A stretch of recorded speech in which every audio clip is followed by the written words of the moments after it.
Chapter 351 351 Noble versus Noble. Michael's gaze locked on the illusion panel. In another waiting room, Prince Rue straightened, eyes glowing faintly. He brushed a loose strand of black hair behind his ear. Ren Noah's calm expression finally shifted too. Yuga blinked lazily, then returned to staring at the wall. He'd know if something concerned him, once it called him to the stage. These four, the commentator went on, are the reason the tournament took a different path. The reason the council was forced to rethink everything. The audience leaned forward. Power, the commentator said simply. Overwhelming power. He paused. And now these four will fight. They will show us why their presence shook the scales of this competition. He raised his hand. The first match will be between. A brief silence. Ren Noah versus Prince Rui. Michael blinked. Ren? Ren. Michael remembered the youth. Putting aside his personality, the wooden sword he wielded was unforgettable. But while he recognized Ren, the other name caught him off guard. Prince Rue. Who was that? HM. Could he be the real candidate the Duke wants to win this competition? Michael couldn't help but suspect it. Also, though he wasn't entirely sure yet, the commentator's words painted a picture. From what had been said, and more importantly, what hadn't. Michael could guess that the competition, which should have stretched longer, had been abruptly cut short. Excessively short. And he could guess why. People like him had changed the landscape too drastically. His earlier display alone must have thrown the whole bracket into chaos.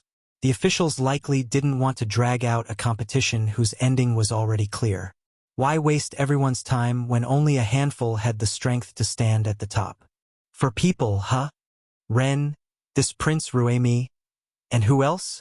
The image of a bear-like youth flashed in Michael's mind. Yuga. That brute was strong. No question. But was he the fourth? Michael wasn't sure. Even as he mulled it over, his eyes didn't stray from the illusion display. Back in Group C's waiting room, Ren and Prince Rue stood up at the same time.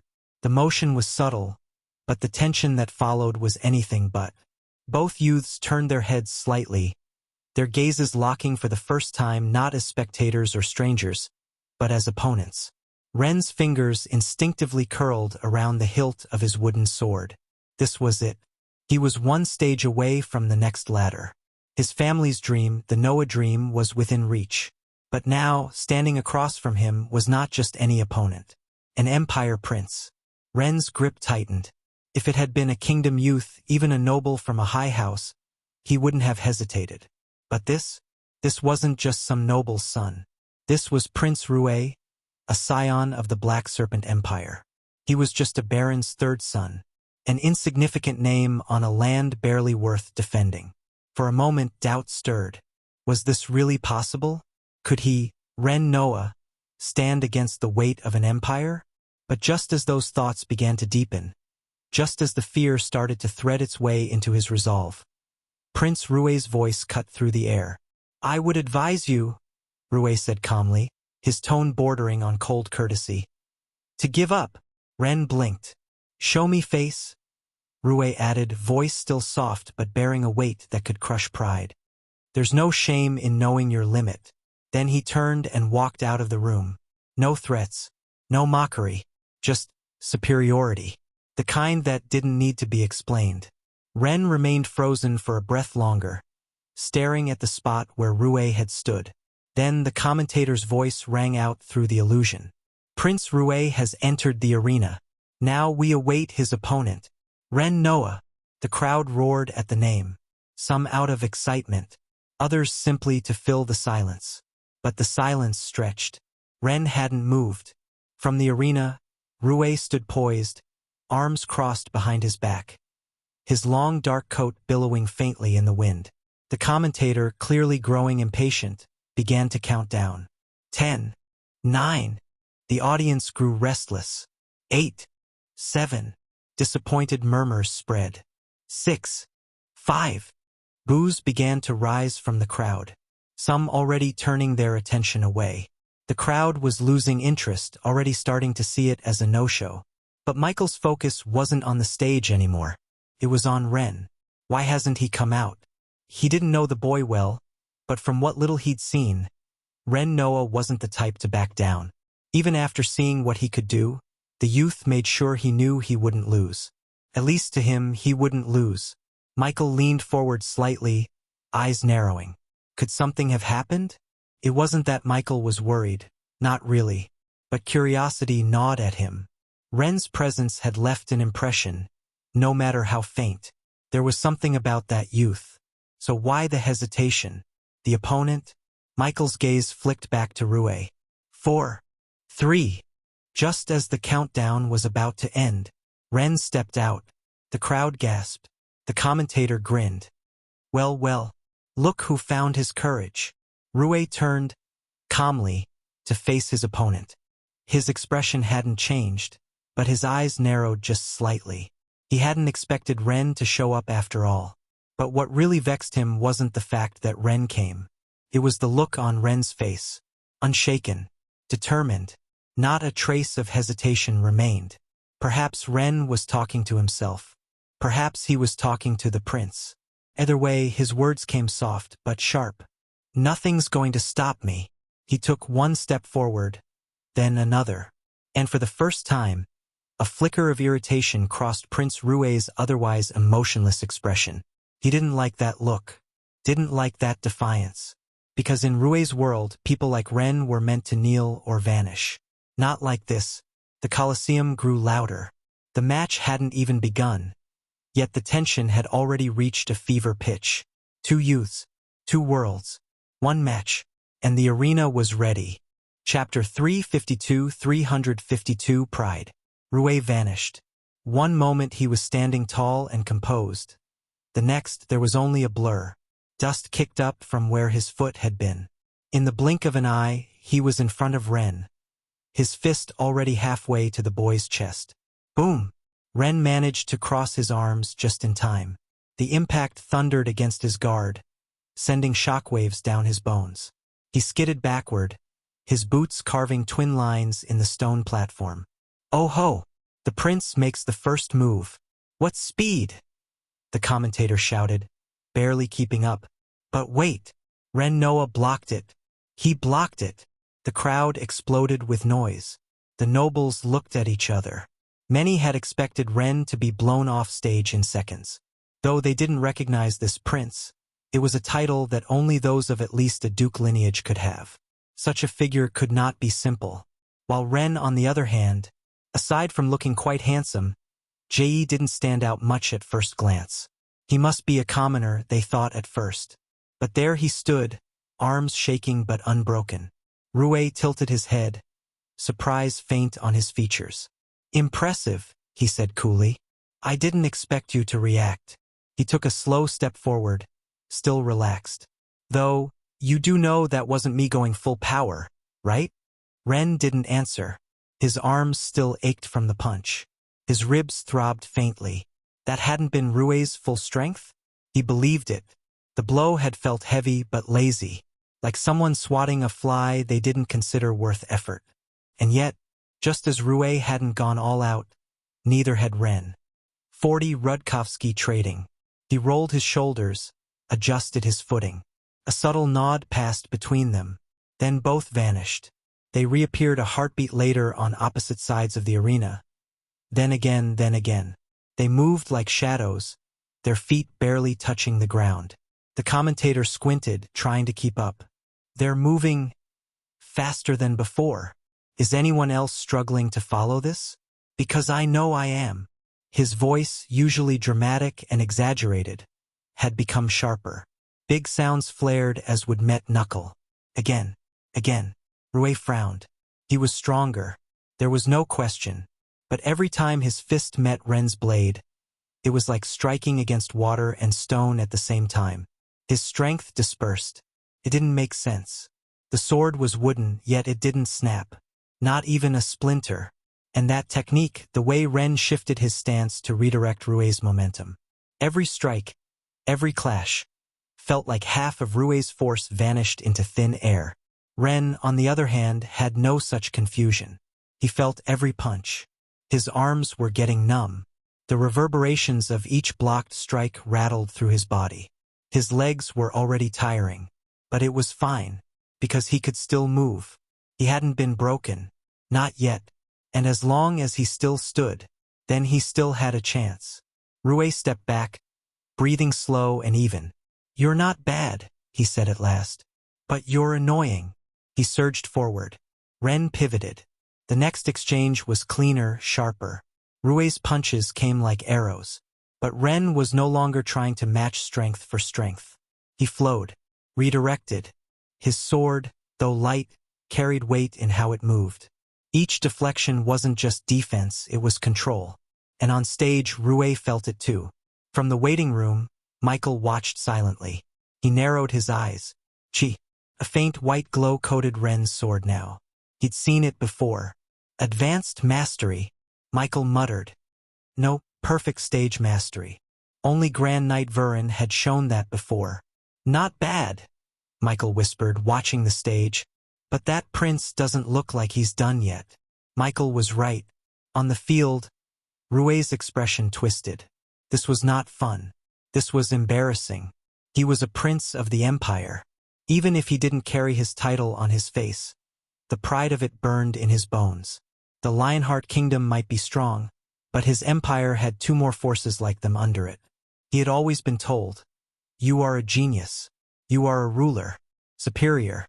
And now he couldn't put down a commoner? Rue's jaw clenched. His punch missed by a hair's breadth as Ren slid under and tapped his knee with the flat of his blade. A harmless hit, but a statement. Rue felt insulted, disgraced. His patience snapped. He stopped holding back. A wave of power erupted from his body. The platform cracked beneath his feet. He unleashed it all. The full strength of a grand tier. What's this? This burst of raw pressure. Rue launched forward, his fist glowing faintly with compressed force. It screamed through the air, aimed straight at Ren's center. Ren's pupils shrank. He raised his sword and a white light flared. Chi surged. The wooden blade shone like steel. Boom! The punch collided. Ren blocked. The sound tore through the arena like thunder. Dust swallowed the two figures. When it cleared, Ren was still standing. Knees bent, arms locked, sword intact. Rue stared. More than surprise, there was something darker in his eyes now. Fury? The white glow surrounding Ren's sword hadn't been a trick of the light. Rue's eyes, trained from years of education within the Empire, recognized it instantly. Chi. His fist lowered slightly. So that's what this is.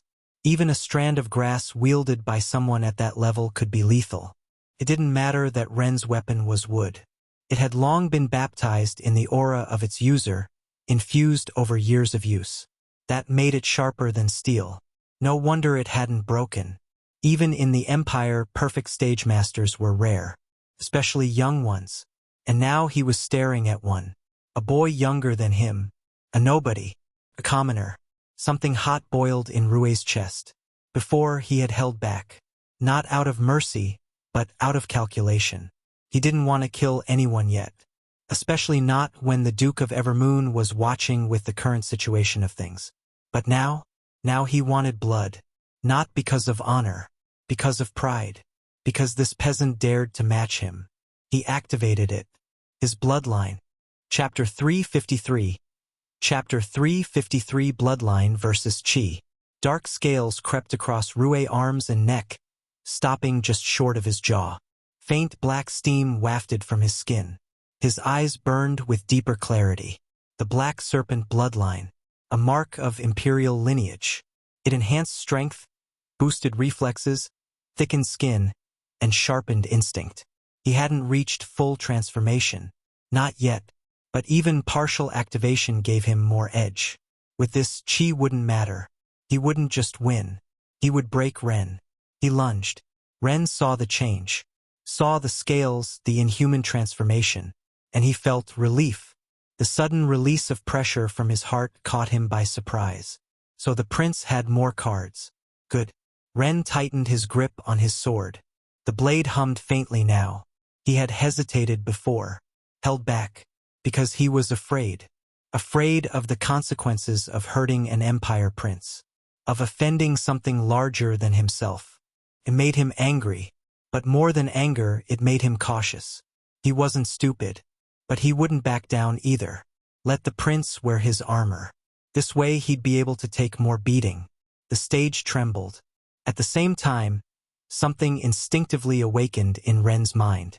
It was like his consciousness expanded, his awareness sharpened, perception refined.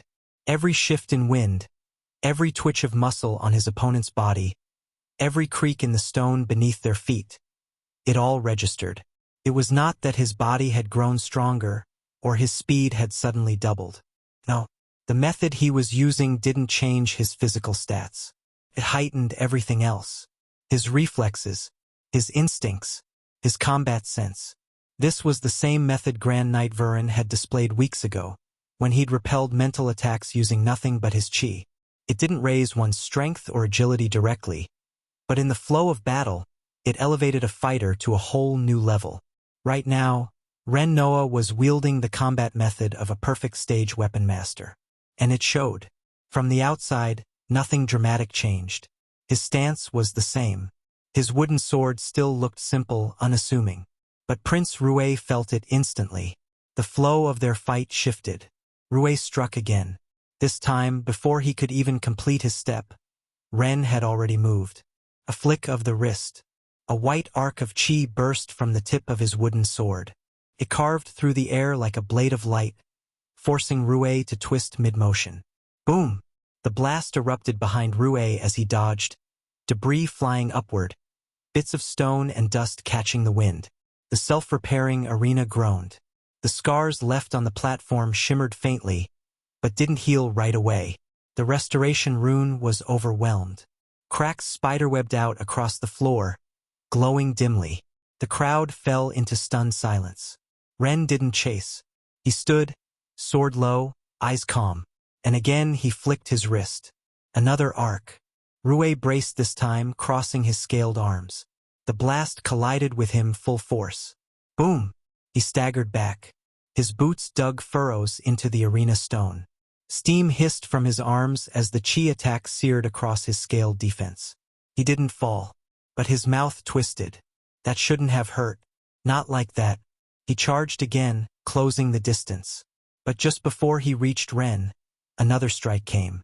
This time not straight but curved. The blast of chi spiraled, forcing Rue to leap aside or risk taking the full brunt. Another, and another. The air was no longer still. Chi arcs danced like ribbons of light, ripping across the stage from all angles. What is this? The commentator murmured.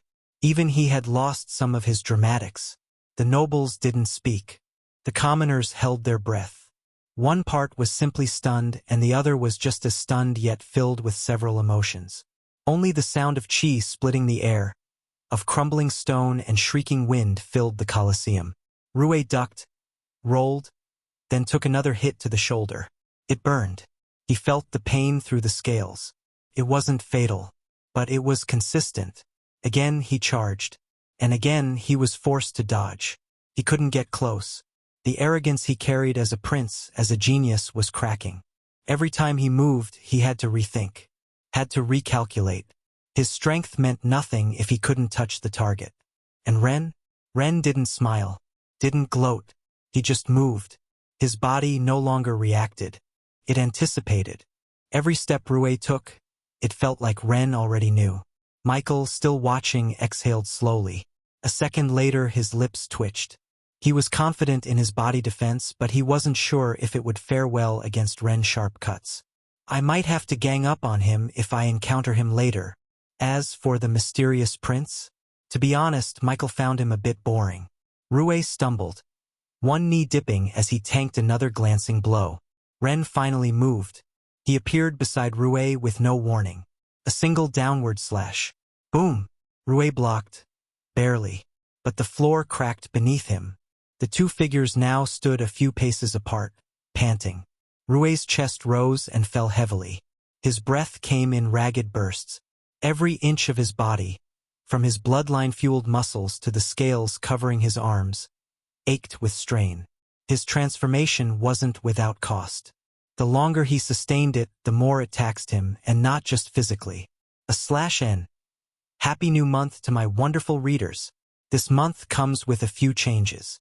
First off, I want to thank everyone who's stuck with the story so far, and also address the concerns some of you have raised about the grammar. I truly appreciate the feedback, and I apologize for the rough patches. I often write using my phone for convenience, which makes it difficult to run everything through grammar checking tools. That said, this novel does have an editor. However, I brought him on a bit late, so he's still catching up to the most recent chapters. That's partly my fault too. I tend to send chapters in batches, haha. But this month, we'll be doing our best to clean everything up. Expect more polished chapters and more new content too. Thank you so much for reading and supporting the story. Let's keep going strong. Chapter 354. Chapter 354, now a match away. On the other hand, Ren's breath was steady but sharp. His brows were furrowed, however, sweat trailing down his temples. His exhaustion wasn't physical. It was mental. Using chi like he did wasn't a matter of brute force. If one had the mental resilience, the clarity of mind, they could keep drawing chi from the world around them. Because external chi was infinite, but only those with the awareness to channel it. Exhaustion came when that awareness frayed. When the mind started lagging behind the blade, and Ren was nearing that edge. He wasn't drawing chi from within himself. That was the domain of true cultivators. He was far from that. Right now, he was simply grasping the energy around him with pure technique. He could keep going for a while, but not forever. Still, he stood. Rue's fingers flexed. The bloodline energy in him was unstable. The two circled. The destruction around them painted the aftermath of their clash. The arena's floor was scarred and scorched. Cracks crisscrossed the stone. Restoration arrays humming louder as they struggled to keep up. In the stands, no one spoke. Even the commentator had fallen silent. The sight before them was the grandest most had ever witnessed in their lives. They didn't need to understand what was happening to be awestruck. To them, it felt like watching a clash between supreme beings. And in a way, it was. Rue's jaw clenched. He couldn't afford to keep this up. Not for long. His bloodline-enhanced form was potent but unstable. It drained him with every passing moment. He had hoped to conserve strength for the finals, but this damn commoner had forced his hand. A deep pulse of energy flared within him. Rue lowered his stance. For a moment, the ground around his feet fractured as if recoiling from what was about to come. He didn't know what Rue was about to do, but he could feel it. That surge of pressure. Dense, coiled, waiting to explode. Rue slammed his palm into the ground. A shockwave burst out, black energy flooding the arena like ink spilled on stone. Rue stood in the center, steam curling off his skin. Around him, shadows writhed like living serpents. The technique was reckless, powerful, and horribly taxing. Rue knew he'd pay for it later. Even if he rested, his body wouldn't recover its peak before the next match. But that was fine. He refused to let this commoner make it out. There shouldn't be anyone else this perverted in the next round, he reasoned. This was one of the top 4? So what? He didn't believe there were others on their level. Even in the Empire, youths of this caliber were rare. That there were 4 in this kingdom? Impossible. He was just unlucky. The wrong time. The wrong place. Rue's figure vanished again, and this time he didn't hold back. The domain twisted his movements, made him blur through shadows. He came from the left, then the right, then behind, a phantom of killing intent. Ren's eyes glowed faintly. He didn't chase the flickers. He waited. Then he moved. His blade slashed upward, not where Rue was, but where he would be. Clang. The two collided. A pulse of light and dark. Chi and bloodline. Wood and scale. They bounced off each other, both staggering. Both breathing harder now. Ren winced. Not from pain, from pressure. His mind was fraying. His awareness faltering. Chi manipulation was slipping from his grasp. Rue's lips curled. He saw it. You're done. He raised his hand. Dark mist spiraled, forming a writhing spear of shadows. Crackled with power. One final move. It would cost him. But Ren would fall. He hurled it. Ren didn't block. He moved. His stance changed. His eyes sharpened. And in that moment he remembered something. A sensation. The time he had reclaimed his ability to use Q in the second trial yesterday. The way he had cut through magic. That was the technique. Ren raised his wooden sword. The glow around it was soft, almost faint. But there, he swung. The air split. A line of white light stretched from his blade. It didn't clash with the shadow spear. It sliced through it. The spear wavered, flickered, and then shattered into mist. Rue's eyes widened. He hadn't seen the attack. Not properly. Only felt the moment his technique crumbled like smoke. Ren got into his stance again. His heart pounded. He thought of his father, his family, of the wooden sword gifted to him on his birthday. He thought of the village, of the reason he came here. His grip tightened. And then it happened. Ren's eyes narrowed as something shifted within him. His sword rose again. But this time it wasn't the previous move. Not the same cut that pierced illusions and spells. Ren's feet grounded. His chi, though faint, pulsed with razor focus. And in the space between moments, Ren comprehended something new. Path opened in his mind. He slashed. Rue felt it coming. Before it landed, before the blade even touched him, he felt the pressure. Break! The force struck Rue's domain. And like glass under strain, it fractured. Rue's technique, his gathered mist, the serpent energy, all of it broke. The shadow writhing around him scattered like ink in water. His enhanced senses dulled. His speed slowed. And for the first time, Prince Rue stumbled. Backward. Then to one knee. Silence fell. Ren didn't pause. He moved forward again. Same stance. Same clarity. Another swing, another break. The second strike hit Rue square in the chest. The blow didn't cut flesh, but the force of it hurled him backward across the stage. His back hit the ground. And this time he didn't rise. The Colosseum erupted. It's over. It's over. Ren Noah has done it. The commentator's voice cracked as he screamed. He wanted to add more, but he didn't dare mention anything about the prince. Anyone with such a title had at least the lineage of a duke. The fact the officials specifically included prince made him alert. He didn't know the background of this mysterious prince, and to be honest, he found himself happy at the fact.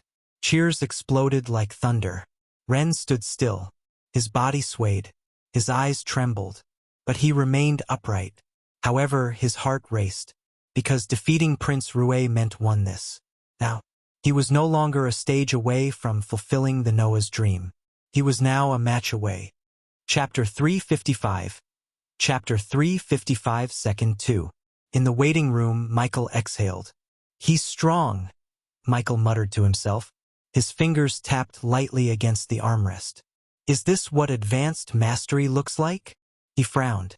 He was currently at the latter half of intermediate mastery in spearmanship. Just a few percentages left. When he first got the skill, he had thought naively that it was a clean transition. That once the bar hit 100, he'd enter the next stage and everything would click into place. But now, seeing Ren, feeling the pressure through the screen alone, he realized it wasn't that simple. There was a wall, a barrier, and breaking through it, step by step, Michael said under his breath. Whether it was advancing his spearmanship to advanced mastery, whether it was evolving his undead units, whether it was reaching rank 2, even dealing with everyday life, his family, the exams he registered for and the school he applied in, the Awakener Academy. He had to take it one step at a time. Michael looked up just as attendants in red robes stepped into the arena to retrieve Rue. The prince was unconscious. His bloodline transformation had retreated. Ren only took a glance at him before he turned and walked back to the waiting room of Group C. The boy with the wooden sword had changed the tone of the entire tournament. What a battle! What a clash! His voice boomed through the Colosseum, passion flooding every syllable. And that's only 2 of the 4. 40 Rudkovsky trading. He took a breath, letting the crowd ride the high before raising his voice again.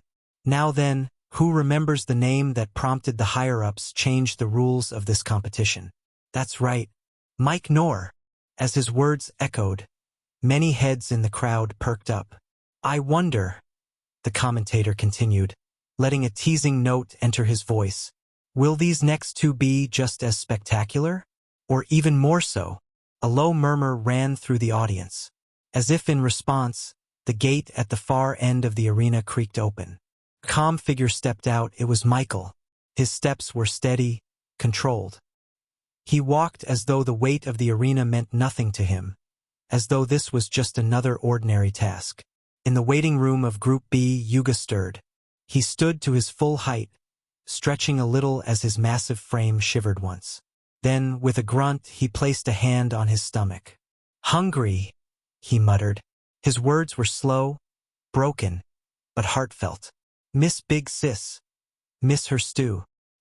He rubbed his belly, sighed, and trudged toward the entrance like a bear emerging from hibernation. The crowd gasped as Yuga stepped onto the field. The sun hit him and cast a large, looming shadow over the stage. Muscles rippled beneath his ordinary hunter clothes. But then, oh, the commentator blinked, taken off guard. There was a baby face, round cheeks, big innocent eyes, a soft, confused pout. The massive warrior looked like a lost child, just one who happened to be 6.5 feet tall and built like a fortress. The commentator twitched but quickly recomposed himself. Ahem. Ladies and gentlemen, on this side we have Mike Knorr. Some of you may remember him as the first contestant to use spells to instantly win a team match. A few audience members perked up and nodded. And on this side, the commentator paused. We have wow. Look at this big guy. The commentator coughed, keeping it professional. That's a mountain wrapped in skin. Ren Noah sat in the quiet of his waiting room, his body finally still. He was no longer trembling, but the aftershocks of the fight still echoed in his bones. The clash with Rue had wrung him out. Not physically, not exactly. The healers assigned by the Duke's estate had entered earlier.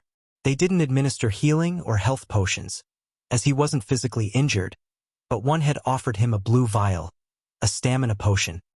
He accepted it with a quiet nod and drank it without hesitation. Cool energy coursed through his limbs a moment later. His muscles loosened slightly. His breathing steadied, but it did nothing for his mind. Mental fatigue, that creeping fog behind his eyes, the weariness that dragged on his awareness, remained untouched. And that, Ren knew, was what would limit him next. He leaned back slightly as he looked toward the projection screen showing the Colosseum stage. Mike Knorr and Yuga had stepped onto the field. The commentator's voice echoed faintly through the crystal in the corner. That's a mountain wrapped in skin. Ren let a small breath escape. That commentator never ran out of things to say. He should have been focused, analyzing Mike, gauging Yuga's movements, trying to read his future opponents. But a part of him knew it didn't matter much. He wasn't going into the finals at his peak. Not even close. No amount of rest in this short window would fix that. Still, he watched, or tried to, until the door creaked open. Ren tensed. His eyes drifted toward the figure stepping in. If Michael were here, he'd have recognized him immediately. Back on the stage, the commentator raised a hand theatrically and shouted, "Are you ready?" The crowd roared as one, a wall of noise shaking the air.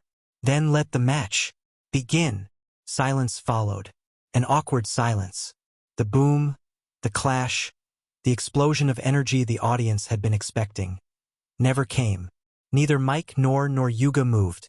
They simply stood there, a dozen meters apart, as if this wasn't a battle but a casual encounter in a marketplace. The commentator blinked. And we're off to a slow start?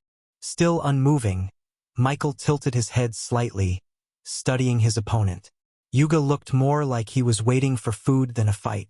The giant rubbed his stomach absently and let out a long, wistful sigh. Michael finally spoke. "You're not going to attack me?" Yuga blinked at him. "Big sis say." Yuga's hands, too big for pretty faces. Michael was taken aback. "What?" Yuga nodded, serious as stone. "She say, even if they man, if face too fine, no punch." Yuga listened to Big Sis. Something came up. "I'm sorry guys, just finished the chapter." I was contemplating even uploading this lest it seems like I'm failing in fulfilling promises again. However, let's see if I can write more. Chapter 356.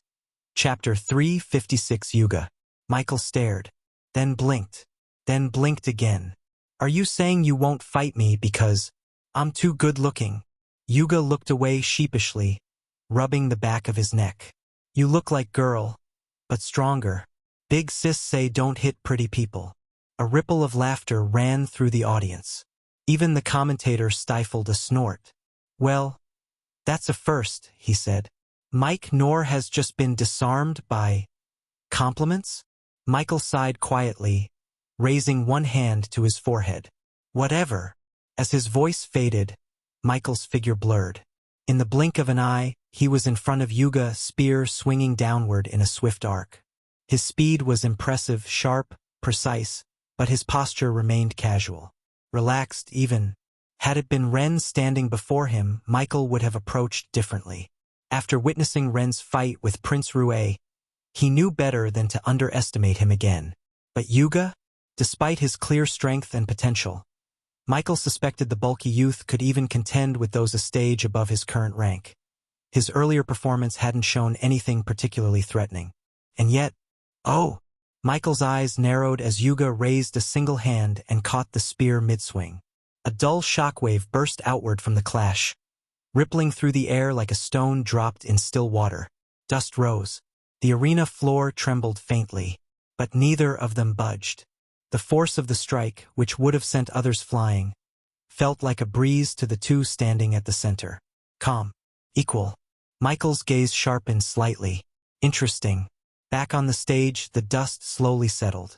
Michael didn't pull back. He let the shaft of his spear remain in Yuga's grip, as if testing the boy's strength further.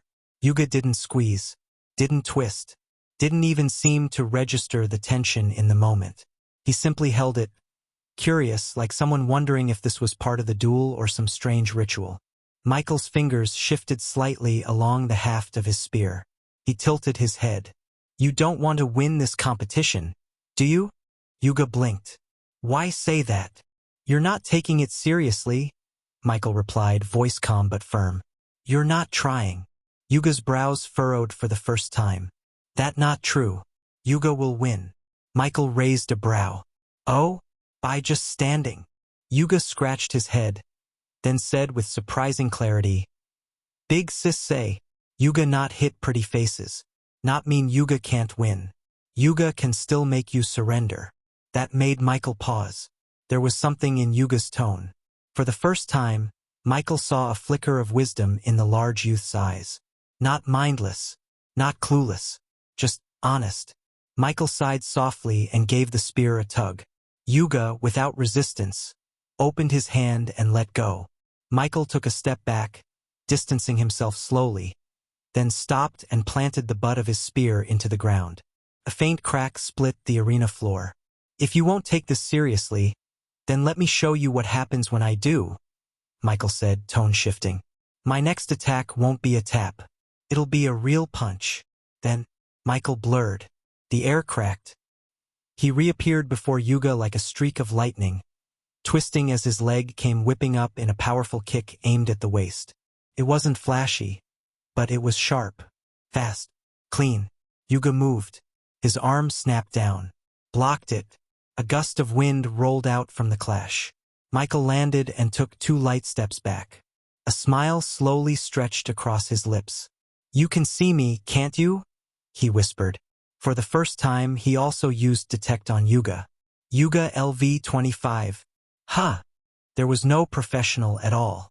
Yuga had always been different. From the moment he was able to walk, he had shown innate strength that was outside the norms. He came from the village of Darren, nestled deep in the southern hills of the Lionheart Kingdom, far beyond the borders of what most nobles or officials even remembered. A place left off maps, left off reports, forgotten. There were years they didn't pay taxes and no one noticed, or maybe no one cared. But Darren had never needed much. The people farmed, hunted, lived simple lives, bartered and shared among themselves. They had clean water, game in the forests, and fields that yielded just enough. It wasn't wealth. But it was peace. Yuga, even at a young age, had been a part of that peace. At age 3, he had beaten the strongest hunter in the village in an arm wrestling match. At 4, he once lifted a boulder no grown man could shift, just because he was looking for a lizard under it. At 5, the village elder had taken to calling him Godborn. They meant it jokingly, mostly. Then came the tragedy. It wasn't a raid or a war or a fire. It was monsters. Silent. Quick. Many. They came at night. At the exact moment the hunters had returned with their largest catch in months. The scent of blood and meat must have drawn the beasts. What should have been a celebration turned to massacre. The strongest hunters died first. The rest tried to fight. Some grabbed their bows, others grabbed knives, farming tools, anything they could find. But it wasn't enough. The few who escaped didn't run through the roads. They fled through the forest. The monsters, drawn more to the raw meat of the day's hunt, didn't chase them all. But some did. Yuga ran with his older sister. She was 8, fast and clever. She had always protected him, even from himself. But in the chaos, they were separated. One moment, she was pulling his wrist, dragging him forward through roots and leaves, telling him not to cry, to keep moving. Then something roared behind them. She shoved him forward. Hide here, Yuga. Don't move. Don't move. Big sis will distract that big guy. Okay? She ran. And she never came back. 1 day, 2 days, 3 days, 7 days.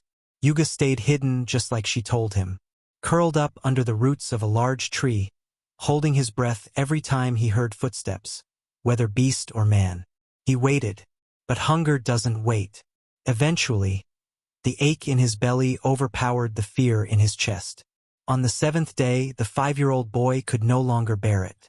Driven by instinct and desperation, he crept from his hiding spot and stumbled into the forest, in search of food. And in that search, he almost died. For the first time in his short life, food nearly killed him. Chapter 357. Chapter 357. Sister. Yuga didn't leave the forest. At first, he was just a lost boy, wandering, afraid, driven by hunger and instinct. But somehow he survived.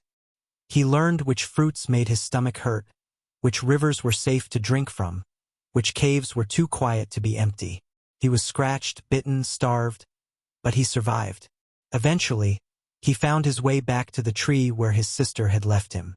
And he waited. For 5 months, he slept beneath that tree every single night, curled up in the hollow, still listening for her footsteps, still hoping.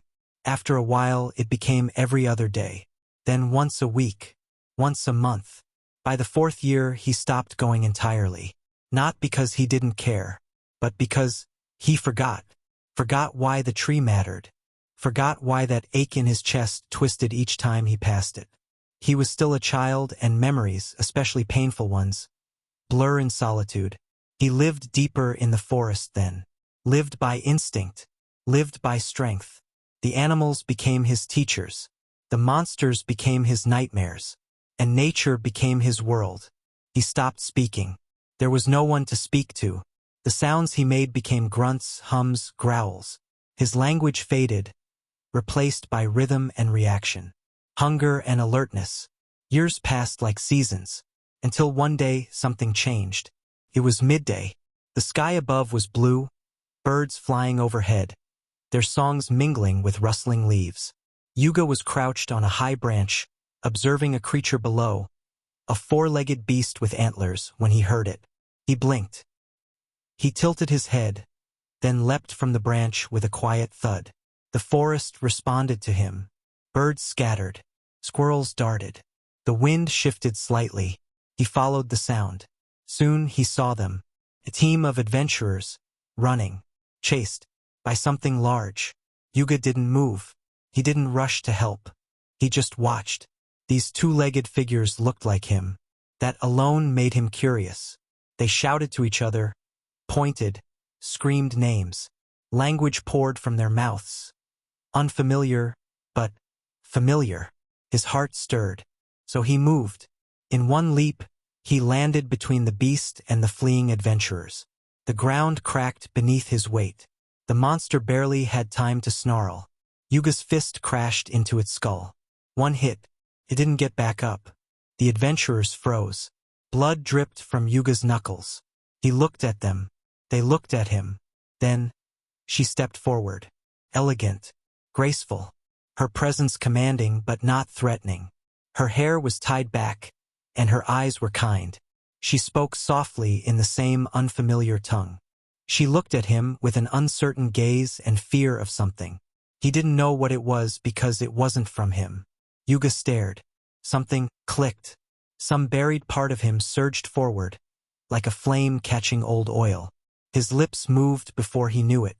Big sister. His voice was rough. Hoarse. Childlike. A word not spoken in years. The woman froze. She took a step forward. Then another. He didn't resist when she rushed into his arms. She was his sister. That was the day Yuga returned to civilization. Though civilization was a stretch, he barely knew how to talk, let alone live among people. But she helped, taught him, fed him, gave him clothes. Considering his condition, she even stayed in a rural village for months with him. Yuga was still Yuga, but now he had somewhere to sleep that wasn't mud. Had a blanket, had soup, had warmth, had someone to tell him it was okay to hit mean faces. But not pretty ones. Because pretty people didn't need fists. They needed smiles. And so it stuck. That was Yuga, the girl who once dragged a small boy through the forest with a trembling hand, whispering courage she didn't feel. The sister who shoved him into safety with every ounce of strength her thin arms had. The sister who smiled and said, "Big sis will be right back." Even as her eyes filled with fear, Sira hadn't come back. Not because she didn't want to, but because she couldn't. That night, when she ran to distract the monster chasing them, she didn't get far. She tripped, fell, slammed her head against a root hidden under the thick ferns. She blacked out in the darkness. Just a child with scraped knees, torn sleeves, and a heartbeat thumping like a war drum. When she woke up, the forest was gone. So was Yuga. She wasn't in the forest anymore. She was lying on the straw-covered floor of a wagon, covered by a thin blanket. Her head pounded, her throat was parched, and strange voices spoke around her. A man sat nearby. He had tired eyes, a thick beard, and the kind of smile that came easily but didn't stay long. His name was Darren, and he was an adventurer, a silver-ranked one by his own admission. He had found her unconscious while returning from a solo monster hunt. Carried her all the way to the city. He gave her water, bread, place to rest. Then he vanished. He had a kind soul, yes, but Darren had flaws. Gambling was one of them. That night, the night after the village incident, after dropping Sira off in a shared adventurer lodging, he lost every copper he had earned, took another risky quest the next morning, and never returned. Some said he died from the quest. Others claimed he ran off to avoid his debts. For Sira, the result was the same. Alone. In a city of strangers. 8 years old. She wept the first week. She screamed for Yuga. She asked every guard and merchant if they could take her back. No one had. Eventually, the hunger set in. Just like it did for Yuga. But unlike her brother, Sira wasn't born with strength that could split boulders. She had nothing. So she learned. She cleaned tavern floors for scraps. She washed laundry at the guilds. She fetched water for grumpy potion brewers and old swordsmen who barely looked her way. She was hit once, scolded a dozen times, but she survived. Every coin she earned, she saved. She saved and saved until saving became second nature. She saved until she could afford a roof, then a stall, then finally, a business of her own. Chapter 358. Chapter 358. The Past. Still, Sira didn't stop. Even as she grew, she never stopped searching. The moment her small stall turned a steady profit, she put aside a portion. Not for clothes, not for food, not for herself, but for him. For Yuga. She didn't know if he was still alive. Didn't know if he'd stayed in the forest. But she had made a promise. The kind made not with words but with tears. And she would keep it. Not just for her brother. For her sake as well. The day Sira could finally afford to hire help. she did. Hunters, guides, mercenaries, even shady trackers who claimed they knew the southern hills better than the deer that roamed it. Anyone who might know the forests near Darren. And she sent them out. She went with the ones she could. At least 4 times every year, without fail, a team was hired. A week's search at a time. At first, she focused only on the area she remembered. The place where she last saw his wide-eyed face, where she whispered, "Don't move." When nothing came of it, she expanded the search. Slowly, year by year. Every time they returned with no trace, Sira added new notes to her maps. Marked down where they searched, who had gone, what they saw. By the 5th year, she had a full room in her modest home dedicated to nothing but these maps. Her shop assistants called it the forest room. She called it his room, because it was for him. She once spent nearly half her yearly earnings on a team of 6 elite scouts from the guild just to comb the forest for 1 week during the rainy season. They said it was madness, that no child could have survived that long, that even if he had, he'd be unrecognizable. A child couldn't have survived in the forest for that long. It wasn't possible, they said. She didn't care, because Sira believed that one day, maybe she'd be lucky. Maybe the forest would give him back. And so she continued, year after year, season after season, spring, summer, autumn, winter. Every coin earned from the business, a part of it always went into that search. Even when her store grew, when she began importing goods, when noblewomen started frequenting her, she still never missed a single search cycle. The world called her the Iron Sister. They thought it was because of how she ran her business. But the truth? It was because she never let go, never forgot, and never stopped looking for the little boy who once said, "I'm not scared. Not when Big Sis is here." Until, at last, after over a decade of silence, the forest answered, and it gave Yuga back. On one ordinary day, in the middle of a dull expedition, everything changed. She and her team were tracking for traces as usual when it ambushed them. Half her squad was scattered in moments. She ran. They ran. And then, a shadow fell. And with it, a fist. A monster died. And standing there, barefoot, filthy, wild-eyed, was him. Not a child. Not the boy she remembered. But the man her brother had become. She stepped forward slowly. Her teammates shouted behind her. She ignored them. And then, "Big Sister." The voice was hoarse, like bark cracking, like forgotten memory brushing against the present. Her breath caught. He looked at her like he was seeing a dream. And then she ran. Into his arms. Into the warmth she thought she'd lost forever. And there, in that quiet moment, as the forest sighed around them, she cried. And he didn't understand why. But he held her all the same. That was Sira, the sister who never gave up. 14 years passed. 14 long, bitter years. She grew from a scrappy child to a capable woman. One who walked through fire without blinking.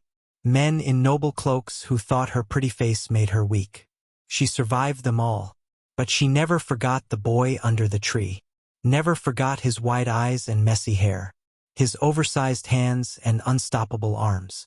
Never forgot Yuga. And that was Yuga, the brother who waited long enough for her to return. However, reuniting with Yuga didn't mean bringing him back to the city right away. When Sira saw the wild look in his eyes, the dirt caked under his fingernails, the confused way he tilted his head at the sound of simple words, she knew the truth. He wasn't ready. He wasn't scared. Just out of place.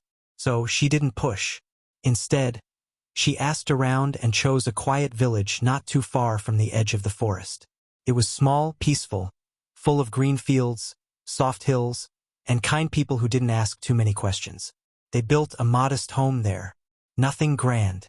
Just a roof, a bed, and a place where Yuga wouldn't feel like the world had become too big too fast. That was where she began to know him again. The first thing she noticed, beyond the feral instincts and silence, was the strength. Not just strength. Yuga's innate power, the same divine strength he was born with, had not just remained. It had grown. At 5, he had lifted stones twice his size. Now, Sira had seen him jump several meters high. He didn't even seem to notice how absurd it was. She was aware of supernatural people. But why does it seem like they were weak compared to her brother by a significantly large gap? And that terrified Sira. Just a little. Not because she feared him, but because the world would, if they ever saw him as anything other than human. So, she kept him close. She taught him things slowly, how to eat with a spoon again, how to speak in full sentences, how to bathe regularly. That one took time. And he followed, like he always had, with silent loyalty and that dopey, wide smile he wore for her. Clumsy, warm, and impossibly pure in a way only he could manage. Then came the day he snuck out. Chapter 359. Chapter 359. The Reason. Sira woke to find the house empty. Panic surged through her like lightning. She ran outside, barefoot, asking the neighbors if they'd seen him. Some had headed toward the forest again. She grabbed a knife and sprinted after him, heart pounding, only to find him a few hours later, dragging a two-horned rock boar behind him, its massive body covered in wounds. He wasn't bleeding, wasn't even scratched, just sweaty and smiling. "I got breakfast," he had said proudly. Sira stared, blinked, then stared some more. It was that moment she realized something. The boy who once cried when his favorite rock disappeared had now become a walking monster slayer. And Sira, Iron Sister, money-hungry and practical, had one immediate thought: capital. She resisted at first. Truly she did. But the numbers didn't lie. Monster parts were valuable. Cores, pelts, bones, villages and cities paid well for those things. And Yuga, well, Yuga was basically a walking monster trap. So, after a few long discussions and a lot of worry, she gave in. She crafted a plan. They would do occasional hunts. Not too often, not too far. Just enough to build capital. Enough to secure a future where Yuga wouldn't have to fight forever. Safety first. Brother first. Then money. Still, the money was good. In 1 month, they earned more than Sira had made in 2 years at her peak. It became a cycle. Quiet days in the village. A few short hunts a month. Simple living. Peace. And for a while that was enough. Until the letter from her assistant came. A competition hosted by the Duke's estate. The victor could even win the favor or hand of the Duke's daughter. Most dismissed it as a political stunt. Sira saw gold. Most importantly, she saw a better future for her brother. "You're joining," she said one evening, arms crossed, expression fierce. Yuga blinked at her, chewing on a roasted root. "Joining what?" "The Duke's competition. If you win, we marry you off." Yuga tilted his head. "What's marry?" Sira sighed. "It means you'll become family with the Duke." "Why?" "Because then we'll be rich. You'd be able to eat anything you like and not have to worry about anything." "Are they pretty?" "Yes." He thought about it, frowned. "But pretty people don't like dirt. They'll like you just fine if you win." "But why do I have to win?" "Yuga." And so Yuga entered the Duke's competition. Not because he sought fame. Not because he wanted a bride. But because Sira had asked him to. Because if his sister believed it mattered, then it mattered. Even if he didn't get it. Even if those little soft-looking girls made no sense to him and smelled like flowers he couldn't name. Still, he came to win. Because Sira wanted it. Yuga, with wide eyes and a tilted smile, addressed Michael once again. "Pretty people don't hit like you. You hit hard." So he would win. Just not too rough. After all, Big Sis said pretty faces should be spared. And Yuga always listened to Big Sis. Michael didn't have time to process before Yuga moved. Just as Michael's kick was blocked with that frighteningly casual strength, Yuga's other fist swung forward, straight toward Michael's chest. It wasn't fancy. There was no technique or footwork. No clever feint or twist of the waist. It was just a punch. But it was fast.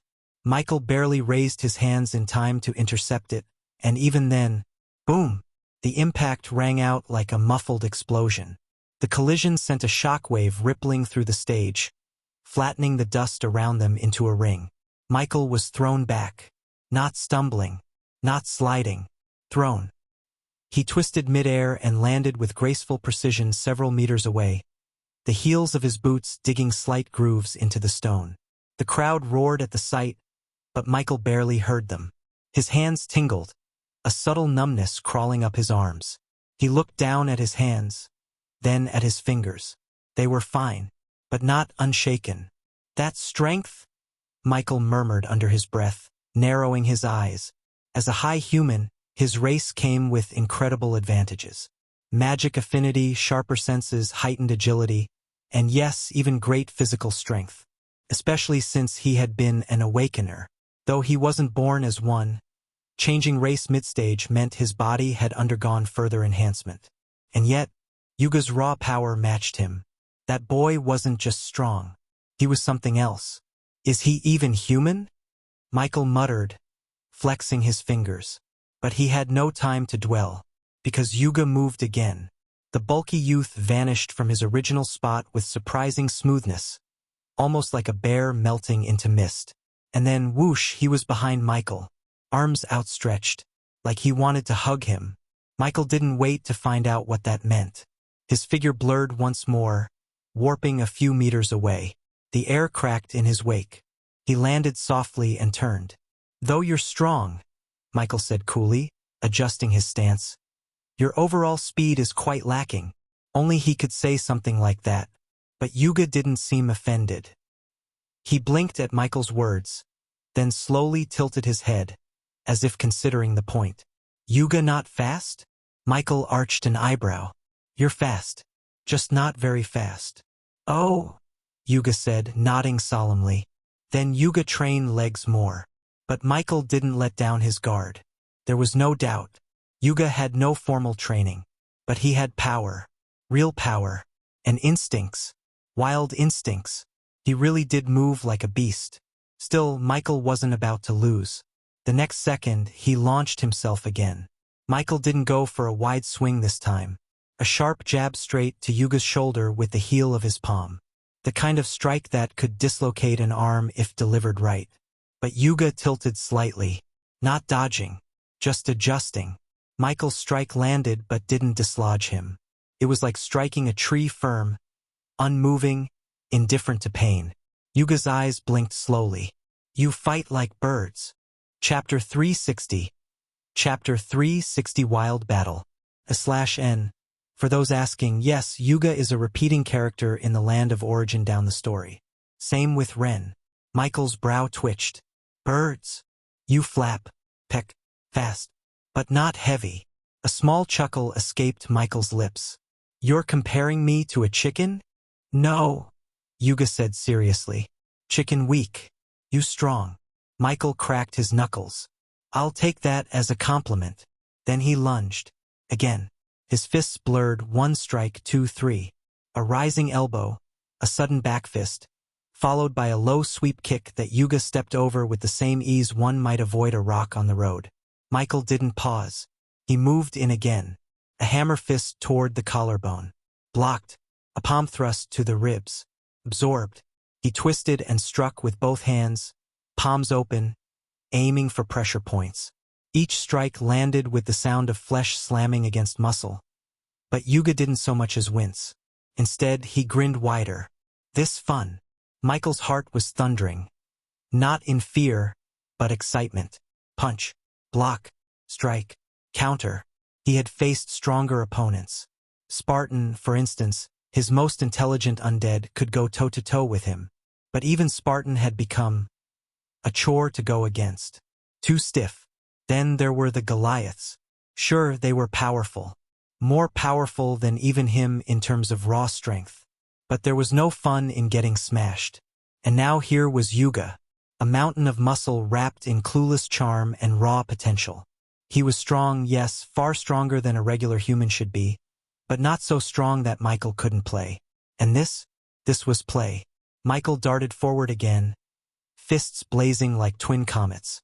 He threw a flurry of short punches aimed at the chest, the neck, the temple, but Yuga moved with a wild rhythm, ducking, shifting, blocking without a single stance.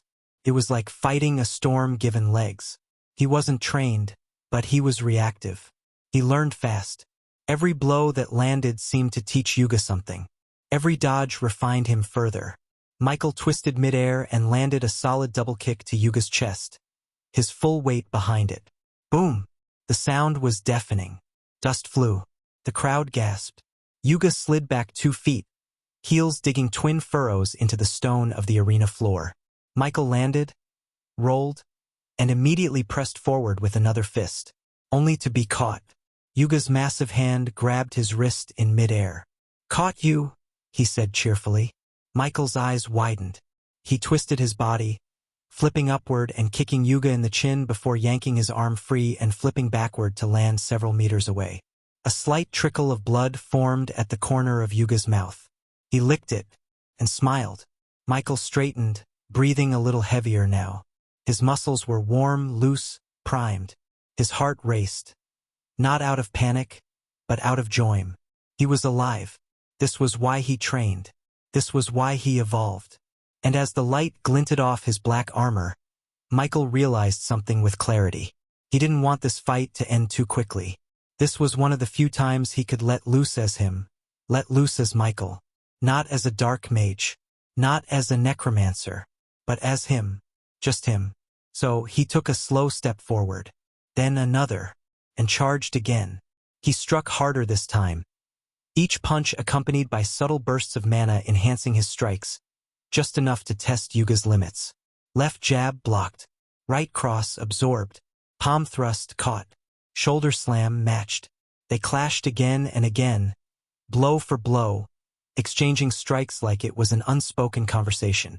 Michael's fists were a blur, but Yuga's reactions were natural. Like he wasn't thinking, just being. Every time Michael landed a hit, Yuga responded with childlike wonder. "Nice hit. Ooh, that one tickled." Almost felt that. And yet the crowd could barely keep up. Dust swirled. The stage cracked. A small crater formed where Michael had landed earlier. Another formed now under Yuga's heels as he blocked another charge. Then came the moment. Michael spun and threw a brutal punch, one meant to finally knock the breath out of Yuga. Connected squarely with his gut. A sound like thunder echoed. Yuga didn't move, didn't flinch. Instead, he laughed. A loud, joyous, unrestrained laugh. "Fun," he said. "You hit hard. Yuga like you." Michael stepped back, stunned. The punch had been full force. Enough to break stone. Enough to shatter bones. Yuga just stood there, laughing. And for a second, Michael just stared. Then he laughed too. For the first time in a long while, he laughed mid-fight.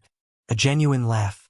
"All right, Yuga," he said, adjusting his sleeves and bouncing lightly on his feet. "Let's keep going. Let's stretch these limbs a little. Because opponents like this, they didn't come around often." And Michael intended to enjoy every second. Michael launched forward again, his body moving in a blur. His fists danced with precision. A jab, a hook, a rising knee, a spinning elbow. Every strike was calculated. And yet, boom, boom, boom. Yuga blocked them all. Sometimes with his forearm, sometimes just by turning his thick body into the path of the blow. Not once did he flinch. If anything, the more Michael attacked, the more excited Yuga became. He grinned with that same wide, crooked smile, like a child being tickled for the first time. Michael leapt, flipped, twisted, struck, then paused mid-motion as Yuga's massive hand shot toward his ankle. He narrowly twisted away, landing low before sweeping his leg out again. Yuga jumped. A full-grown man the size of a wall leapt over his sweeping leg like a boy hopping over puddles. Michael's lips twitched. "Oh, you've got to be kidding me." Yuga landed and charged, no technique, no form, just raw, bone-breaking power. Michael blocked the first punch, redirected the second, but the third came like a hammer from the sky, slamming toward him. He ducked under it and retaliated with a jab to Yuga's ribs. The blow connected, but Yuga barely noticed. Instead, he laughed. Yuga knew it. "You strongest." Michael exhaled, sweat dripping down his temple as he pivoted around Yuga and delivered a series of rapid palm strikes to his back. They echoed like war drums. With each blow, the crowd grew louder, but Yuga remained wild, almost playful. Michael had fought several opponents before, but Yuga was different. It wasn't just his strength. It wasn't even just his durability. It was his energy. Wild, joyful, untamed. There was no hate in his fists, no fury, just raw, honest thrill. Chapter 361. Chapter 361, Pushing Limits. Yuga wasn't suppressing anything. He was enjoying himself, and that made him dangerous. The more they fought, the more he let loose. His reactions became sharper, faster, and then it changed. It wasn't immediate, but Michael noticed it. The look in Yuga's eyes, the shift in his movements. Gone was the slightly clumsy footwork. Gone was the big goofy grin. Now Yuga's shoulders were hunched. His feet stomped with force that cracked the stone. His eyes gleamed not with madness but primal instinct. A beast. Yuga's barely tamed forest instincts were beginning to emerge. The years in the wild, the fights with monsters, the need to survive when everything around you wanted to eat you. It was in him. It had never left. Yuga's next punch tore through the air with a scream, not of rage, but of joy. Michael barely blocked it. The sheer force numbed his arm again. Then another punch followed. Then another. Yuga didn't stop. He didn't wait for an opening. He just attacked. Like he was hunting again. Like Michael was a beast of the forest. The arena trembled under the repeated impacts of his feet. Dust burst with every clash. Michael flipped away and launched an attack of his own, twisting midair to bring his elbow down on Yuga's neck. Thud. It landed, and Yuga responded by slamming his forehead forward, catching Michael in the chin with a sickening crack. Michael stumbled back, blinking stars from his eyes. The crowd roared. Michael spat blood and grinned. Now you're getting serious. Yuga didn't respond. He simply charged again. Michael raised both hands and caught the incoming blow, but the sheer force pushed him back, digging grooves into the stage floor with his boots. He leaned forward and twisted, bringing Yuga down with a shoulder throw. The arena cracked beneath Yuga's fall, but even before the dust could rise, Yuga rolled and came back up with a roar, launching himself toward Michael again. His fists now came in wild arcs, but they weren't clumsy. They were natural. They were real. Michael blocked, dodged, parried, but for the first time in a long while he struggled. Yuga, you really are something else, Michael said under his breath, heart pounding. Yuga grinned, breathing heavily but still wild-eyed. You strong. Yuga happy. This best fight ever.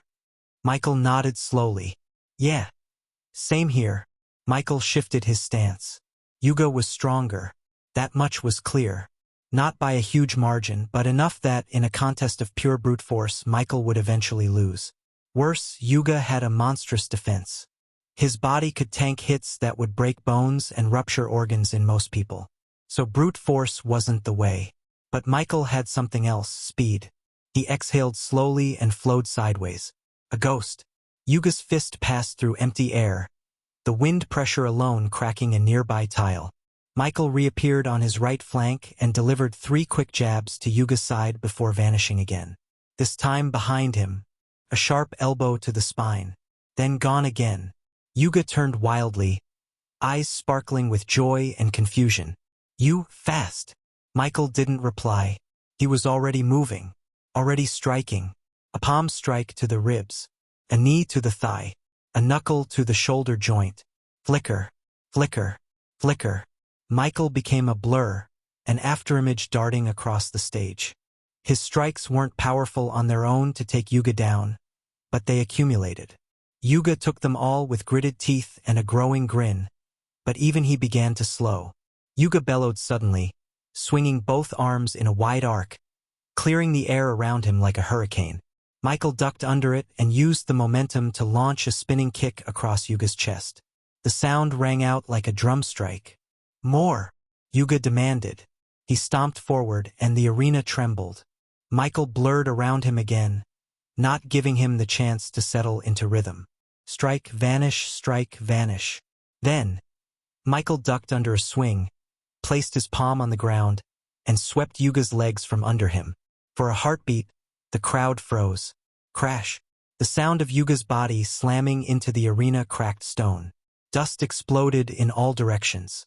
The arena barrier trembled more like it would collapse anytime soon. In terms of aftermath, even though the battle was just a contest of strength, it was more environmentally destructive. Yuga rolled up, laughing. Even as pebbles clung to his wild hair and shoulders. "You move like wind," he shouted. Michael cracked a smile. "That's the point." This time he didn't wait. He blurred forward again. Fists jabbing, elbows cracking, knees slamming into Yuga's sides, abdomen, back. The sheer number of hits in a few seconds was dizzying. And slowly, finally, Yuga staggered. Not from injury, but from momentum. He blinked twice, dazed. Michael appeared before him, arm drawn back, mana flowing through his palm. "Let's see if this one knocks you out." He punched forward, straight into Yuga's chest. A boom echoed like a cannon blast. Yuga slid back this time. 2 meters. 4. 6. His heels drew a trench in the stone floor until he finally came to a stop. Michael straightened and exhaled slowly, flicking sweat from his brow. His armor was dust-covered, his breathing heavy, his knuckles throbbed. But he was smiling. Yuga blinked, chest heaving. A small bruise formed where Michael's punch had landed. "That was strong," Yuga said finally. He looked down at his chest, then at Michael. Then he laughed. Laughed so hard the crowd stirred again. Murmurs of disbelief rising like waves. "Mike, you real strong. Real strong. Not like chicken." Michael raised a brow. "You're really stuck on that chicken thing, huh?" "I like chicken," Yuga said solemnly. "But you not chicken. You panther." Michael gave a half-laugh, half-groan. "You know what? I'll take it." Then Yuga stood up straight. Fully. All his height, all his bulk. He slammed his fists together with a dull, meaty thump that echoed like a war drum. Yuga feels something Yuga never felt before. Yuga wants more. Yuga wants more.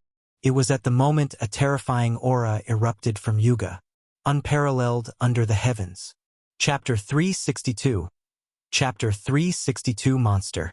In Aurora, there were 2 major cultivation systems. The Night system and the Mage system. The Night path was the more commonly practiced of the 2, largely due to its lower talent requirements. Mages were individuals who naturally awakened an ACU point from birth, the internal node that allowed them to sense and interact with mana. In contrast, Knights had to first reach a certain level of strength before they could awaken this same point. For Knights, the first step to accessing supernatural power was to condense a life seed, a unique organ-like construct formed by slowly accumulating mana within the body. Once formed, the life seed acted as a core through which Knights could channel mana to open more ACU points, granting them stronger bursts of power. In the Lionheart Kingdom, the system was largely the same, though ACU points were instead referred to as meridians. The mechanics remained similar. The more meridians a Knight opened after awakening, the stronger they became. Another defining factor of a Knight's potential was their root bone. The quality of one's root bone, its strength and affinity with mana, directly influenced the Knight's physique and growth rate. A superior root bone led to a stronger body and faster cultivation. This brings us to Yuga. Why was Yuga, an ordinary person, so absurdly strong? It didn't make sense on the surface. There was a term people often used, genius, or perhaps prodigy. But even those words fell short. They were often thrown around loosely, but some individuals exceeded even those lofty labels. In some civilizations, such people were called holy children. Take Brian's daughter, for example. Before the age of 16, she was already stepping into the king rank. Had she awakened and become an unranked awakener, she would have started with the strength of a rank 3 powerhouse. What would she have become? She was someone for whom the words genius and prodigy were no longer sufficient. Yuga wasn't at her level, but he was special. From birth, Yuga was born with spirit bones that passively absorbed mana, subtly reinforcing his flesh. Even more shocking, all of his meridians were fully open the moment he was born. Not only that, but his meridians were also larger and sturdier than those of ordinary humans. This level of innate advantage was something only seen in higher races like elves or high humans. And yet, Yuga had achieved something similar as a mere human. He was, without a doubt, a once-in-a-thousand-years genius. But the most frightening part? His advantages were the foundation of strength. As he grew, his power would scale terrifyingly. His was a physique that was strong in the early stages and monstrous in the later ones.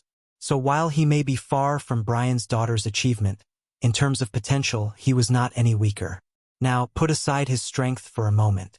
What people might forget is that Yuga has no formal training. Before now, he was just a wild boy who had spent most of his childhood lost in the forest. His strength wasn't the result of any cultivation technique. He had no teacher, no guidance, nothing. It was pure accumulation. His body passively absorbing mana from the air, the food he ate, and the wild environment he lived in. And even without trying, by just surviving, he became a monster. Yuga had no idea about the uniqueness of his body. To those around him, he was simply absurdly strong.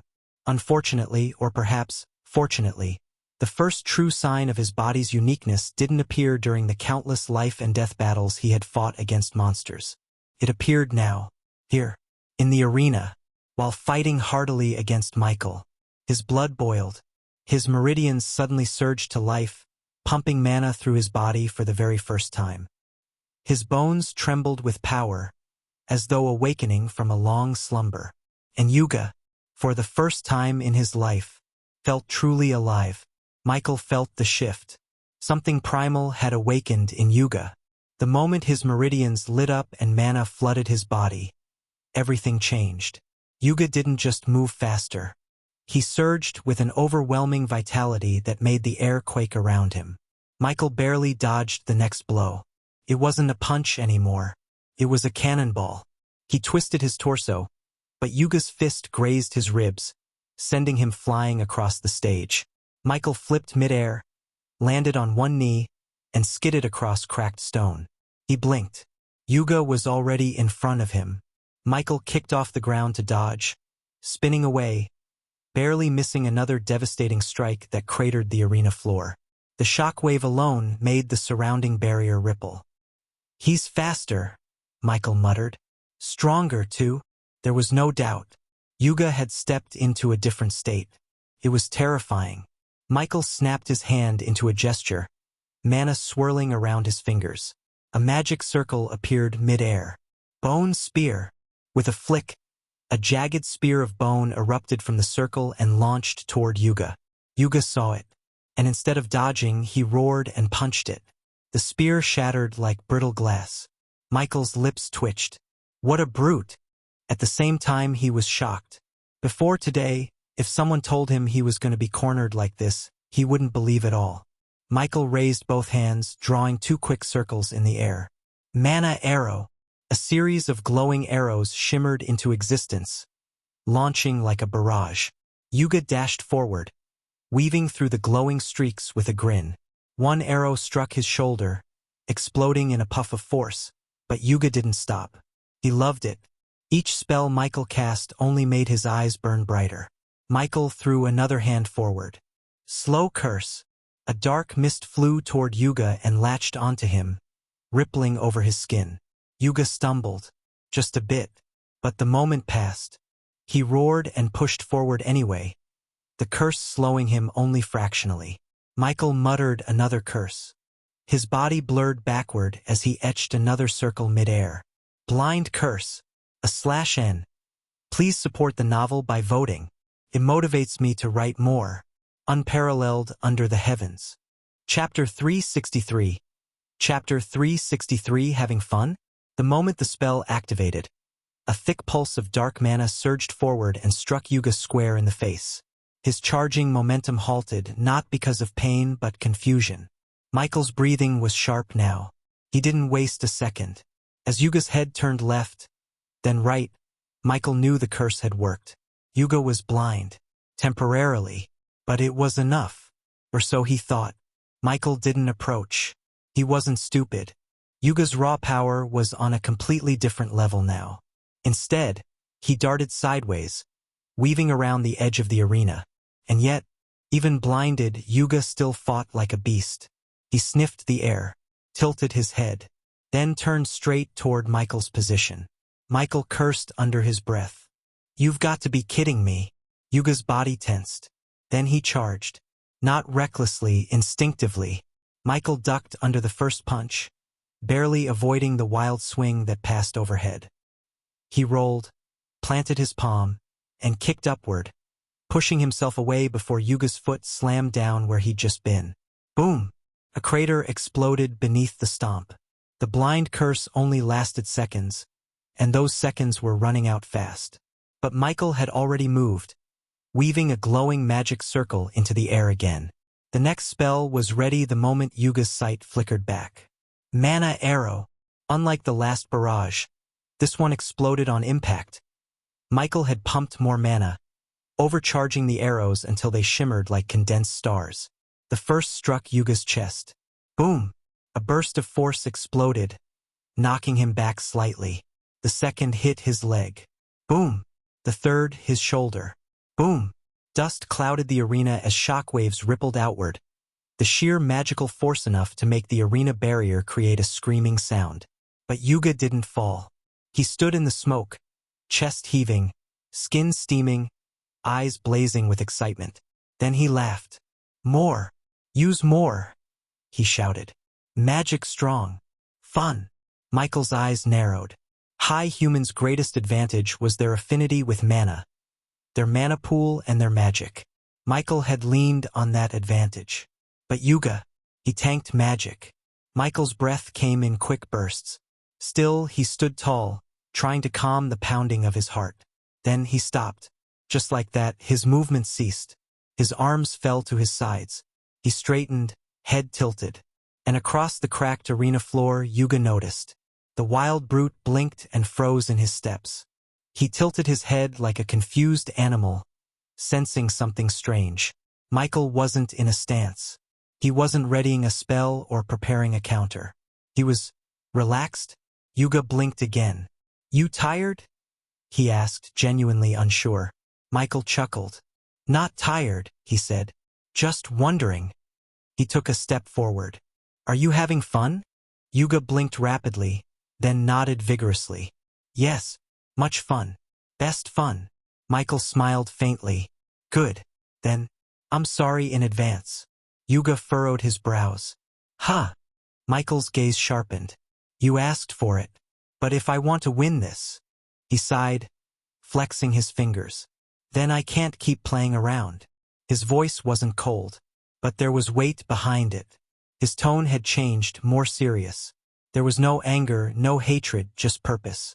Yuga's smile faltered slightly, the confusion in his expression deepening. But he didn't move. Michael's heart was heavy. The turn of events had caught him off guard. He wasn't arrogant, but he knew the truth of his strength. In this kingdom, where Grand Tier was about the peak, there weren't many who could pose a threat to him. And yet, he looked at Yuga, the wild brute. Yuga was here, pushing him back, matching him blow for blow. It reminded Michael that invincibility was a myth. There was always someone stronger, or at least someone with the potential to be. But instead of despair, he felt something else. Excitement. This wasn't discouraging. It was thrilling. However, now he had to stop holding back. Michael took a deep breath and extended his hand toward the ground. A swirl of greenish-black energy spiraled beneath him. It pulsed, then spread, forming a dark, glowing magic circle inscribed with runes. The air grew cold. A low hum vibrated through the arena floor. Yuga's eyes widened as he sensed something unnatural. And then, a figure rose from the circle. A tall, armored figure, a hood over their head, and a massive spear clutched in one hand. The armor on its body was similar to the one Michael had on. Spartan. Let's turn this into a real fight, Michael muttered. Yuga's eyes gleamed. Friend. Something like that, Michael replied. The crowd had long since fallen into stunned silence. From the very first blow exchanged between Yuga and Michael, the arena had been erupting in gasps and shouts. But that was then. Now all that remained was a deep, breathless awe. Even the nobles seated in the high balconies, those proud, pampered heirs who usually scoffed at commoners, were no longer sneering. They leaned forward, gripping their seats, forgetting status, forgetting face. Every time Yuga swung and Michael dodged, someone flinched. Every time Michael cast a spell, the crowd braced for the explosion. It was chaos, controlled only by the sheer disbelief of what they were witnessing. And then came Spartan. When the undead warrior rose from the ground like a shadow given form, the Colosseum erupted again. But it wasn't a cheer. It was shock. "Touch that!" someone cried. "Did he just summon someone? What sort of magic is this?" Even the commentator, usually so full of flair, was left speechless. At this moment, he was going through a lot. The 4 strongest participants. Why were they all this powerful? Anyone with half a brain could see it. These 4 had surpassed the advanced stage by a wide margin. Their combat power wasn't something you expected from their age. No, not even close. It wasn't just shock or awe that gripped the commentator now. It was fear. His gaze flicked to the arena barrier. The blue-robed officials were no longer visible. But the barrier, one that should have broken under the sheer force of the previous clash, was still intact. That could only mean one thing: unparalleled under the heavens. Chapter 364. Chapter 364, Beast Down. Michael turned to Spartan and spoke with a calm authority. "Drop the spear. We're throwing hands and spells." Spartan, clad in armor, responded with a bow of the head. "Yes, master." The spear clattered to the ground with a resonant clang. Michael took a quick glance at his summon. Spartan's appearance was mysterious, completely concealed under his hood and black armor. Even if his face were revealed, none would suspect anything. In this kingdom, Michael was known as a summoner to do some, those who mattered, and all his summons thus far had been undead. Spartan was just another shadow in that line. A single breath passed. Then they moved. Master and summon. 2 high humans. One alive, one dead. They charged Yuga in perfect unison. Their footwork mirrored each other, movements fluid and calculated. Every punch Michael threw, Spartan followed with a mirrored strike. Their kicks landed within fractions of a second of one another. And when Michael shifted into a magic stance, Spartan did the same, launching a barrage of fire arrows and thrusting up spikes of earth beneath Yuga's feet. The pressure multiplied instantly. Yuga, who had just begun enjoying the battle, suddenly found himself in a whirlwind of attacks. He roared. His body twisted and bent at impossible angles to avoid strikes. But now it wasn't just Michael's relentless magic he had to worry about. Spartan fought like a ghost. Every blow calculated to land where Yuga was forced to dodge into. And though he didn't show it, Yuga was struggling. Michael noted it immediately. Michael ducked under a wild swing. Yuga roared. And then he lunged. Spartan intercepted. Fists collided. The shockwave rippled out, shaking the arena. The audience gasped. Yuga kicked off the ground, spinning into a low sweep meant to take both of them off their feet. Michael leapt over it. Spartan simply took it and retaliated with a vicious elbow. Fire arrow. A bolt of burning mana struck Yuga's ribs and exploded. He staggered. The crowd felt it. The shift. And then came the commentary. Ladies and gentlemen," the commentator stammered, voice catching in his throat. "What we're witnessing is a storm. A storm with fists and magic and fire and madness." He paused, blinking as Spartan launched another earth spike beneath Yuga, causing the wild brute to roll to the side. "Sir Mike, his summon, they're amazing. This is a coordinated assault. A combination of martial prowess and magical destruction. Is that summon alive?" someone muttered. "I don't know," came another voice. "It's just magic, right?" Most could not tell. Down below, Yuga grunted, taking another blast of mana to the shoulder. He retaliated by slamming his fists into the ground, cracking the arena floor and sending both Michael and Spartan flying back slightly. He panted, eyes blazing. "I like friend," he growled. "Strong." Michael exhaled slowly. "Glad to hear it." He looked toward Spartan, nodded once. They moved again. Mana arrow. Fire arrows. Another barrage of glowing arrows whistled through the air and struck Yuga's torso. Boom, boom, boom. Smoke. The arena trembled. From the commentator's booth, The stunned voice continued. Never in all my years have I seen this level of coordination. It's like fighting twins. His voice broke.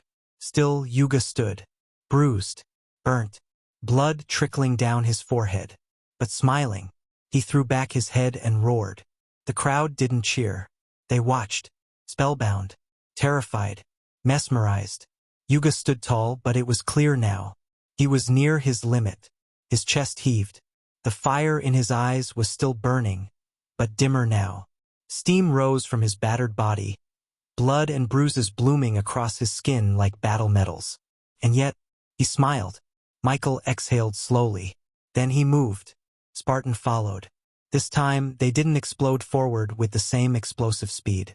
No, they walked. Each step was deliberate. Yuga tilted his head, confused at first, but his instincts flared. He dropped into a stance again, arms raised, feet planted.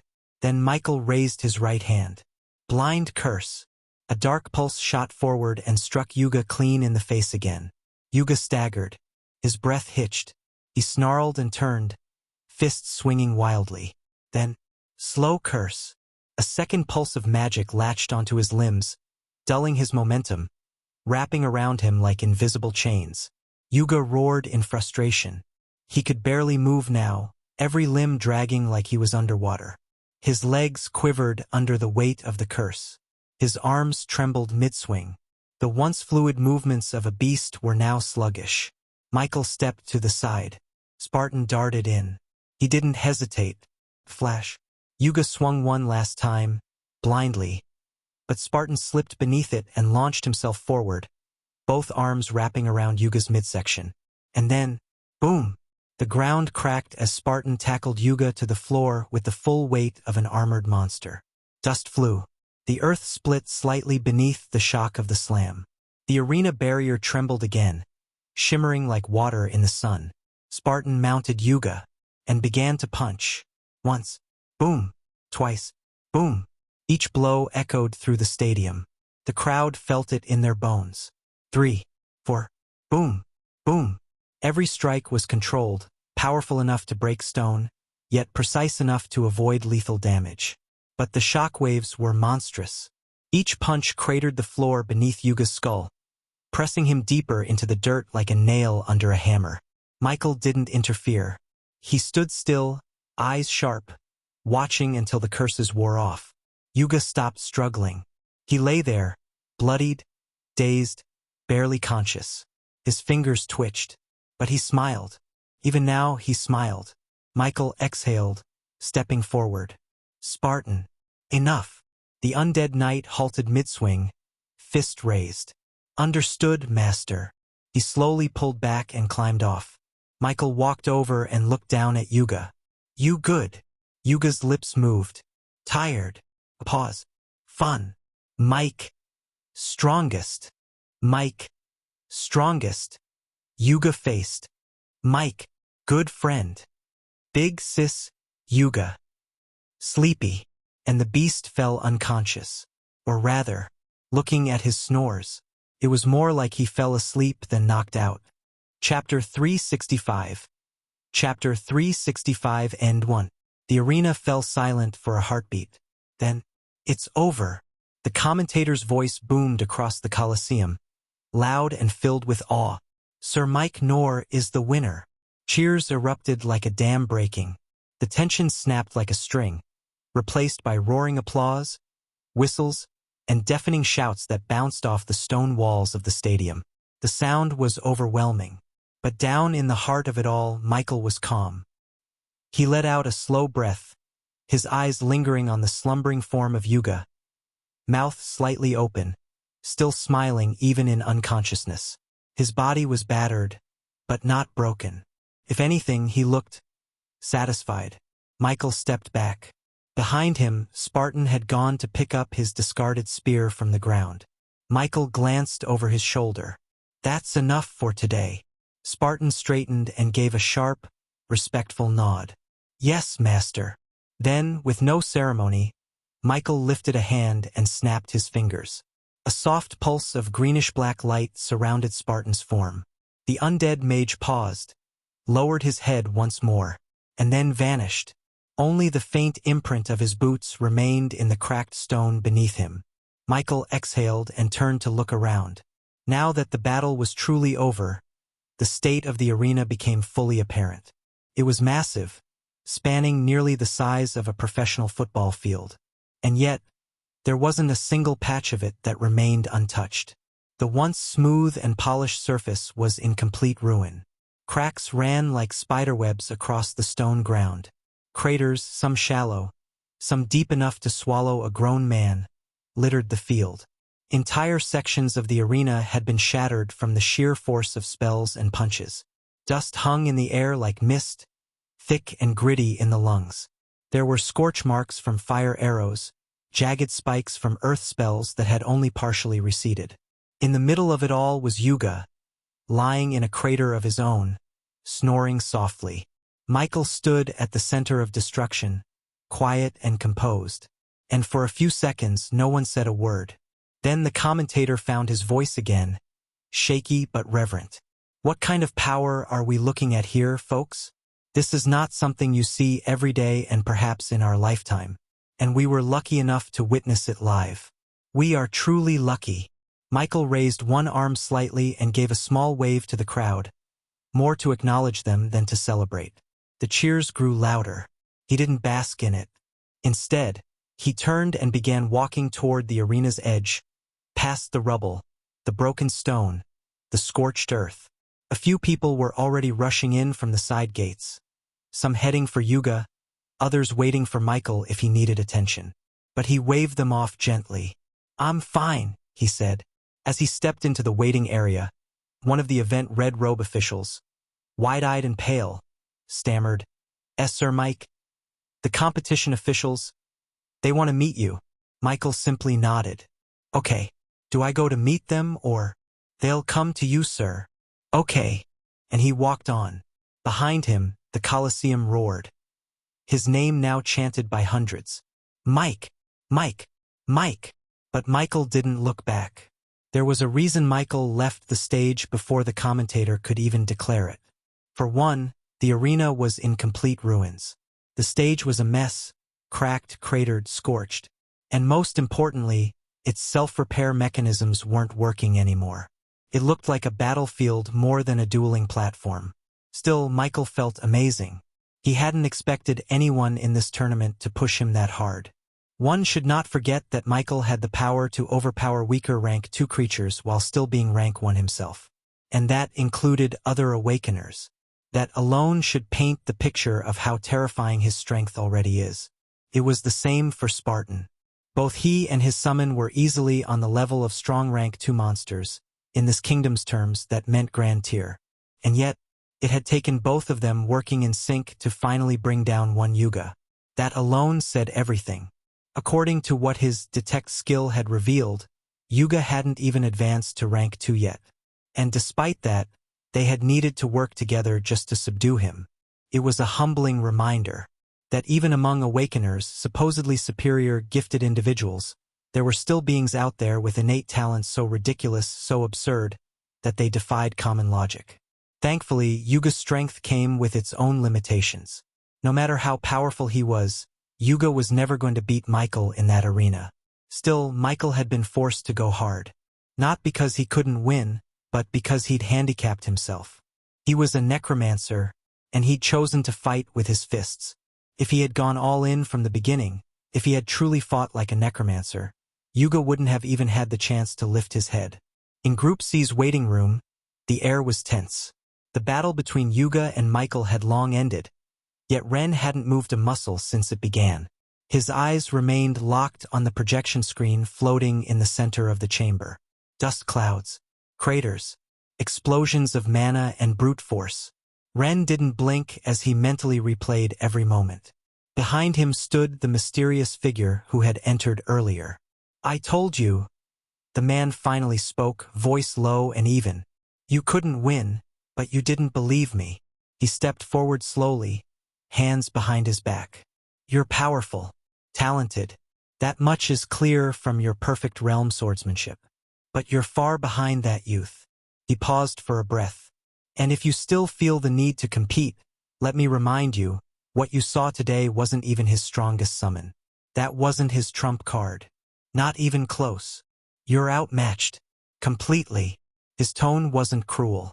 There was no mockery or spite. Just cold, objective truth. As if he were simply stating a weather report. If Michael had been present, he would have recognized the voice immediately. The sharp, unmistakable presence. The calm, grounded authority. Grand Knight Vurin. Chapter 366. Chapter 366 and 2. It went back to before the chaos, before Yuga and Michael clashed. Back when the match between Prince Rue and Ren was ongoing. The Lionheart Kingdom had long since been buzzing with rumors about the Duke's competition. Word had reached even the most remote regions, and the capital, the stage of the event, was naturally no exception. But for all the noise, some didn't truly care. That is, until Prince Rue arrived. The moment the Empire's prince stepped foot in the kingdom, everything changed. It wasn't just his status, though that alone was enough to shake the political balance, but what came with him. The reveal of a legendary ruin. The prince whom Duke Evermoon had allied with didn't even bother to attend the finals anymore. Why should he? His plans were dust. The very presence of Rue, for multiple reasons, made any schemes meaningless. Not just because of his bloodline, but because of his personal power. But even so, those who initially dismissed the tournament began to pay closer attention. Grand Knight Vurin, however, had not been among them. Despite being one of the kingdom's most respected figures, Vurin typically didn't involve himself in noble disputes.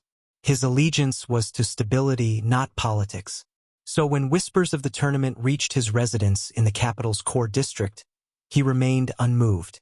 Even when the matches began and faint pulses of mana echoed through the air, brushing against his senses like ripples in a pond, he paid no mind. Until that moment, a grand tier aura erupted. Fierce, raw, unfamiliar. And with it, a sensation he was all too familiar with. Sword chi. Vurin shot up from his seat, his eyes narrowing. Someone in the capital had used sword chi.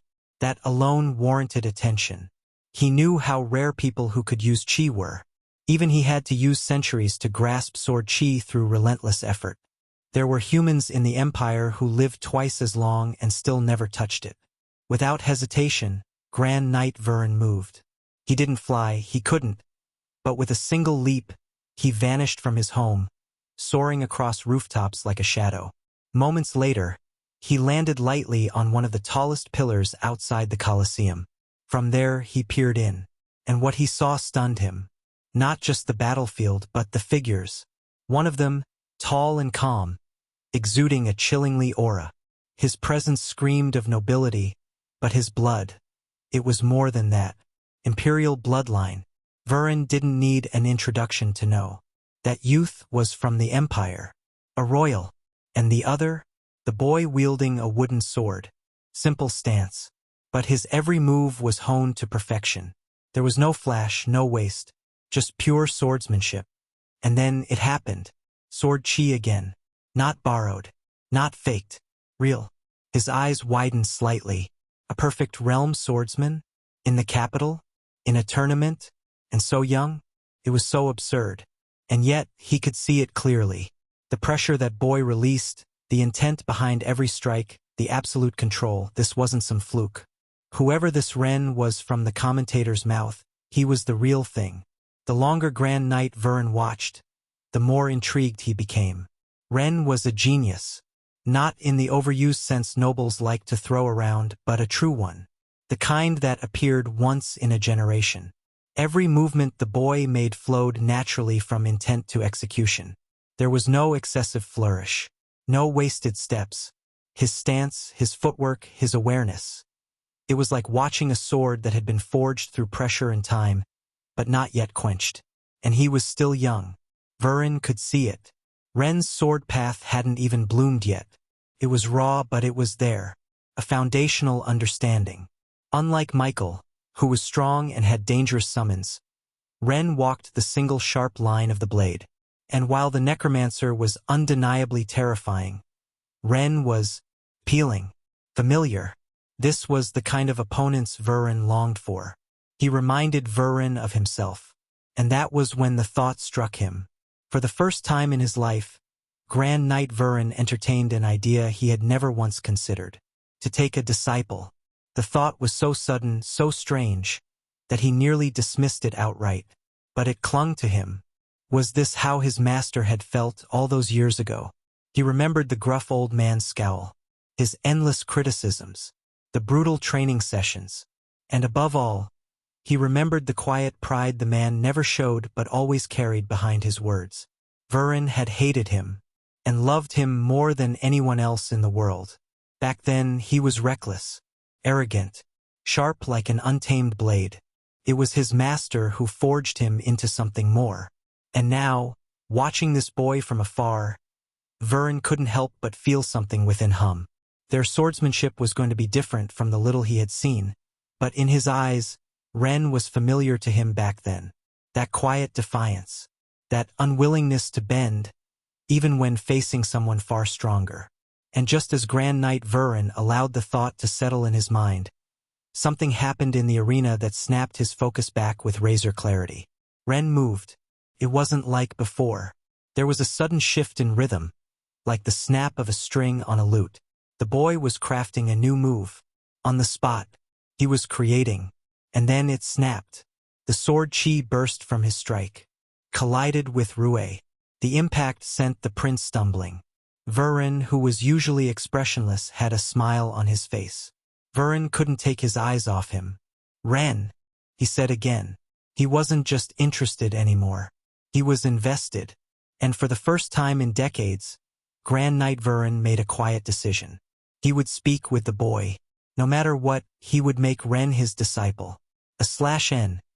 Please support the novel and author by voting. It's been motivating me to write a lot. Chapter 367. Chapter 367. Why are you here? Vurin watched as Ren left the arena after winning. He was exhausted, spent, but victorious. Vurin didn't hesitate any longer. He turned from the pillar and leapt back to the outside area of the arena. The chaos of cheers in the building continued, but none of it touched him. Vurin had made his decision. He would walk to the other end of the arena, toward the waiting rooms, and speak with Ren directly. Even if the boy refused at first, Vurin was sure of one thing. He was going to take that youth as a disciple. That thought had barely finished forming when, "Ladies and gentlemen," the commentator's voice boomed again, carried by the arena-wide enchantments. "We've just witnessed one of the greatest fights this Colosseum has ever seen." The crowd roared. "But it's not over yet. Up next is another match. The winner of the next match will be facing Ren Noah in the grand finals." Vurin paused mid-step. He turned his head. Then came the names. In just a few moments, the other two of the powerful four, Yuga and Mike Nor, will be facing off. Vurin stopped completely. That name, Mike Nor. The moment he heard it, he closed his eyes. He knew it well. Vurin opened his eyes. "I see," he muttered under his breath. "So he's here too. If he's here, then no matter how talented that youth is, he can't possibly win." Grand Knight Vurin narrowed his eyes. Even he knew he couldn't hold a candle to Michael. How could someone weaker than him hope to succeed? And worse, Ren wasn't even at his peak again. But Vurin didn't stop walking. Michael's presence didn't deter him. His goal remained unchanged. Ren was still his focus.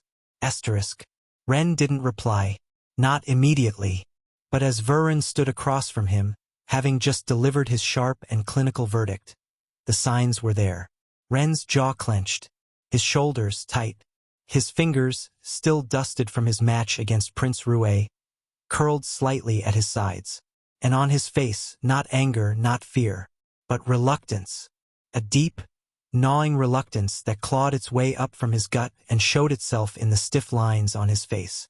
It was the kind of expression one wore when faced with an unavoidable truth. Vurin recognized it. "I know what you're thinking," Vurin said, softer now. "You want to prove me wrong, that you're not outmatched." Ren said nothing. His gaze fell to the ground for a brief second, then rose again. "You want to fight him, Vurin continued. You want to face him anyway. Still no answer. But Vurin didn't need one. He could see it in Ren's eyes, that stubborn refusal to yield. It was admirable. It was foolish. It was familiar. Vurin let out a small, amused breath. You remind me of myself at your age. Is there a reason why you still want to fight? Ren's silence stretched between them. It was full of unspoken thoughts, clenched pride, and raw, aching realization. After what he'd seen, after the battle that shook the entire Colosseum, Ren couldn't lie to himself. He had thought his fight against Prince Rue was the pinnacle. That surviving, no winning, against a youth of imperial bloodline was proof that he belonged among the monsters, that he could stand on the same level. But then Michael fought Yuga, and the truth hit him like a cold wave. He didn't just lose the throne he thought he was close to. He realized he was never even in the palace. Michael wasn't someone he could compete with. And Yuga? That gentle giant he had barely registered as a threat before? That boy could have flattened him with raw power alone. He clenched his jaw harder. Even exhausted, Ren didn't want to show weakness in front of this old man. The reason he hadn't acted out even with everything the man had said was because he had a feeling that this old man in expensive-looking armor could probably kill him with a flick of his finger. This only made Ren further depressed. It was like he was facing monsters left and right today for no reason. Ren asked the only thing his mind could form clearly through the haze of exhaustion and internal crisis. Why are you here? His voice was quiet. Grand Knight Vurin didn't respond right away. The man's gaze, calm and sharp like a drawn blade, didn't waver. I asked first, he said simply. Answer me, and I'll answer you. Ren's brow furrowed. That was fair. He let out a breath and finally spoke, voice low. I'm not doing this because I think I can win, Ren admitted, his voice sharper now, more grounded. I'm doing it because this is for my goal.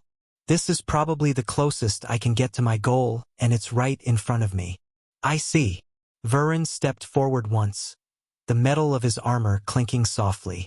And now, your question. He placed his hands behind his back and straightened fully. The pressure that had quietly rolled off him since their meeting became suddenly clear, dense, vast, and absolute, like standing beneath a storm cloud that hadn't yet struck. You caught my interest. Ren's eyes narrowed slightly. I watched your fight, from start to finish. Ren looked at him carefully now, guarded but not dismissive. Vurin's next words came slowly, but with unmistakable weight. I want to guide you. That made Ren blink. Guide. I want you as my disciple, Vurin said plainly. No flourish, no grand declaration, just a truth dropped like a stone into still water. Silence fell again. Ren wasn't sure what to say. Vurin looked down at Ren. Not in condescension, but in clarity.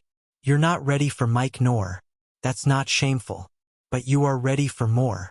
And I can show you the path, if you're willing to walk it. Ren's lips parted. Then he closed them again. The old man certainly radiated power, but that alone wasn't enough for Ren to accept on the spot. He didn't even know who the man was. Becoming someone's apprentice wasn't a decision to be made casually, especially not with a stranger. Besides, Ren wasn't particularly interested in becoming anyone's disciple to begin with. Right now, his focus was on how he could win this competition and use it to elevate his family's status. It was then that Vurin asked him another question. Chapter 368. Chapter 368. Who are you? I can tell your reluctance isn't because you want to fight Mike nor, Sir Vurin said, his gaze sharp. From what you've just said, it can only be because of the competition itself. Is there something among the prizes you're after? His words struck deep. Ren hesitated, silently impressed by the old man's perception. He had seen right through him. It was exactly as Vurin said. Ren wasn't shaken because someone stronger than him existed. Michael didn't intimidate him for that reason. What bothered him was that someone stronger than him was here. In this competition, this wasn't about testing his limits or challenging himself. He was here for the Viscount title. The money, the whispers of wealth promised to the winner, he didn't care. The Duke's daughter? Marrying her might bring some benefits to his family. That was how little importance she held in his heart. The Viscount title stood above everything else. It was the only thing that truly mattered to him. Ren didn't immediately respond. He stared at the floor, the weight of everything pressing down on him. Vurin had cut to the heart of the matter. "Yes," Ren finally said, voice low but steady. "I'm here for the Viscount title." Vurin tilted his head. "That's it." Ren blinked. The way Vurin said it, like it was nothing more than a fleeting whim, rubbed him wrong. His eyes narrowed. "Who are you?" Vurin didn't answer with words. Instead, he moved. Slowly, deliberately, he reached to his side and drew the sword strapped to his waist. It was simple in appearance. Clean. Polished. But the moment it cleared the scabbard, the air shifted. The blade hummed. A white light began to coat its edge, faint at first, but growing in intensity like a second sun emerging in the small chamber. The vibration pulsed through the room. Not violent, but resonant, deep, and steady. Ren's eyes widened. He knew that sensation, that light, that vibration. How? The word escaped before he could stop it. For a brief moment, his carefully composed thoughts crumbled. Someone else could wield this energy? How? No one ever told him. He'd never seen another. He had thought, "Did you think it was yours alone?" Vurin asked, lowering the blade slightly. "That you were the only one?" Ren didn't answer. His thoughts raced. If other swordsmen were to hear his surprise, they would have laughed at him. Chi was rare, but it wasn't unique. There were sword cultivators in remote sects, hermits in distant valleys, knights who transcended the ordinary. Chi was the mark of one who walked the path of mastery, not privilege. But Ren had grown up with only the barest scraps of knowledge. His background was humble, his swordsmanship self-taught. Even among nobles with greater means, knowledge of Chi was rare. Ren had no one to explain it, no one to guide him. "You really don't know anything, do you?" Vurin's tone held no scorn, just calm observation. Ren clenched his fists. No, he didn't, and that stung more than he wanted to admit. His eyes flicked from the glowing blade back to Vurin. The power the old man radiated was immense. It was refined, more than his. Vurin sheathed his sword with a soft, final click. "I'm a swordsman," he said. "Like you. Sir Vurin White, Grand Knight of the Lionheart Kingdom. I say again, boy, I want you to be my disciple." Ren's heart skipped a beat. Grand Knight. The words rang in his ears like a thunderclap. He'd heard them before, and now one stood before him. He was ignorant about things like Chi and so much more, but he wasn't so ignorant that he couldn't recognize the peak power of the kingdom. Ren took a step back without realizing it, his throat dry. Panic began to claw at his chest. Not fear of harm, but the pressure of realization. He was speaking so casually to a Grand Knight. He'd questioned him, doubted him, almost snapped at him. And now? Vurin observed Ren quietly, as if understanding the storm that brewed within the boy.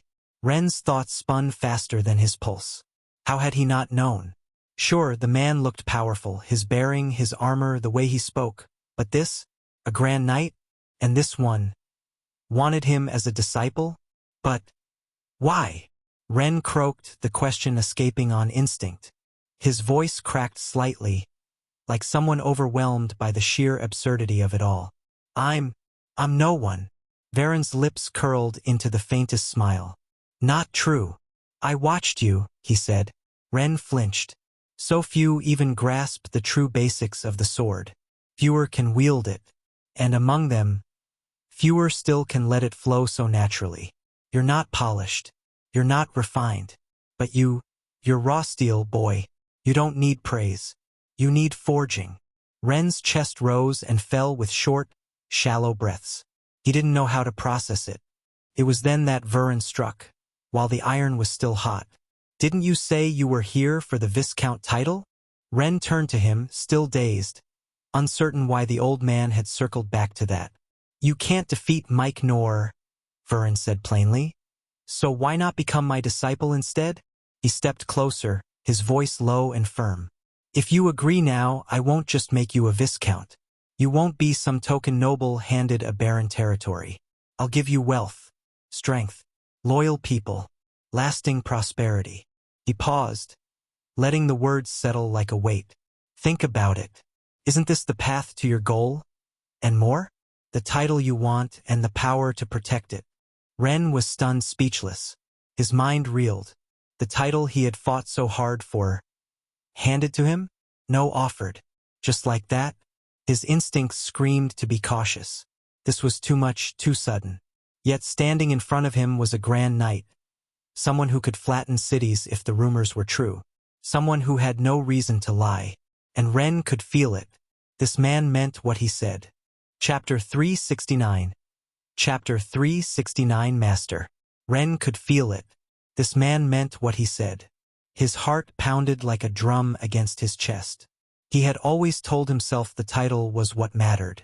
Not the process. Not the fight. Just the result. If it raised his family, if it gave them land, a future, if it gave them wealth and respect, then it was worth everything. But now, when that goal stood within reach, offered by the hand of a grand knight himself, why was he hesitating? Because he wanted to win it with his own hands? No. He clenched his jaw. That wasn't it. Ren had pride, yes, but he wasn't blinded by it. He knew what he was capable of. And more importantly, he knew what he wasn't. Even setting Michael aside, he couldn't beat Yuga. The boy had fought with nothing but his fists, and yet those fists could crush boulders. Ren had tricks, skill, but against overwhelming strength, tricks only lasted so long. He remembered how Yuga's punch shattered the arena tiles. How Michael stood amidst such a monster and beat it. Compared to them, he was only so strong. But such strength wasn't enough. Not here. Not now. Ren's fingers twitched at his sides. He stared at the stone floor, the weight of everything finally dragging his shoulders down. What was he even clinging to? Stubborn pride? Empty resolve? He looked up at Vurin once more. The old knight stood there, calm, waiting. Not pushing. Not begging. Just waiting, like a mountain giving him the choice to climb or walk away. Ren exhaled slowly. Compared to fighting a losing battle, it was better to follow the mountain. Even if he had no interest in becoming anyone's disciple before. After seeing Vurin summon that glowing energy, that same resonance he once thought was his alone, how could he not want to learn? He wanted that power, that understanding. More than that, he wanted to protect the title once it was his. And a title meant nothing without strength behind it. Without another word, Ren dropped to one knee. It wasn't dramatic. It wasn't grand. But it was real. The moment his knee touched the ground, his voice followed, low, resolute. Master! Vurin didn't react immediately. Then he stepped forward and placed a hand on Ren's shoulder. Well said, the Grand Knight murmured. There's much to learn, but you've taken the first step. Ren didn't look up, but for the first time in what felt like days, the storm in his chest quieted. He'd made his decision, and now he would see where it led. At the same time, a spark lit up in the young swordsman. For some reason, Ren felt the future was brighter. He was still kneeling, the weight of his vow still fresh, when the heavy doors to the waiting room creaked open. Two familiar-looking officials in deep blue robes stepped in. A middle-aged man with sharp features and a scroll tucked under one arm, and a woman beside him, her posture straight and precise. Their expressions were weary and spent. No one truly knew how much they had endured within the barrier chamber, how tightly they held on to prevent the chaos from spilling into the arena and causing mass casualties. If it had only been commoners, perhaps they wouldn't have pushed themselves so hard.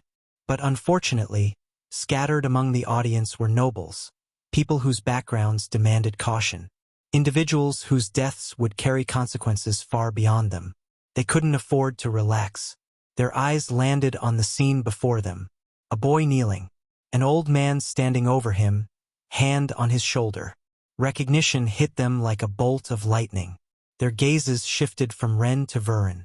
And just like that, their expressions snapped into something completely different. Respect, reverence, fear. Both immediately lowered their heads. Sir Vurin, the woman said, voice calm but tight with tension.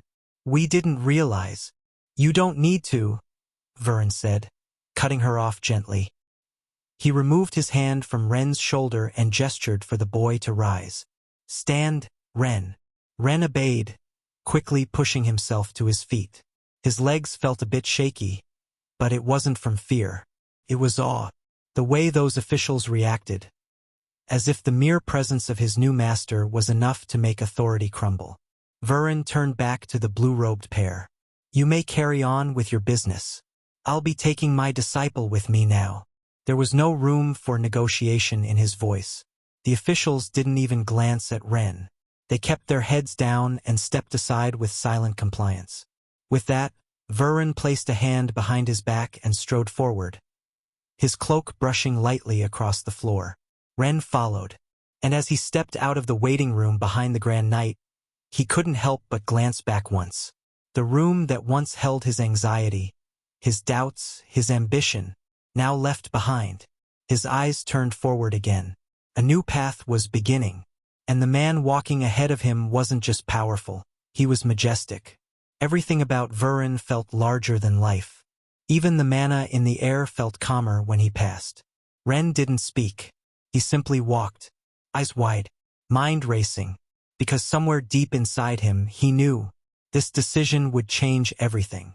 The two officials, still bowed, slowly lifted their heads, only slightly, long enough to exchange a glance. Suspicion flickered in their eyes. They were not simple servants. Each held considerable authority within the kingdom's bureaucratic structure. People like them were not easily impressed. Yet, they had just walked in on a Grand Knight of the Lionheart Kingdom standing beside a kneeling boy, Ren.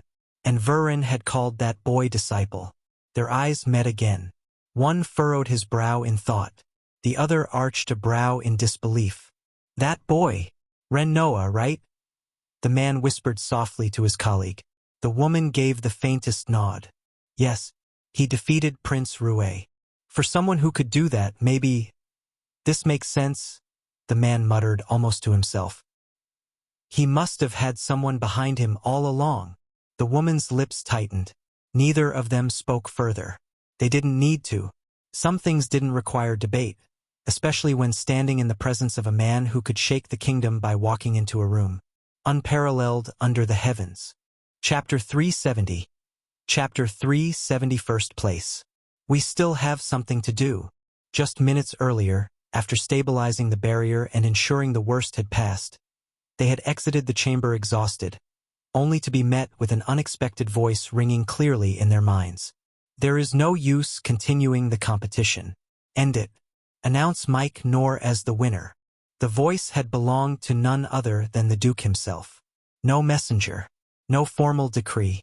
Just a direct order telepathically relayed to them both. They had exchanged a glance at the time, surprised by the abruptness.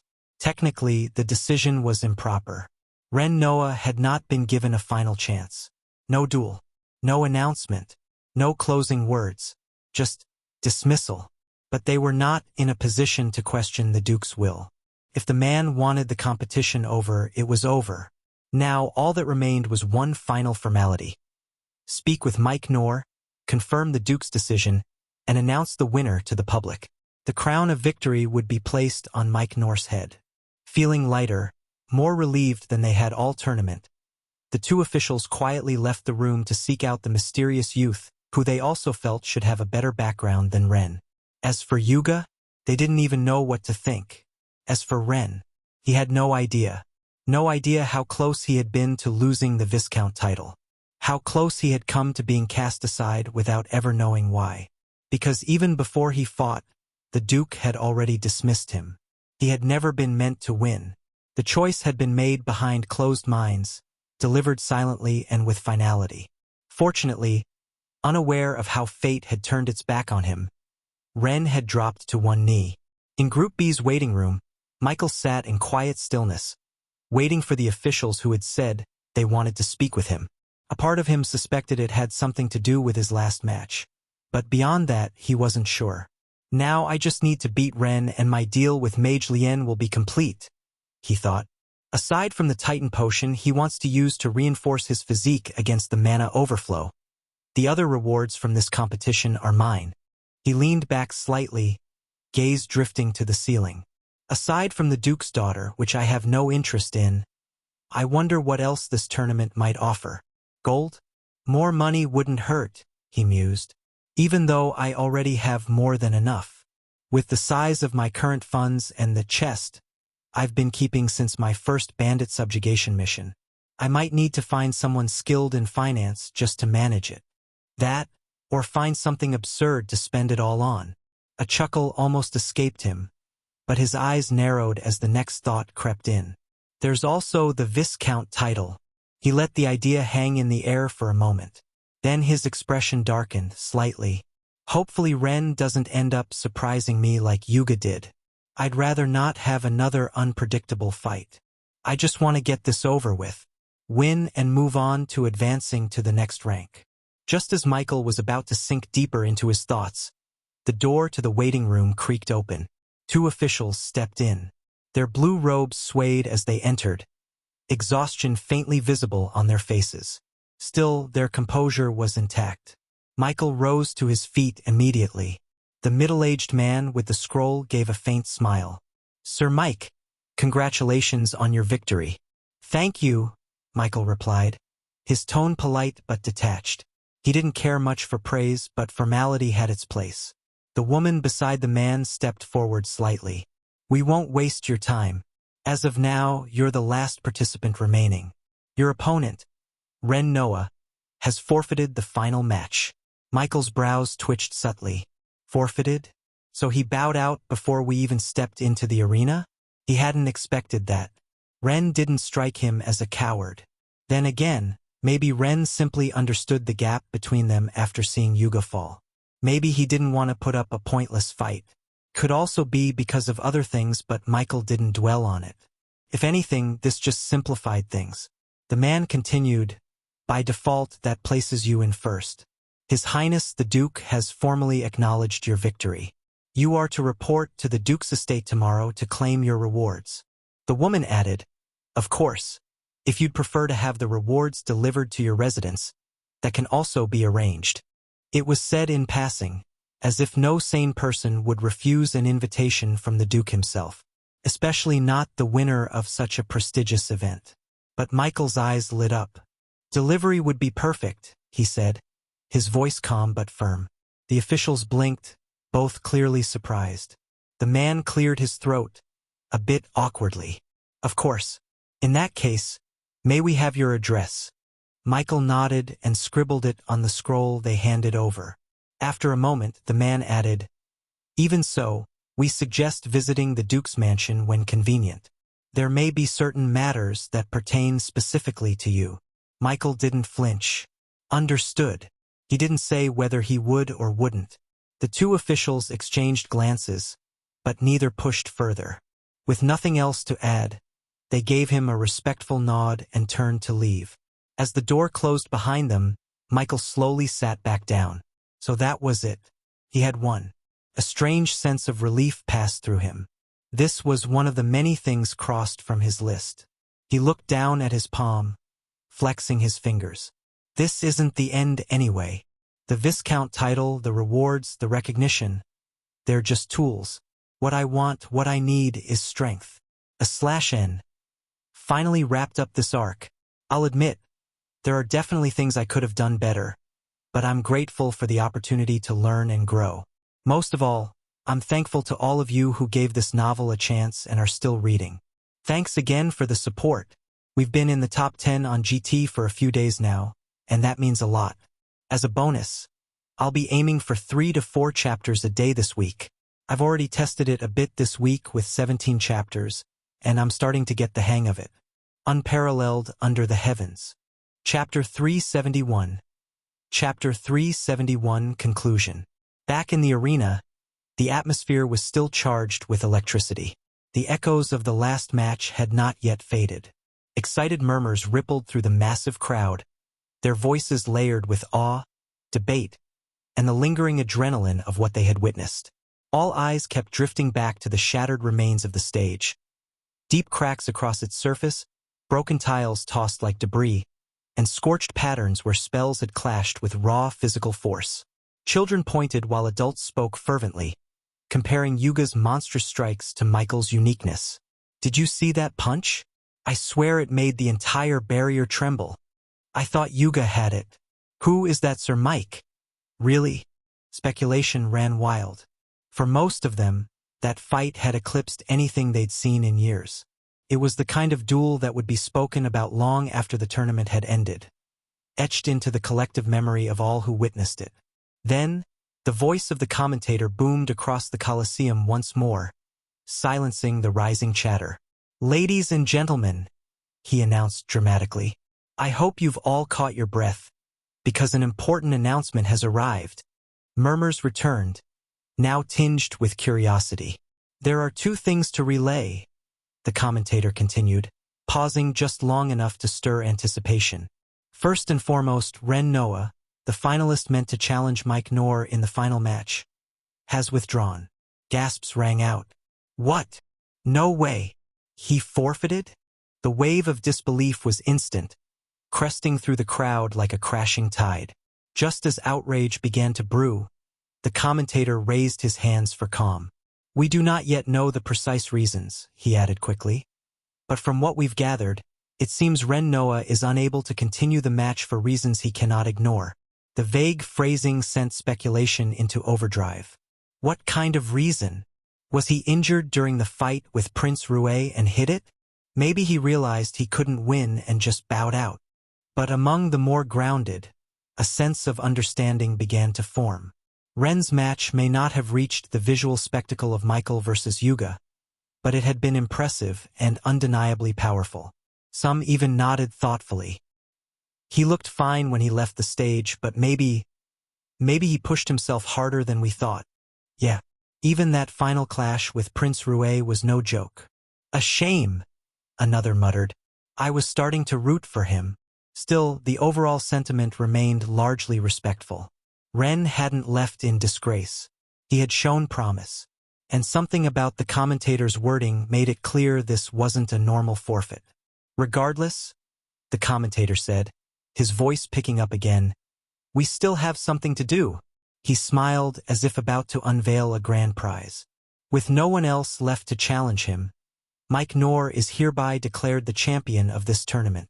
The moment the words dropped, a blast of horns sounded from above. Confetti-like lights sparked into the air from the mages positioned around the Colosseum.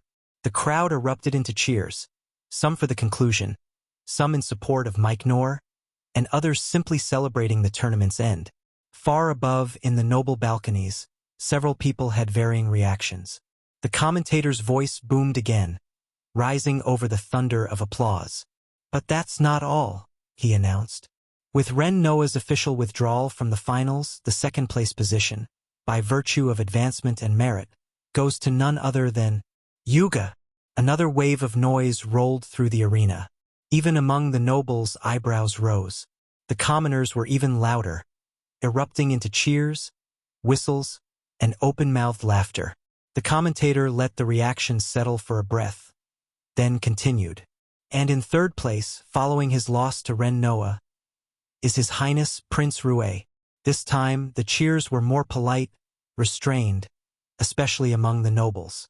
They didn't know him, but the prince had fought exceptionally well, and despite his loss, he had not embarrassed his lineage. Still, the fact that he stood behind two unknowns, especially a commoner like Yuga, left a bitter taste in many mouths. Some of the nobles clapped half-heartedly. Others remained quiet. The commentator, however, kept the energy alive. "Now," he said, leaning forward slightly as if letting the crowd in on a secret, "this final announcement may shock some of you, but it is true and confirmed." A hush fell once more. "All other participants in this tournament, regardless of where they placed, will receive a base reward of 100 gold coins." Silence. Then, boom. The arena exploded with disbelief.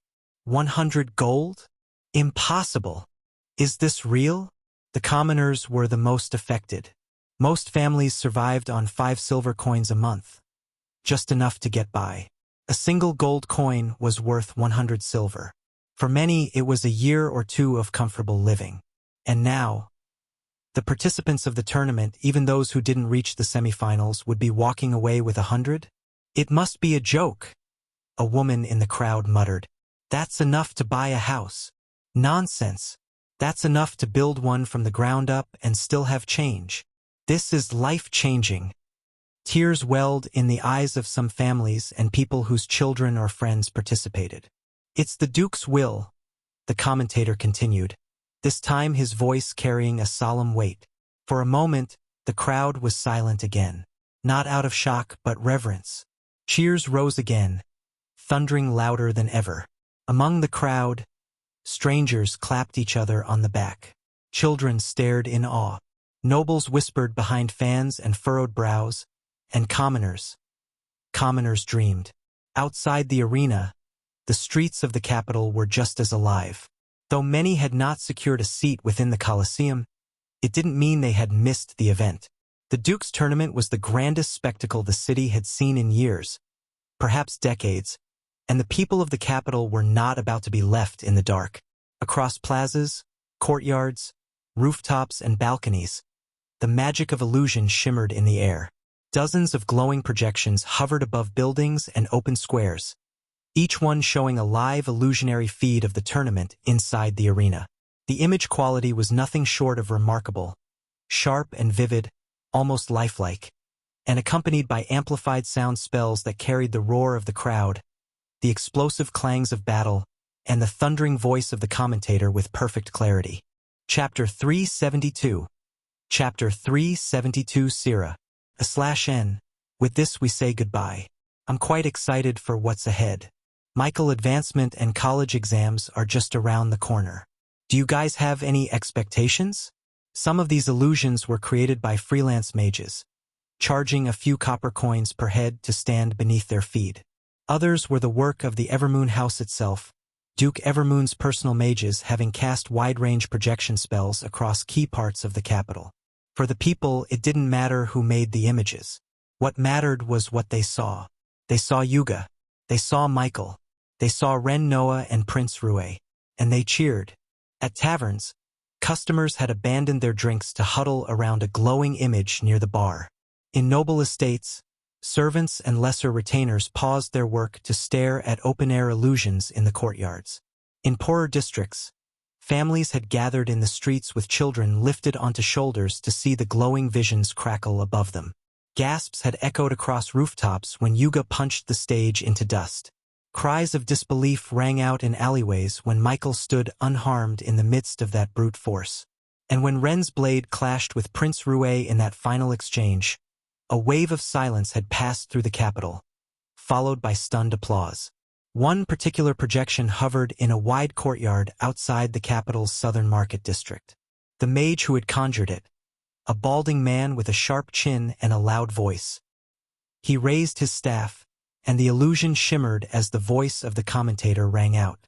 All other participants in this tournament, regardless of where they placed, will receive a base reward of 100 gold coins.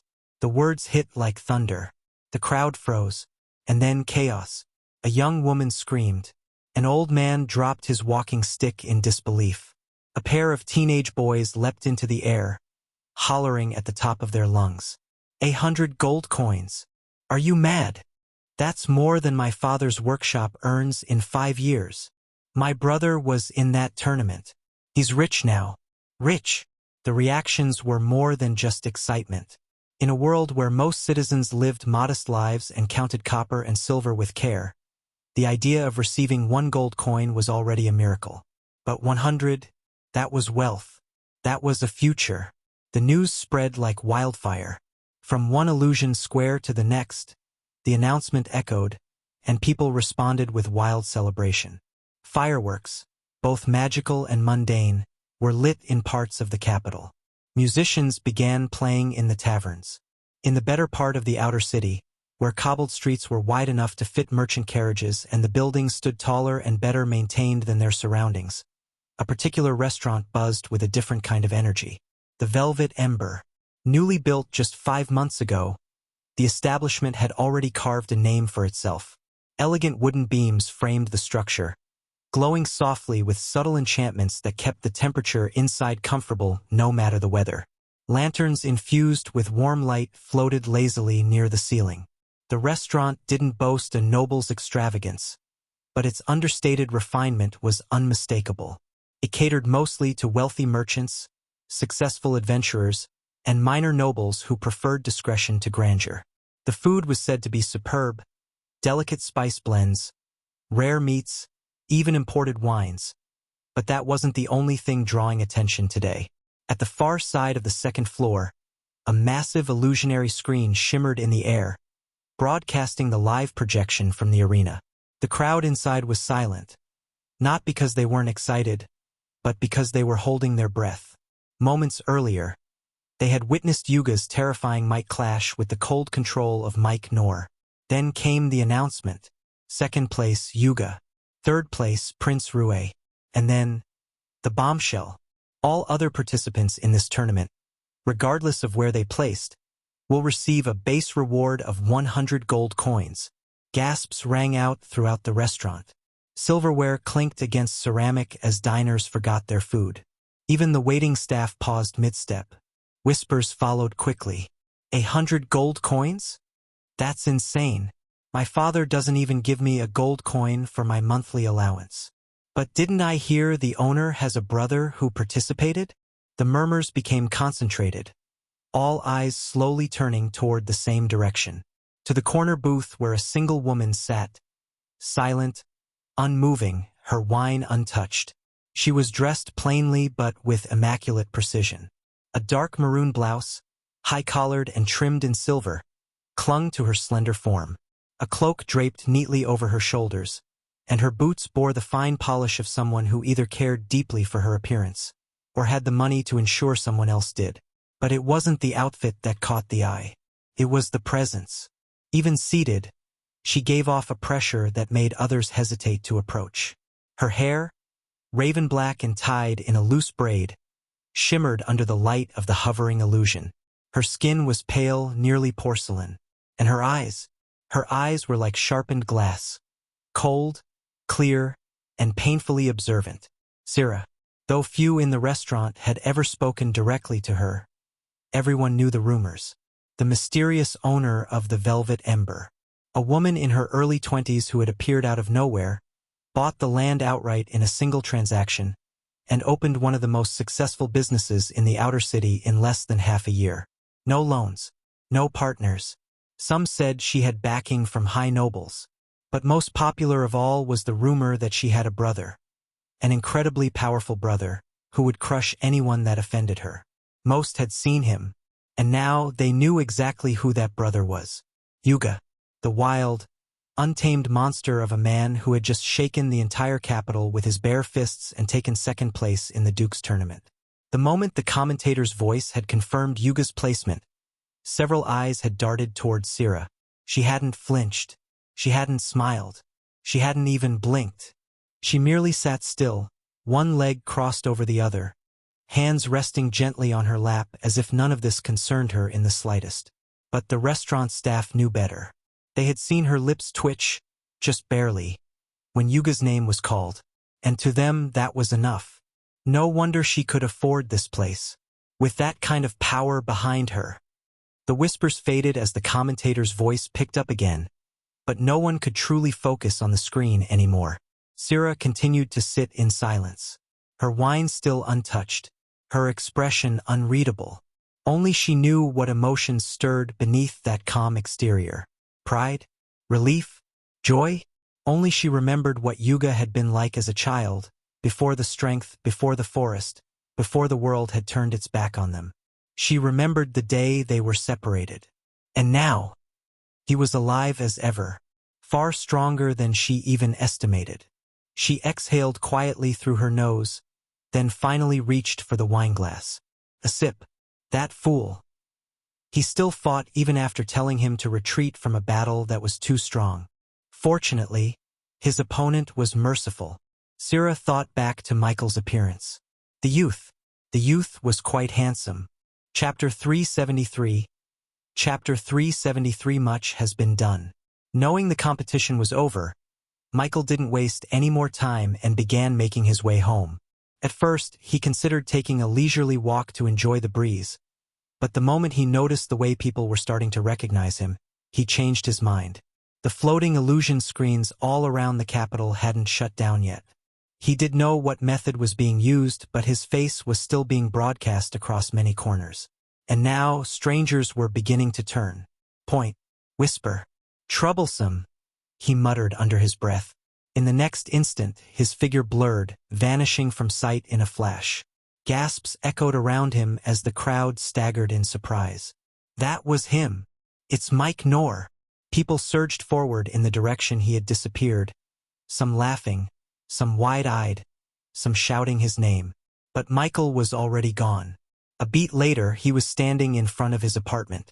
To think I'd gain fame first in the land of origin rather than the real world, he muttered. Then his expression shifted slightly. No. Maybe it's only in the land of origin that someone like me can become famous. After all, it's only recently that supernaturals have started becoming more public, and even now, people like me still fly under the radar. So Michael thought, completely forgetting that just a few weeks ago, after resolving the monster outbreak in his community caused by demonic supernaturals, he had already started gaining attention online, especially because of his undead. However, Michael couldn't be blamed for not realizing this. After all, most people only considered themselves famous once being seen in public became a hassle. Back in Aurora, he hadn't felt that way. No one's home. He unlocked the front door and stepped inside, spreading his senses the moment he entered. Aside from himself, there wasn't another living soul in the house. Leah and Ace were gone. He doubted they had gone to the dojo they often frequented. Today felt like a public holiday thanks to the Duke's tournament. The capital was practically at a standstill. Still, Michael didn't dwell on it. After locking the door behind him, he climbed the stairs and headed straight to his room. Once inside, he began removing his armor piece by piece, storing each one in his personal storage space. His spear was already there. What made him chuckle to himself was how little he had actually used it during the competition. Nothing, not even Yuga, had forced him to fight seriously with a weapon. Then again, Yuga was a different story altogether. The youth had fought barehanded, relying solely on his monstrous body to even tank spells. He was a complete outlier. When Michael thought of Yuga, part of him felt an odd sort of regret. Regret that he hadn't been able to use his talent on him. Despite Yuga's ridiculous strength, Michael was nearly certain that, at his core, he was still human, at least partially. And that made Michael wonder just how terrifying Yuga could become if he evolved. Michael would need to rely on Gale or Prince to win. The 2-against-1 strategy wouldn't have worked again. In fact, it probably wouldn't have worked at all if Yuga had more training. Too bad he was alive. Too bad he wasn't an enemy. These were the thoughts that had crossed Michael's mind immediately after defeating Yuga, thoughts he quickly shoved away. He blamed his talent for such twisted impulses. As he finished removing his armor, he lay on the bed, arms behind his head, thoughts still drifting back to the tournament. Putting Yuga aside, he muttered, "If I ever run into someone else that unique again, and I have the right to do what I want with them, I'd rather they be alive than dead." His eyes narrowed. The fact that my talent works on me means I should be able to use it on living targets too. I just haven't figured out how yet. Maybe advancing to rank 2 will unlock more information. Perhaps something like what beast tamers use, soul contracts with living creatures. If I can mimic that, forget everything else. My sister, my aunt, they could become strong. But that was a matter for future Michael. The current one? He simply lay back, summoned Spartan to guard his resting body, and with a long breath, returned his consciousness to his original body in Aurora. The first thing Michael did upon returning to the real world was spread his senses. As expected, the familiar tethers to a few of his undead responded immediately, but aside from that, the house was empty. He didn't frown. He didn't even pause. He was used to this, especially around this time of day. Lily should still be at school, he thought casually, already moving toward the kitchen. An aunt, he smiled faintly. She wasn't working as a chef anymore, not like back in Woodstone City. That had been a tiring job, one where she poured her soul into long hours and thankless customers just to put food on the table. Now she owned her own place. Thanks to his means, Michael had built up a solid financial foundation. While he could have used that money for other things, he didn't.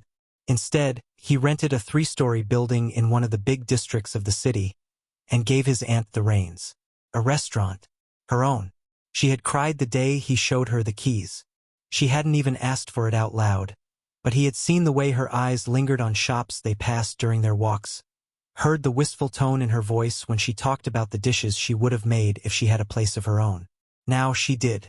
The restaurant had only been open for a couple of weeks, but word had already started spreading. And the best part? She was happy.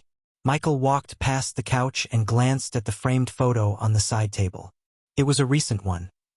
Lily grinning awkwardly in her school uniform, his aunt standing proudly beside her in her chef's jacket, and Michael, tall, slightly off-centered, holding a box of fresh vegetables like some overgrown delivery guy. His smile lingered. A lot had changed since they arrived in this new city. He had done so much, and there was still much to be done. For his family, and for himself. Chapter 374. Chapter 374 by Michael didn't spend much time in Aurora. That had been the case for a while now, especially throughout the tournament process. It wasn't yet time for him to shift his full focus back to Aurora. That moment would come soon, very soon. But not just yet. Right now, Michael's main goal was to tie up a few loose ends in the Land of Origin. Upon returning to the Land of Origin, he resumed meditating, after once again trying to probe deeper into his talent, seeking something new. As usual, he found nothing. It didn't bother him much. He was just testing his luck, as always. The next day arrived quick and a visitor came to Michael's residence. It was a familiar face. It was the middle-aged man that had a hand in officiating the Duke's tournament. The man sat in silence, his brows slightly furrowed as he glanced around the interior with visible confusion. The house was modest but neat, polished wood floors, clean furniture, and a faint herbal fragrance in the air that suggested someone had aired it out that morning. It was all normal. Too normal. Especially for someone like him. The neighborhood itself wasn't run down either. In fact, it was one of the cleaner districts in the outer city. But that was precisely the problem. This was the outer city. At first, when Michael had casually given him his address the previous day, the official hadn't thought much of it. The name of the street had sounded unfamiliar, but he had simply assumed it was some quiet part of the inner city he hadn't personally visited. Yet here he was, clearly standing in the outer district. And not just on the edge either. This was deep enough that even the guards had paused upon arrival, double-checking the location to make sure they hadn't gotten lost. Strange, the official thought, eyes drifting around. Wasn't this boy a noble's son? So why was he living here? Before the man could dwell too long on the oddity, a faint thump echoed down the stairs, followed by the soft shuffle of footsteps. Michael descended the stairs, now dressed in fresh, clean robes. His black hair was slightly damp from a recent shower, and there was a casual ease in his step as he reached the final step. Behind the official, 2 armored guards stiffened instinctively, but not out of fear. It was respect. Michael didn't give off the aura of someone trying to be imposing, but to anyone with half a sense, his presence was dense. Also present were 2 others. Leah and Ace stood in the hallway, both of them looking up at Michael with thinly veiled concern. Michael scanned the group quickly, then raised a brow. "You're here early." The official offered a polite bow as he stood up. "Apologies for the sudden visit. I thought it best to speak with you before the day's obligations consumed your time." Michael walked to the sitting room and gestured. "Then speak freely. You've come this far." The official hesitated, then followed, removing his gloves and tucking them neatly into his belt. "Before that," the man said slowly, unable to suppress his curiosity. "Forgive me for asking, but do you truly reside here?" Michael's brow rose. "Should I not? It's just..." The man cleared his throat, slightly embarrassed. "Given your L standing, I simply assumed you were from a noble family. Michael offered a half-smile, one that didn't quite reach his eyes. And what if I told you I wasn't? The official blinked. Surely you jest. Michael's smile faded. What brought you here? The official straightened slightly, all formality returning to his tone. I've come to talk about your reward. Michael's gaze sharpened as his heart quaked. Please follow me to our carriage outside, Sir Mike. Michael didn't respond immediately. Instead, he gave Leah and Ace a quick glance, an unspoken signal to stay behind and hold the house down. Then Michael turned and stepped out the door. What greeted him made him pause. Parked along the quiet street was a grand carriage, far too grand for the neighborhood it currently sat in. The structure was massive, easily large enough to accommodate 6 grown men within, and built from a shimmering darkwood that reflected a soft silver sheen beneath the morning sun. Gilded trims ran along its frame in tasteful arcs, while glowing runes hummed faintly along its chassis, likely enchantments for mobility and defense. But it wasn't just the carriage that drew attention. It was the steed pulling it. No, calling it a steed felt like an understatement. The beast was enormous, taller than most war horses, its dark coat glistening with a sheen that almost resembled scales. Its eyes were a deep gold, intelligent and aware, and its legs were thicker than a tree trunk, ending in talons instead of hooves. Michael's gaze lingered for a moment. Monster bloodline, he muttered. It was subtle, but there was no mistaking it. Whatever creature this was, it wasn't wholly natural. The guards near the carriage stood straight, armor polished to a mirror shine, weapons at their sides. When they spotted Michael, they gave short bows in sync. The middle-aged official caught up behind him and gestured toward the open carriage door. Looks beautiful, right? He said, a note of pride in his voice. Michael stared at the carriage a second longer, then stepped forward. The official followed quickly after, and the guards closed the door behind them with a soft thud. Outside, neighbors peeked from behind curtains and gates, some clutching their mouths in shock. Others whispered in hushed tones, unsure if what they were seeing was real. Inside the carriage, the air changed. Michael immediately noticed the shift the moment the doors closed. It wasn't just the soundproofing, though that was excellent. It was the ambience. A subtle coolness lingered in the air, maintained by silent enchantments woven into the ceiling above. Gentle golden lights glowed from the corners of the carriage, casting a soft illumination that gave the interior a warm, welcoming feel. Not too bright, not too dim. Just right. For a moment, Michael saw something he might actually spend money on in this land. Chapter 375. Chapter 375 Rewards 1. Michael turned his gaze to the middle-aged man seated across from him. The official gave a knowing smile. He reached into a side compartment built seamlessly into the carriage wall. With a quiet click, a section of the panel slid open. From within, the man pulled out a heavy, iron-bound box roughly the size of a large briefcase. It was dark oak, reinforced with polished bronze clasps and intricate crestwork carved into the surface. An emblem that bore Duke Evermoon's seal, a crescent moon biting into a ring of stars. The man placed the box gently between them. Michael leaned forward slightly, watching in silence. With a twist of a key, the box opened. Inside, neatly arranged in their own velvet-lined compartments, were 3 items. A rolled-up parchment map, a wooden token, and a bulging black bag sack. The man didn't speak immediately. He let Michael absorb the sight. This, he said at last, lifting the map carefully, is the territory of Duke Evermoon. He unrolled it across the flat armrest between them, revealing a detailed, color-coded cartographic. Michael's eyes scanned it swiftly. He immediately caught sight of several red dots. "What are these?" he asked, pointing to one cluster. The man in blue robes smiled. "Available Viscount territories. These are yours to choose from." "Choose?" "Yes," the man replied. "As per Duke Evermoon's promise to the competition champion, you're entitled not only to land but to title, and not an empty one. A true viscountcy, with people, with land, with taxes, guards, trade rights, and responsibilities." He gestured again to the map. Each of these marked points represents a viable territory under the Duke's domain. Some are stronger economically. Others are more isolated but rich in natural resources. Some are along major trade arteries. Others, near monsterlands, if that's more your flavor. And I can pick any? Any, the official confirmed. Well, any that haven't already been promised or contested. But most of these, they're open. The Duke wants you to choose based on what suits you. Michael said nothing. The man let the silence stretch before reaching for the wooden token next. This, he said, is your proof of nobility. It officially marks you as Viscount Mike Nor. Michael accepted the token, turning it over slowly. It was warm.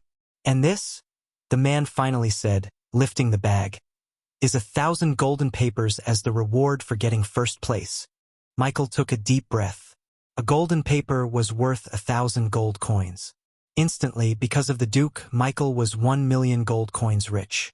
This amount of money, Michael doubted some nobles had it. Michael was still digesting the sheer value of what had already been offered. And yet, the middle-aged man was not done. Without a word, the official reached into a second hidden compartment beneath the seat. It opened with a quiet click, revealing another box, this one smaller. Michael's attention sharpened. Inside were 3 items. The first was a vial, long, narrow, and sealed with silver wax. The liquid inside shimmered with an otherworldly hue, a strange mix of green and purple that seemed to swirl on its own. The other 2 items were books. One bound in dark brown leather, thick and weighty. The other was slimmer, wrapped in pale cloth. The man in blue robes didn't wait for Michael to ask. This, he said, lifting the potion with both hands, is Titan's blood, or as most call it, the Titan potion. Michael's eyes narrowed. Of course he recognized it. This was the very reason he'd entered the competition in the first place. This was for Mage Lien, a man slowly dying from mana overload. His internal circuits cracking under the weight of power, he could no longer properly circulate. There were only a handful of known methods to counter such a condition, and the Titan potion was one of them. Michael reached forward and picked up the vial. The middle-aged introduced the potion to Michael in case he was unaware of its value. To a knight, the Titan potion was a breakthrough tonic, capable of pushing their physical strength through bottlenecks and even into the advanced stages of knight cultivation. For mages, however, it was even more precious. It gave them what they always lacked, physical strength. They were stronger than ordinary mortals, but were usually the weakest in physical strength among other supernatural professions. In a world where most spellcasters died not from mana failure but from being struck down in battle before they could act, the Titan potion was a miracle. It made them harder to kill, let them survive fatal blows, allowed them to stand longer on the front lines. Michael placed the potion down carefully, like it was sacred. And the books? He asked, already suspecting their value. The man reached for the larger of the 2 tomes and handed it over. The Duke noticed something about you. What stood to him was your physical strength. He tapped the cover. This manual is called Berserk. It's a mana art designed to explosively increase your physical power for a short period of time. For a knight, it boosts combat capability. For someone like you. He trailed off, eyeing Michael with quiet curiosity. Could be devastating. Michael opened the book slightly, skimming through the pages. Complex diagrams of muscular channels, mana loops, and pressure control methods filled the paper. And the second? He asked. The official passed it to him with a smile. A movement art. Ghost wind steps. It doesn't increase speed outright, but lets you redirect inertia and mana force to create unpredictable shifts in motion. Think of it as vanishing from your opponent's perception for a split second. Michael flipped through the pages. Ghost Wind Steps was elegant. Where Berserk was raw and explosive, this one made him unpredictable. A perfect complement. I'm guessing these aren't beginner manuals, Michael said dryly, eyes still on the text. Not at all, the man replied. They're high-grade mana arts. Michael closed the book slowly and looked up. This Duke. Michael really felt like robbing him just for the sake of it. The Duke's wealth blinded him. Chapter 376. Chapter 376 Rewards 2. The moment Michael placed the second manual back into the box, the official clasped his hands together. "Well then, Viscount Mike Knorr," the man said with a wry smile, "it's time to decide where your banner will fly." Michael glanced down at the parchment again, the marked red dots now seeming far more significant than they did just moments ago. "Truthfully," Michael said, "I don't know what to pick." The man's brows raised. Michael looked up. "Do you have any suggestions?" The official blinked, surprised at first, then nodded slowly. He had many suggestions, but most importantly, he saw an opportunity. Michael wasn't just any tournament champion. He was the man who might become the Duke's son-in-law. Establishing a good relationship with Michael now might be a ladder worth climbing. "Actually, I do," the man said, his voice warm. "3 options come to mind. I'll explain them simply, and you can decide what suits your needs." Michael raised a brow, then nodded for him to continue. The official pointed at one of the dots near the center of the map. It was closer to the main road network, nestled between 2 larger towns. "This one," he said, "is called Greymarsh. It's heavily populated, relatively prosperous. You'll have access to decent infrastructure, trade routes, and a population that, while not rich, is stable and industrious. If you want to establish political influence or grow economically, this is a solid starting point." Michael stared at it for a second, then nodded slowly. "Sounds safe." "It is," the man confirmed. "Which also means more bureaucracy." Michael didn't look thrilled. The man moved his hand to a different mark, this one further north. "Now this," he said, tapping gently, "is known as Twin Rocks, isolated. But beneath the mountains are rich veins, mana stone deposits, and untouched land. No one to answer to and no interference. But you'll have to build from the ground up." Michael's interest rose. "And the downside? Harsh environment, weaker defenses, bandit raids, and, well, you'll be your own military for a while." Michael nodded. "That's manageable." Then the man pointed further west. "This one," he said with a hint of hesitation, "is called Thornvale. It's remote, extremely rich in natural resources. Trees, herbs, alchemy materials, even magic mine, but—" Michael raised an eyebrow at the pause. "But," the official exhaled, "it borders the Everlong Forest." Michael froze. The name struck him like a hammer. Everlong Forest. The first place he'd found himself when he arrived in this world. Where he'd fought for his life. Michael's fingers tapped the armrest. "I see," he said quietly. The man straightened, then added cautiously, "If I may speak freely." Michael gestured. "Go ahead. I believe Greymarsh is best for a future noble. A place to grow in power and status without too many risks. Twin Rocks is for an ambitious builder. Someone who wants to create their own world. But Thornvale—" He paused, then met Michael's gaze directly. "Well, it speaks for itself, haha." Michael said nothing for a while. Then, slowly, a thin smile touched his lips. Michael turned back to the map, eyes fixed on Thornvale. "I'll take Thornvale," he said. The middle-aged man blinked once, then slowly began nodding his with an helpless expression. "A bold choice," he said, his tone measured, but undeniably impressed. "I'll submit the paperwork today. The Duke will be informed, and arrangements will begin to transfer authority over the region." Michael didn't respond immediately. His eyes were still on the map, still on that little red dot on the western border just shy of the Everlong Forest. There was a reason he had chosen it. A very simple one. Privacy. Greymarsh was too noisy, too political. It might offer security and convenience, but it came with scrutiny. He'd be under constant watch, and that was something he simply couldn't afford. Not yet. Twin Rocks was tempting, yes. But Thornvale? Thornvale sat on the edge of the unknown, which made it perfect. Michael wasn't hungry for fame or fortune. He didn't dream of political power or noble influence. What he wanted was control over his own space, a place where no one would question his actions. where no one would barge in asking questions about rituals, strange energies, or corpses. Because while his undead couldn't be openly summoned in cities without causing panic or outrage, the forest would offer a perfect solution. Anything Michael didn't want the world to see, he could do there. If a powerful undead needed to be trained, bound, or tested, he could march it into the deep woods and do it in silence. If he ever needed to test his spells or push them too far, he'd have the freedom to experiment in the wild, away from the eyes of society.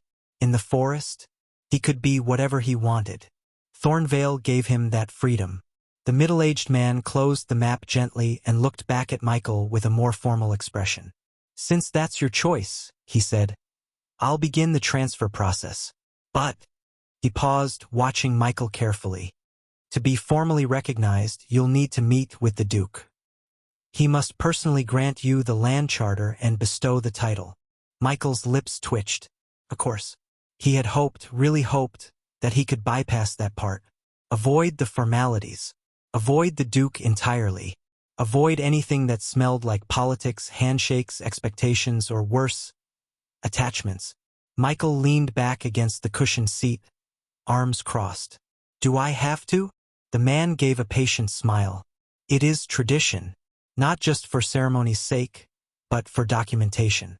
The Duke's seal, his public audience, it confirms your rights and prevents future disputes." Michael groaned softly. "I'd really rather not." He meant it. Power and authority didn't tempt him. Titles were useful tools, not aspirations. The idea of standing in a hall full of nobles made his skin itch. Even more so if it meant seeing the daughter of the Duke. He still hadn't decided what to do about that whole issue. Michael sighed. Then, he sighed again. Chapter 377. Chapter 377 Duke Evermoon 1. Right now, Michael was even toying with the idea of staying outside the capital. There were too many eyes here. Too many complications. Well, maybe it was just the kingdom princess. However, Michael did like his peace. "When?" he finally asked. The man perked up instantly. "Now, if you're available." Michael frowned. "Now?" "Yes. The Duke made time in advance in case you accepted the reward today." Michael sighed. "Well then," he muttered, standing up and grabbing the 2 boxes beside him. "Let's get it over with." The official opened the door of the carriage for him and stepped aside respectfully. "Shall I have an escort carry those for you?" "No need," Michael said. His tone was dry, but he moved easily despite the weight. Michael immediately made his way home. Once inside, he made his way to his room. He placed the 2 boxes in his storage space. "That's better." With the boxes secure, he stepped back outside. The carriage was still waiting, the official seated patiently. Michael climbed in without a word, arms folded as they resumed the journey. "You seem less enthusiastic," the man said after a moment. Michael gave him a look. "Is it that obvious?" The official chuckled nervously. "Just a bit." Michael didn't reply. He stared out the window. He wasn't overwhelmed. He was just unwilling. The carriage rumbled forward as it left the outer city's cobbled streets behind, passing through one of the main roads that cut across the capital. As it neared the towering gates separating the outer and inner city, the guards stationed there didn't so much as glance at the passing vehicle. Not a single hand was raised. No inspection. No pause. They simply stepped aside and saluted as the carriage rolled through without slowing. Michael's gaze narrowed slightly. This wasn't the kind of treatment you received just because you were noble. No, this was the kind of courtesy reserved for those with clout. People who were either feared, respected, or dangerously important. Michael leaned slightly against the window frame. He remembered the first time he crossed into the inner city, when the guards hadn't recognized him. It was only after word got out that he was connected to Mage Lien that the real shift in treatment began. Michael wasn't sure if it was deference or fear, but whatever it was, it cleared paths that had once been walls. And now he was on an official visit tied to the Duke's household. Unless someone was suicidal, of course the gates would open like water to a blade. They continued on, and Michael once again noticed the difference, clear and sharp as ever, between the outer and inner zones. The outer city had dirt and life. But the inner city? It was clean, composed. Decorative stone lanterns lined the wide marble roads. Fountains bubbled in quiet parks tucked between towering manors. Nobles walked slowly as if time itself bowed to them. Michael didn't look too long. He'd seen it all before. So instead, he turned to the man beside him. "You said you work directly under the Duke?" The official smiled lightly, folding his hands over his lap. "That's right. I'm one of his logistical aides. Anything the Duke considers too minor for himself, but too delicate to leave to just anyone." Michael raised a brow. "So, you're important." "I like to think I'm trusted," the man said modestly. "Though in the Duke's household, importance is relative." Michael tilted his head, watching him more carefully now. "How much power does Duke Evermoon really have?" The man didn't answer immediately. He shifted in his seat and glanced out the window. "Too much." Michael blinked. The man chuckled faintly. "It's not an exaggeration.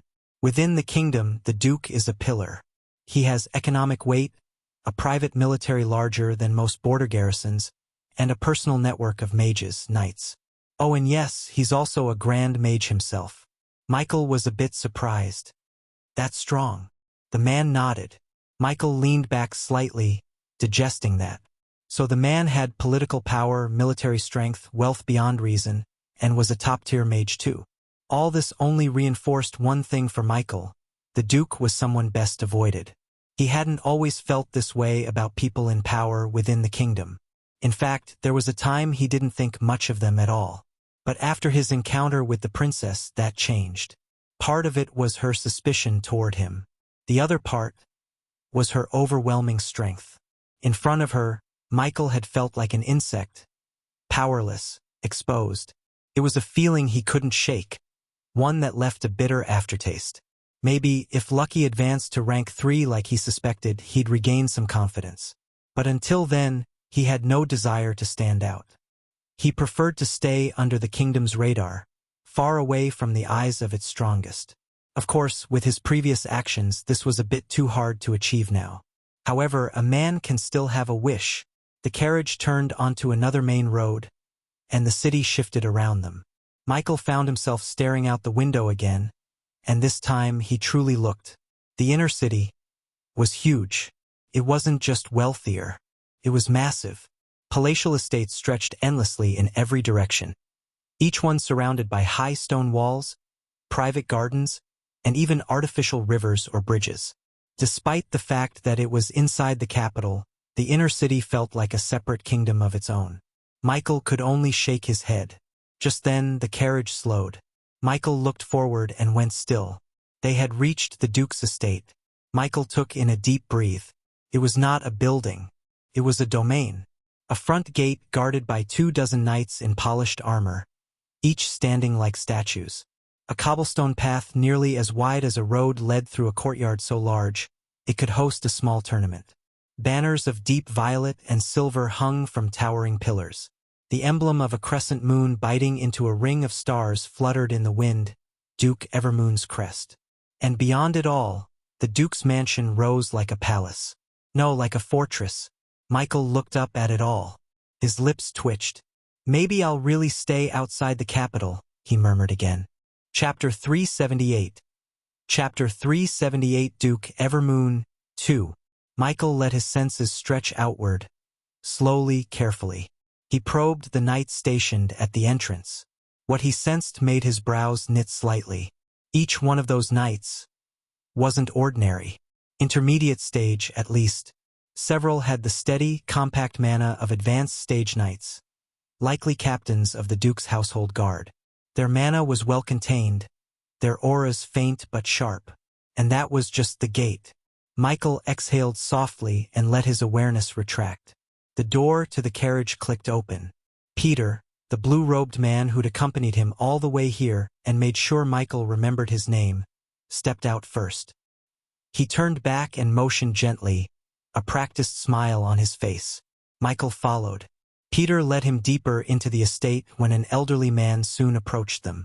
The man who approached from within the estate wore a finely tailored black and silver uniform.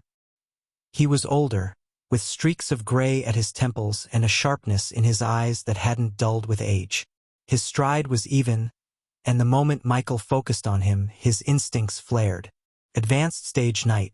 Michael's lips pressed into a faint line. Peter stepped forward, offering a formal introduction. Steward Darnell, this is the winner of the grand tournament. He has accepted the Duke's reward and seeks an audience with the Duke. Viscount Mike Knorr. The steward was taken back and spoke with a courteous bow. Welcome to the Evermoon Estate. I am Darnell.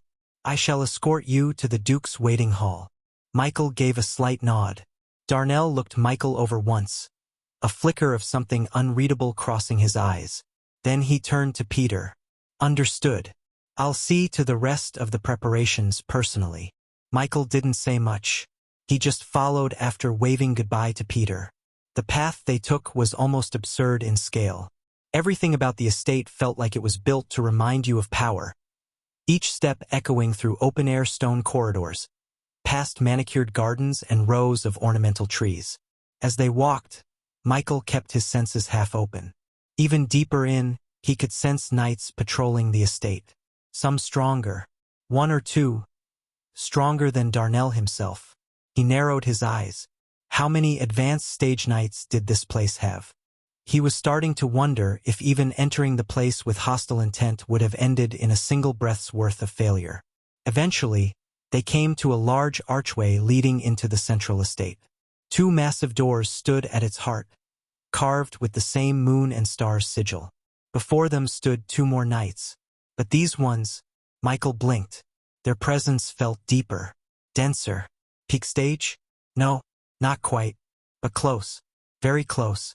By peak stage, with his experience even without the use of detect, Michael could tell that the levels of these knights were already in their early 20s.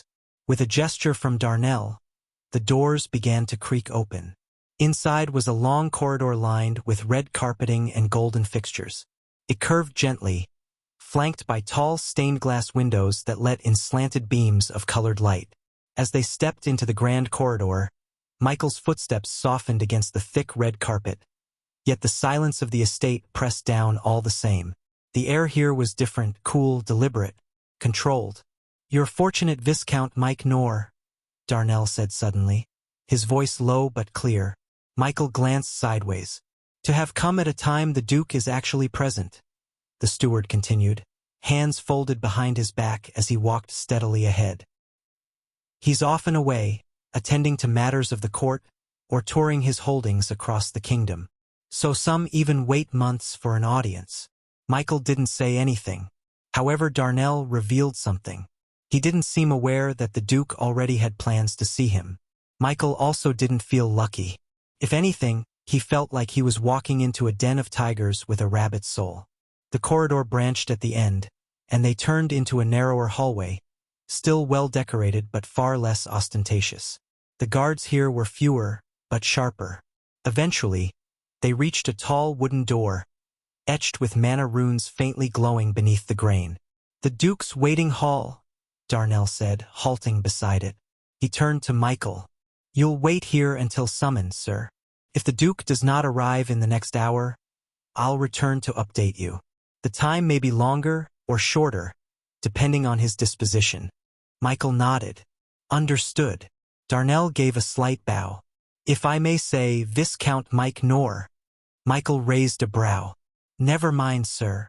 In the end, the steward said nothing. Then, with a turn as crisp as a blade's edge, Darnell walked off, the soft tap of his boots fading into the quiet. Michael stared after him for a second, then slowly pushed open the door and stepped inside. The waiting hall was lavish. It wasn't a place built for comfort. It was built for intimidation. A pair of glass chandeliers hung from the ceiling, glittering like mana crystals. Rich purple drapes lined the walls, and the chairs, no thrones, were arranged in a circle in a straight, orderly line. Michael didn't sit.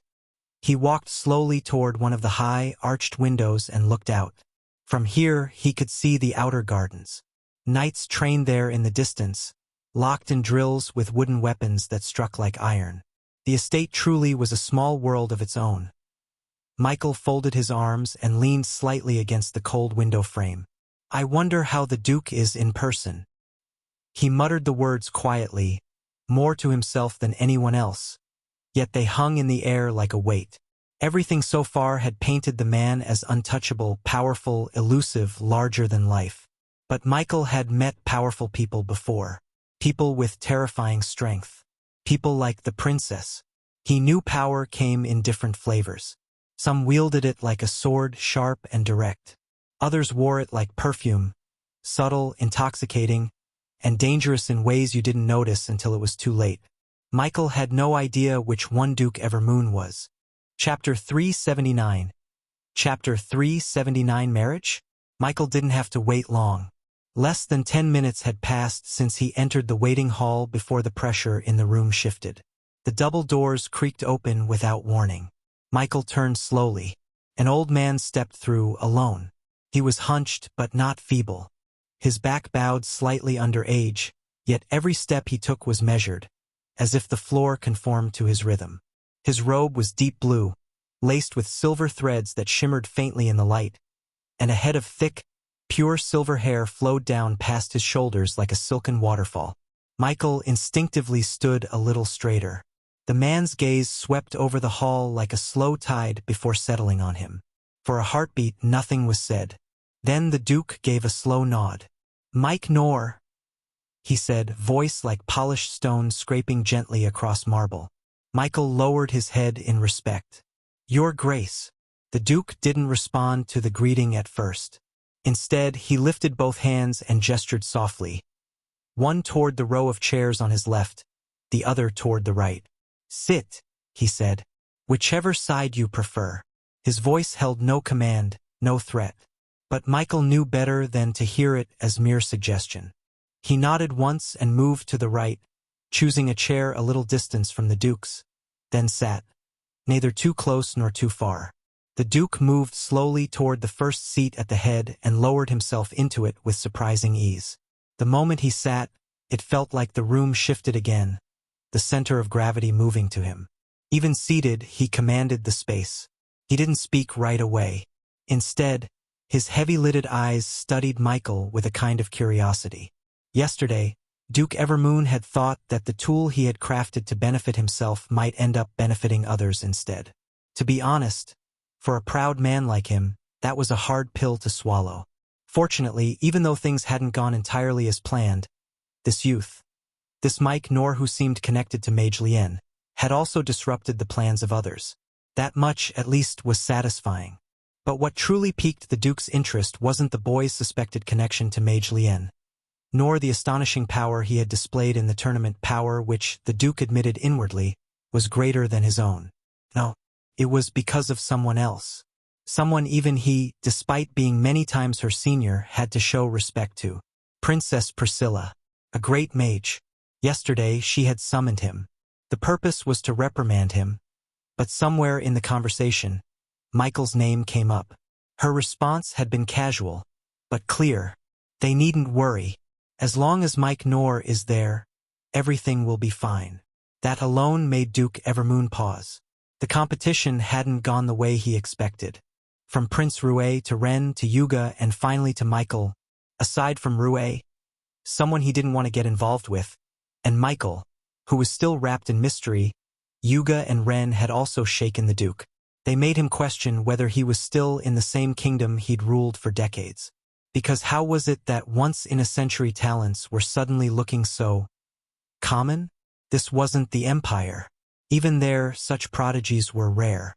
Regardless, Duke Evermoon felt a measure of satisfaction with how things had turned out. Except for one lingering issue. Michael. Was he really going to give his daughter to a stranger?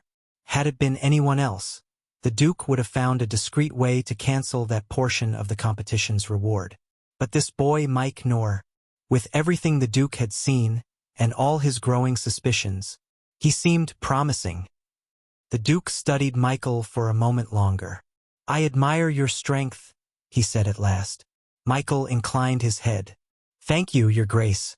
But I still have much to learn. Spoken like someone who intends to learn it all, the Duke replied. a faint smile creasing the corners of his lips. Good. Arrogance is common among the young, especially after victories. Michael didn't respond. He only offered a respectful nod. Now, the Duke continued, voice steady. I know why you're here. You needn't worry. All that is required to claim your title and land is already prepared. The official seal of ownership, the documentation, and everything else you'll need. You'll leave here with it. Michael blinked, momentarily surprised at the Duke's directness. Thank you, sir, he said. Don't mention it, the Duke said, waving a hand. To be honest, I could have authorized all of it without seeing you at all. It would have been easier for both of us. Michael slightly raised a brow but said nothing. But I wanted to meet the young man who might end up marrying my daughter. Michael choked. He coughed once. Then again. The words had landed like a bolt of lightning in a clear sky. He glanced up quickly, his composure rattled. The Duke's expression remained calm. Your Grace, Michael started. But he wasn't even sure what he wanted to say. I'd appreciate it if you kept your daughter to yourself. Never mind the Duke. If Michael had a daughter in the future and someone said that to him, he'd have Lucky and Prince reward them personally for their audacity.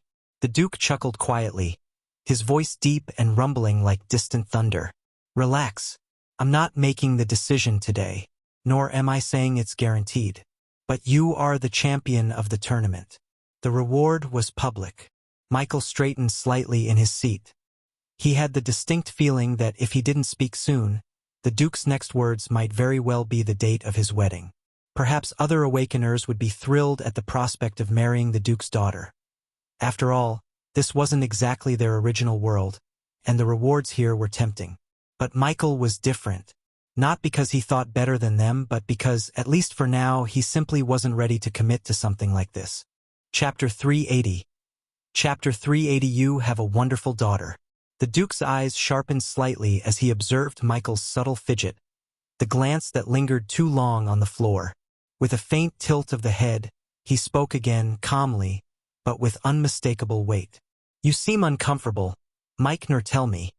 Do you have an issue with the idea of being with my daughter? Michael froze. The question was asked without malice, almost gently. But there was steel hidden behind the soft voice, curiosity sharpened by authority. Michael's instincts told him not to say anything foolish. He couldn't exactly reply with what he was thinking, that he didn't want to be tangled in anything remotely close to marriage right now. He hesitated, trying to find a polite deflection, but before he could speak, the tall doors to the hall creaked open once more. A light patter of footsteps echoed as someone stepped in. Michael turned. The first thing he saw was sunlight catching in hair the color of spun gold. A girl walked briskly into the hall, dressed in a soft sea-blue dress embroidered with silver thread that shimmered faintly. It seemed to be a special material. The girl couldn't have been more than 17. Her features were delicate and noble, yet carried a youthful vitality. Her long hair swayed gently with each step, tied loosely at the ends with a silver ribbon. Her eyes, clear, vibrant, sparkled like moonlit lakes, and her skin was like polished ivory. Even by the impossible standards of noble beauty, she stood out. She stopped at the door, curtsied lightly in Michael's direction, then brightened. "Father," she said, her voice ringing like a bell. Before Michael could react, she darted forward and practically skipped across the room toward the Duke. Michael blinked. The Duke's expression softened just a touch as the girl approached. She came to a graceful halt beside him and leaned slightly on the armrest of his chair, her presence like sunlight in an otherwise tense chamber. "I've been waiting all morning," she said. "You said my flame lion would be here today. When is it coming?" Michael's eyes widened. Flame lion? That was a beast he was very familiar with. He'd killed one before and not long ago. In fact, he still had it, as part of his undead legion. He studied the girl more closely now. She didn't seem to notice him staring, already turned back to the Duke with a childish pout blooming on her lips. Michael resisted the urge to rub his temples. He discreetly activated Detect. However, the moment Michael activated the skill, his previously expressionless face twisted in mild surprise. The Duke gave his daughter a faint smile and raised a hand, brushing her golden hair gently. "It will arrive today, Ariane. I've already made arrangements." She lit up instantly. "Thank you." Then she turned again, this time giving Michael a better look. Her expression was polite, curious, but not shy. "You're Mike Knorr, right?" she said. "The one who won the tournament?" Michael offered a careful nod. "Yes. It's a pleasure to meet you, Miss Ariane." "It's a pleasure to meet you, Miss Ariane." She smiled and was about to speak when the Duke interrupted her. The Duke gave a gentle wave of his hand. "Ariane, don't disturb our meeting too long. Why don't you wait elsewhere until your flame lion arrives? It shouldn't be much longer." Ariane pouted just a little, but her father's tone left little room for argument. With a graceful nod, she turned to Michael and curtsied again. "It was nice meeting you, Sir Mike Knorr. I hope we'll speak again soon." She didn't wait for a reply. Instead, she offered her father a quick kiss on the cheek and practically twirled her way out of the room, leaving behind a faint scent of floral perfume and a silence that settled a bit too heavily in her absence. Michael exhaled slowly as the doors closed behind her. The girl was charming, radiant even, but that wasn't what had struck him. It was what he'd seen. "Now then," the Duke's voice cut softly through his thoughts. "You were about to answer my earlier question." Michael met the older man's gaze, then smiled faintly, just enough to ease the tension. "I hope this won't offend you, Your Grace," he said. The Duke leaned back slightly, hands folded atop the carved wooden arms of his chair. "Go on."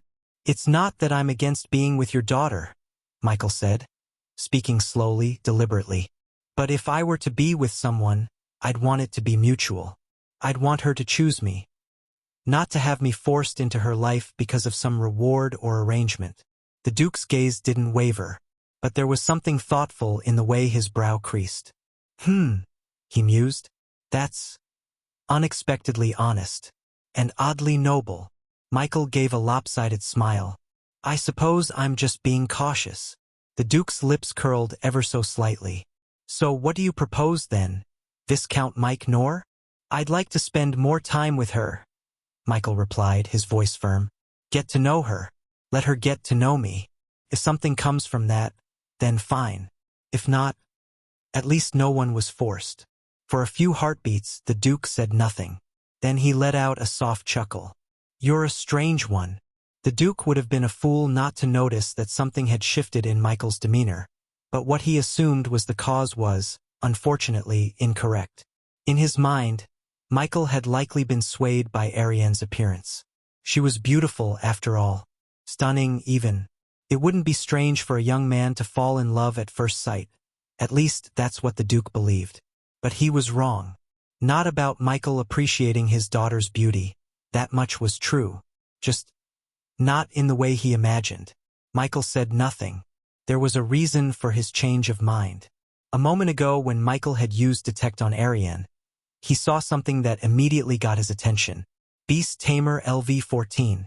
Chapter 381. Chapter 381 Thoughts. If there was any class often compared to necromancy, it would be the Beast Tamer class.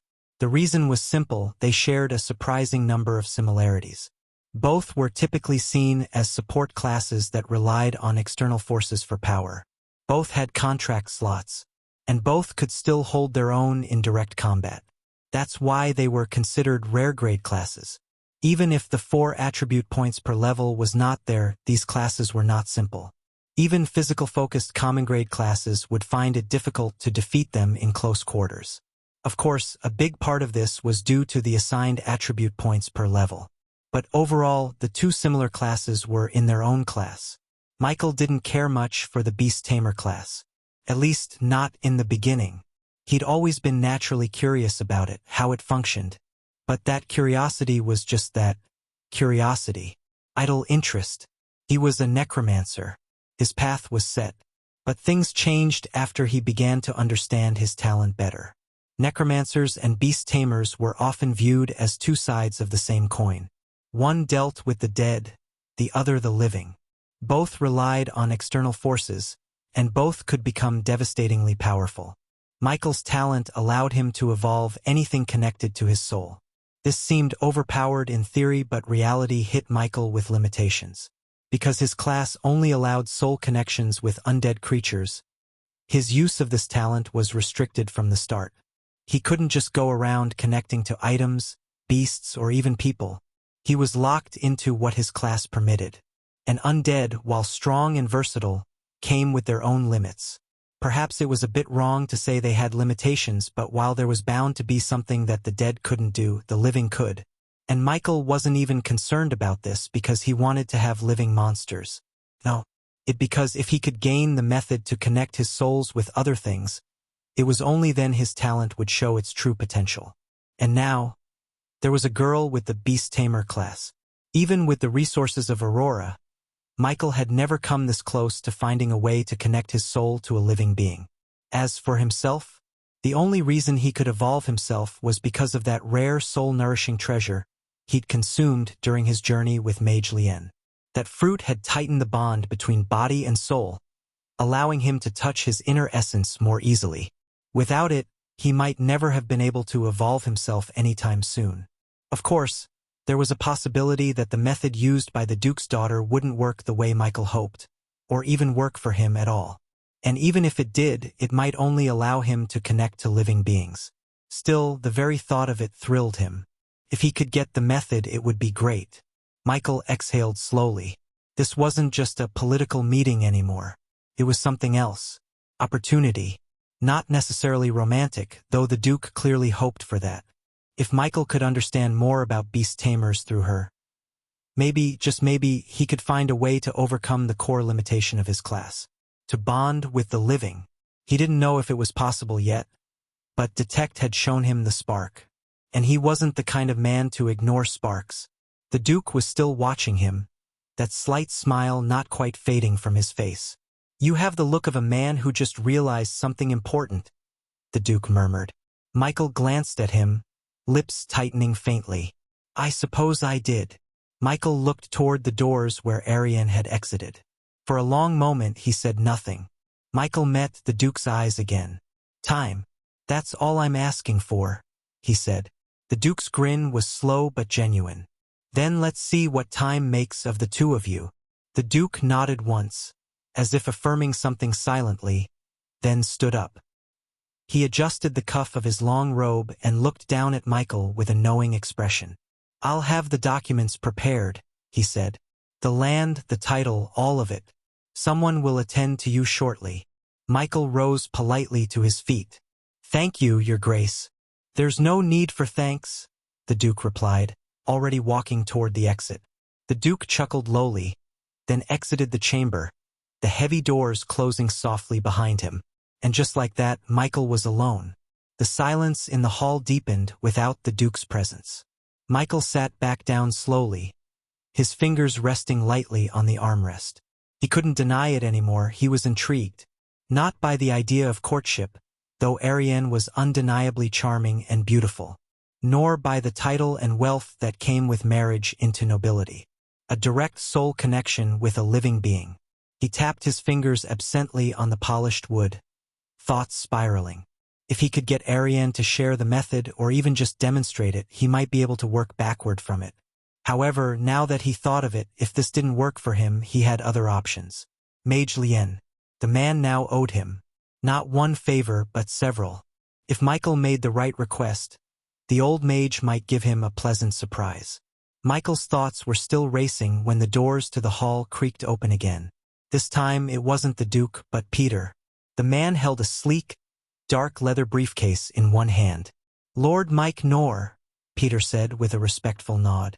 "I've brought your documents." Michael stood as Peter approached and handed over the briefcase. "This contains the formal proof of your new title, as well as documents outlining the full ownership of your territory," Peter explained. "It's all been signed, sealed, and registered under the Duke's authority."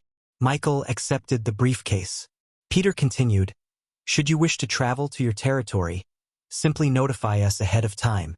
The Duke requested that he be informed before your departure. He also expressed that you are welcome at any time, and that he'll be expecting you to visit again." Chapter 382. Chapter 382 Evolution Points. I appreciate the hospitality. Peter smiled faintly. Michael hesitated for a second. Is there anything else I'm needed for? He asked. Peter paused just a moment too long enough to register the subtext. No, Lord Mike nor, Peter said smoothly. That would be all. Shall I arrange for a carriage? Michael gave a grateful nod. Please. Peter turned with a small bow, gesturing for Michael to follow. As they made their way through the estate's finely carved halls, Michael didn't speak. He didn't need to. The silence suited him, allowed him to process everything. The meeting had gone far better than expected. He'd walked in simply hoping to fulfill obligations and maybe deflect a forced marriage.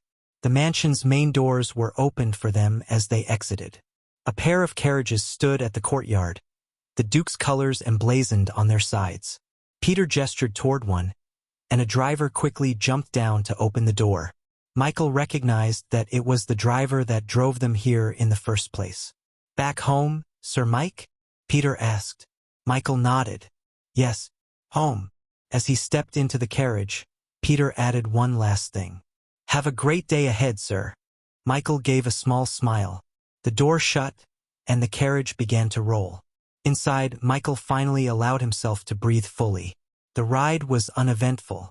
Aside from drawing the occasional curious gaze, everything went smoothly, and Michael was soon back home. He had barely settled onto his bed, preparing to sort through the day's events, when a knock echoed from the door. It was Ace. What is it, Ace? Michael asked, looking at the young man with a blank expression.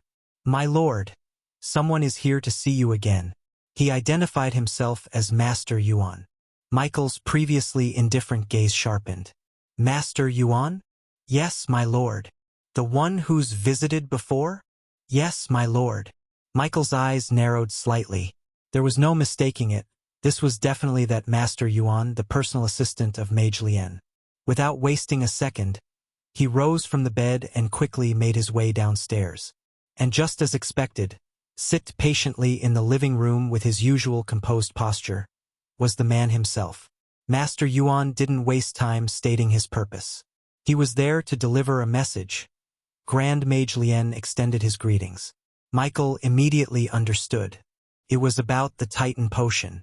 Even without stepping outside, his enhanced senses had already picked up on the presence of a carriage waiting nearby. Still, he gave a polite nod and said, I'll see Mage Lien soon. I won't keep him waiting too long. The moment he said it, he noticed a subtle shift in Master Yuan's expression. A flicker of displeasure, quickly buried beneath practiced calm. Despite the faint tension, Master Yuan remained respectful. In fact, he seemed even more deferential than during his previous visits. It was the same sort of increased respect Michael had noticed in others since today. And Michael had his suspicions why.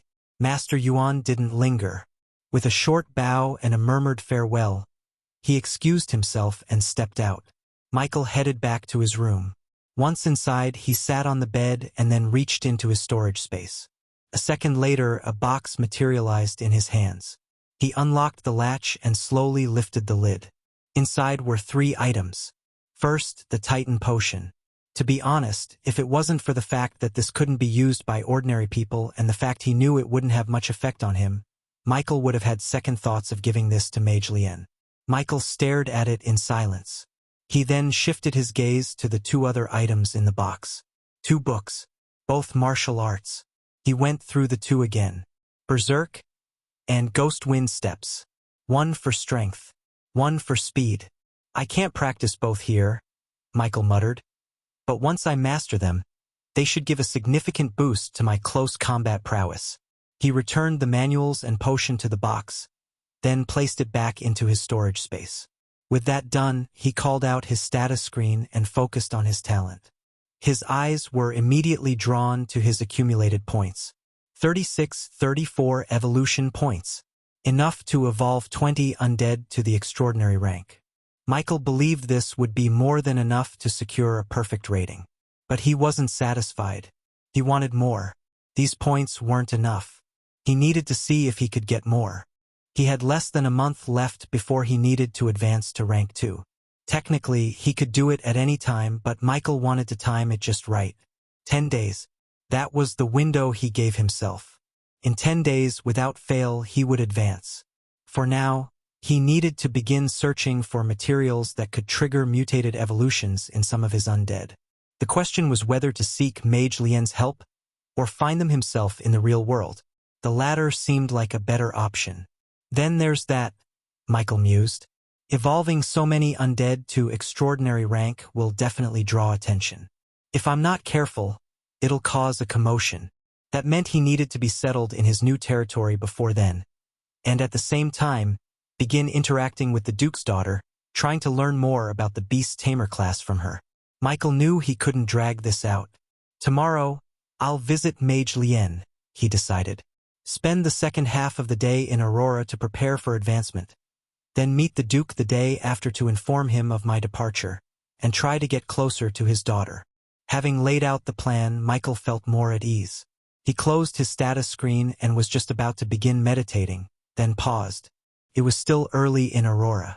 If he hurried, he might just catch Aunt Mia's food while it was still hot. /N. Sorry for the inconvenience in reading. The chapters have been edited now. Chapter 383. Chapter 383 Contemplations. Just as Michael expected, it was still early in Aurora. There was warm food in the pot, but no one else was home, only him and his undead. Already used to this, Michael quietly made a plate of food for himself. With his current stats, he didn't need to eat every day. Food was no longer essential like it once was. Even if there was a need, it had to be after days of abstaining or after intense exertion. Also, ordinary food that common people ate did little for him. Even monster meat or supernatural ingredients had to be consumed in large quantities or be of sufficiently high grade to make any real difference. Still, Michael ate. A foodie didn't need to be hungry to eat. Besides, enjoying Aunt Mia's cooking was a small way to still feel connected to his family. With his growing power and responsibilities, he found himself drifting, no matter how much he resisted. The bond was still there, but the time spent together was fading. He could sometimes see the sadness in Aunt Mia's eyes because of it. As for Lily, she probably preferred him being busy.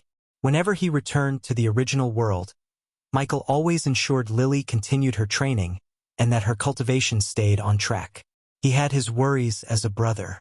Aurora wasn't as safe as its citizens liked to believe, especially after the demonic supernaturals event. Even now, many clung to the illusion of peace. Michael didn't worry about himself. He had the strength to survive. If that ever failed, then perhaps he deserved death. But his family was different.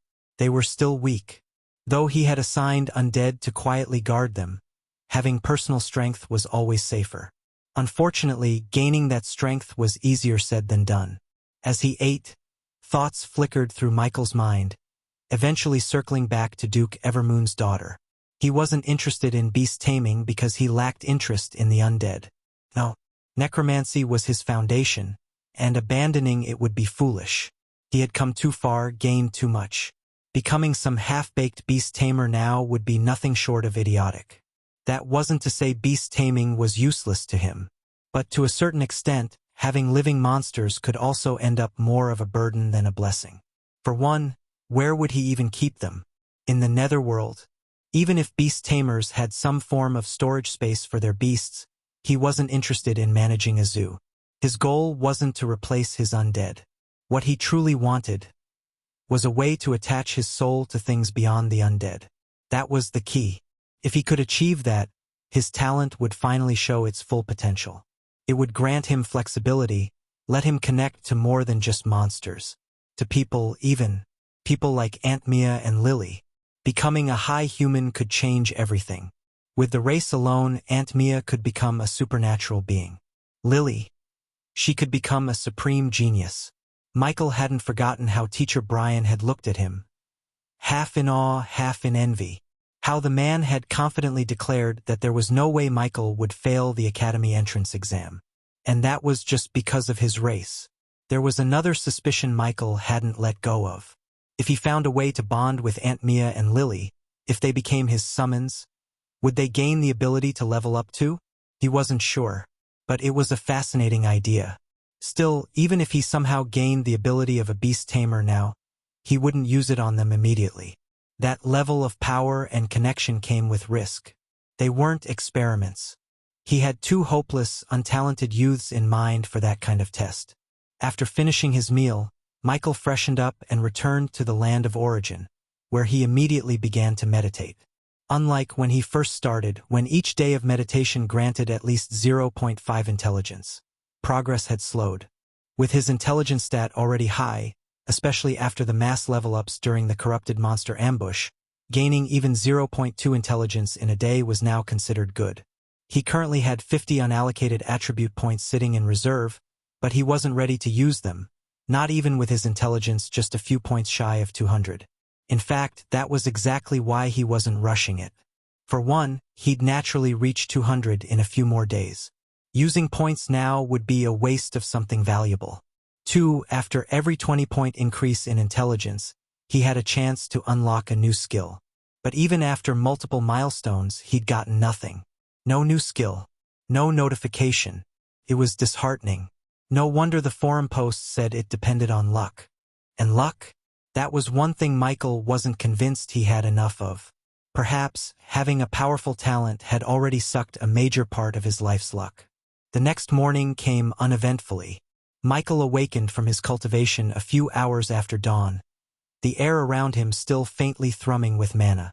As he opened his eyes and slowly drew his consciousness back into the present, a subtle chill ran down his spine. Time passed far too quickly when he meditated. It had been a recurring realization, but each time it felt a little more jarring. What had felt like moments to him had already consumed hours.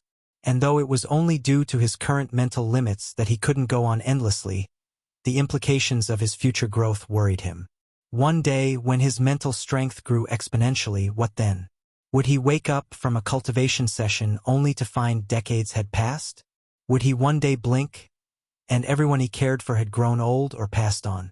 It was a terrifying thought, and thinking of Aunt Mia and Lily only made the fear worse. Right now, Michael was at the peak of rank 1. A rank 1 awakener lifespan was estimated at over 200 years. This number would increase drastically once he broke through, perhaps even double as a high human. But Aunt Mia? Lily? They were still ordinary humans. Chapter 384. Chapter 384, Fulfilling a Deal 1. Please cast your GT votes for support. Thank you for reading. The thought cast a cloud over Michael's morning. He didn't need to be with his family all the time. He understood distance came with growth. But what he did want was for them to be there. Alive. Healthy. Not fragile mortals against a world that had long since left normal behind. Immortality might be a selfish goal, he muttered to himself, pushing off the bed. But making sure the people I love stay alive? That's just basic responsibility. He showered, dressed, and reviewed the plan he'd made the day before. Visit Mage Lien this morning. Head to Aurora afterward to prepare for advancement. The day after, speak with the Duke. Try understanding beast taming through his daughter. Settle into his territory. Everything was laid out. But for today, though, it was just to visit Mage Lien and prepare for his advancement after. Michael left his residence. Lia and Ace were nowhere to be seen. He figured they were probably at their dojo, continuing their training in hopes of becoming supernaturals. The Duke's competition had come and gone. And though it still sent ripples through the capital, the city was gradually returning to its usual rhythm. The citizens moved with more familiarity now, their daily routines no longer overshadowed by the recent spectacle. The only thing Michael found truly annoying were the eyes. They followed him everywhere, from his district to the streets of the outer city. He felt like a walking lantern, drawing attention from all directions. He didn't need to think too hard to understand why. The competition had made him recognizable. No matter how much he had wanted to be low profile, he knew his actions had made that impossible. And now reality was rubbing that fact in his face. He didn't like it. His mood was already cloudy from the morning's reflection, and the constant stares only made it worse. He had no interest in a peaceful stroll anymore. Under the watchful gazes of dozens of curious people, Michael vanished from where he stood. A breath later he reappeared, at a spot not far from the inner city gate. Michael made his way to the gates while observing the guards. On the surface, their behavior didn't seem much different from before, when he had entered freely, thanks to his connection with Mage Lien. But Michael noticed the subtleties. The way they stood straighter when they spotted him. There was more sincerity in their respect now. It wasn't just Mage Lien's name granting him entry anymore. It was his own. Fame brought power, and power brought respect. Or maybe he had it reversed. Power brought fame. Together, they brought respect. But then again, you could have power and fame and still have people who hated you. The world was a strange place. People even stranger. Michael entered the inner city without issue.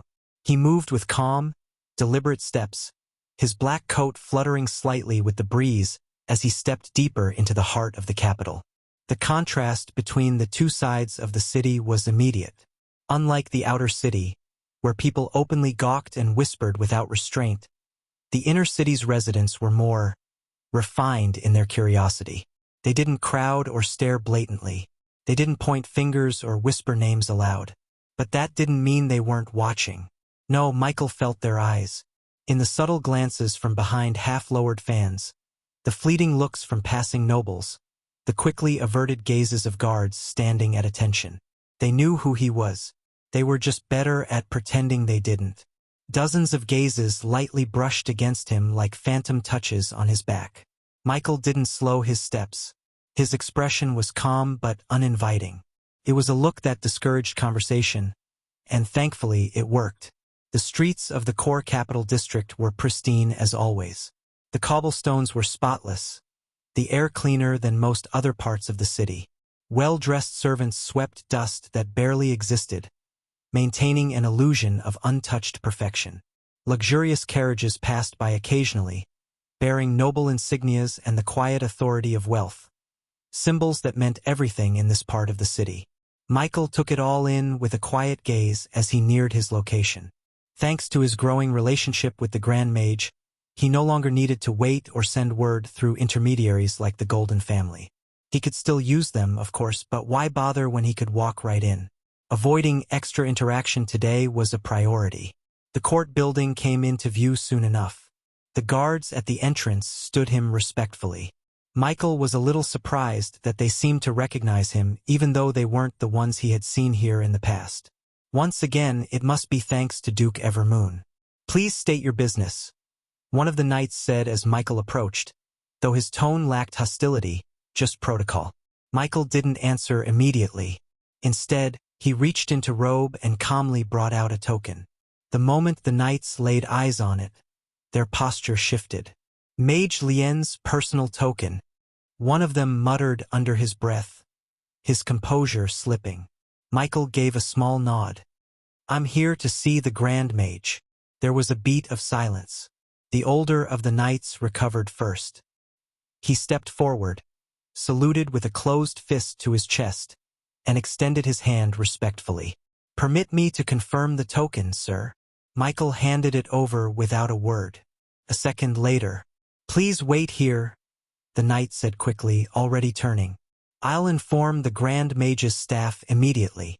He vanished through the tall double doors, leaving the remaining knights stiff as boards in front of Michael. They didn't dare to speak. One of them even glanced away nervously when Michael met his gaze.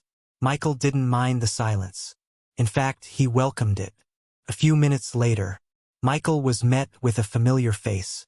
"Master Yuan. /N. Happy New Week to all of you. I hope you'll have an amazing one ahead."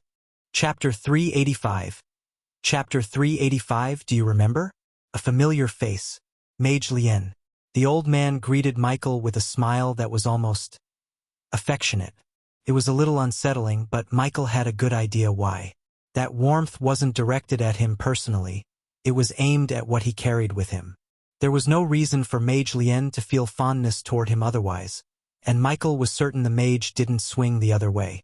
It could only be because of the Titan potion he had with him. And he was right.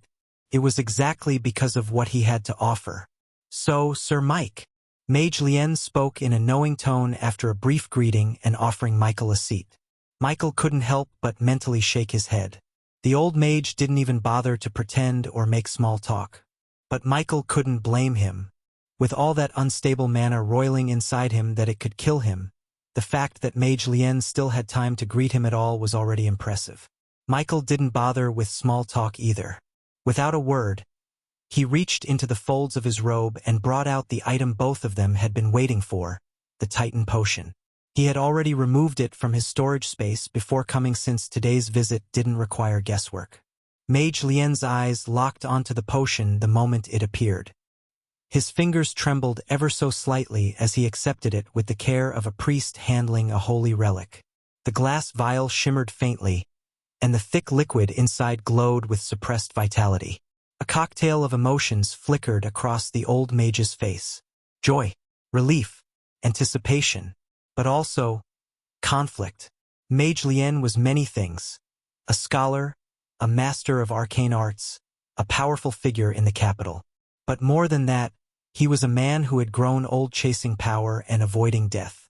But now, due to an issue concerning his life, he was forced to accept help from someone far younger, someone who had every right to be his junior, but had long since outgrown that title.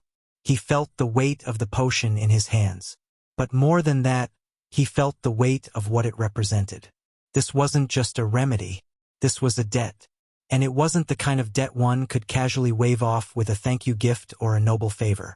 In a certain way, Michael had saved his life. Mage Lien knew it, and that knowledge dug a hollow pit into the pride he'd held for decades. It wasn't like before. When they'd first struck the deal for the Titan Potion, Mage Lien had seen himself as the one who would benefit after receiving the potion. But now he knew better.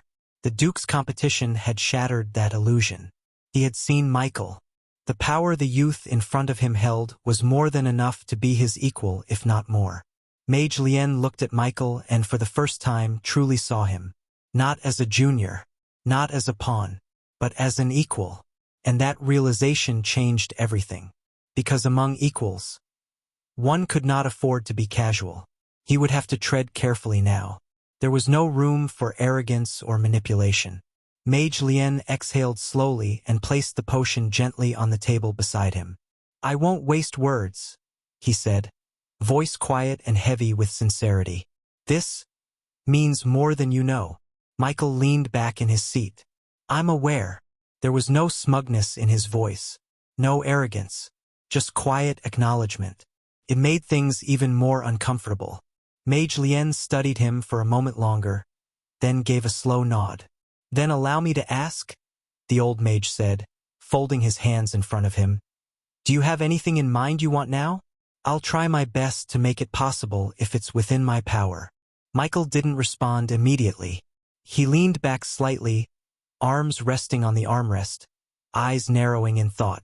What did he want? Michael knew he could ask for anything. Yet Michael found that he didn't have much in mind. He wasn't lacking resources, at least not in the conventional sense.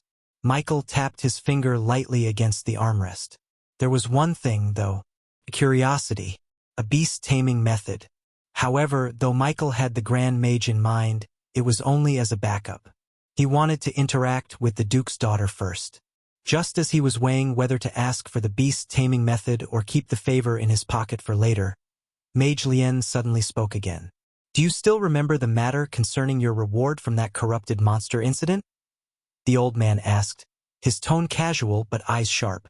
Michael's gaze sharpened immediately. Of course he remembered. How could he forget? Even now, the mastermind behind the disaster remained sealed in his storage space, waiting to be contracted. The incident had also provided him dozens of rank 2 spirit crystals even he was unwilling to use causally. "I remember," Michael said simply. Mage Lien gave a slow nod. "Then you should also recall that the kingdom wanted to reward you with access to a national treasure." Michael's expression didn't change, but internally, a ripple passed through him. He remembered very well.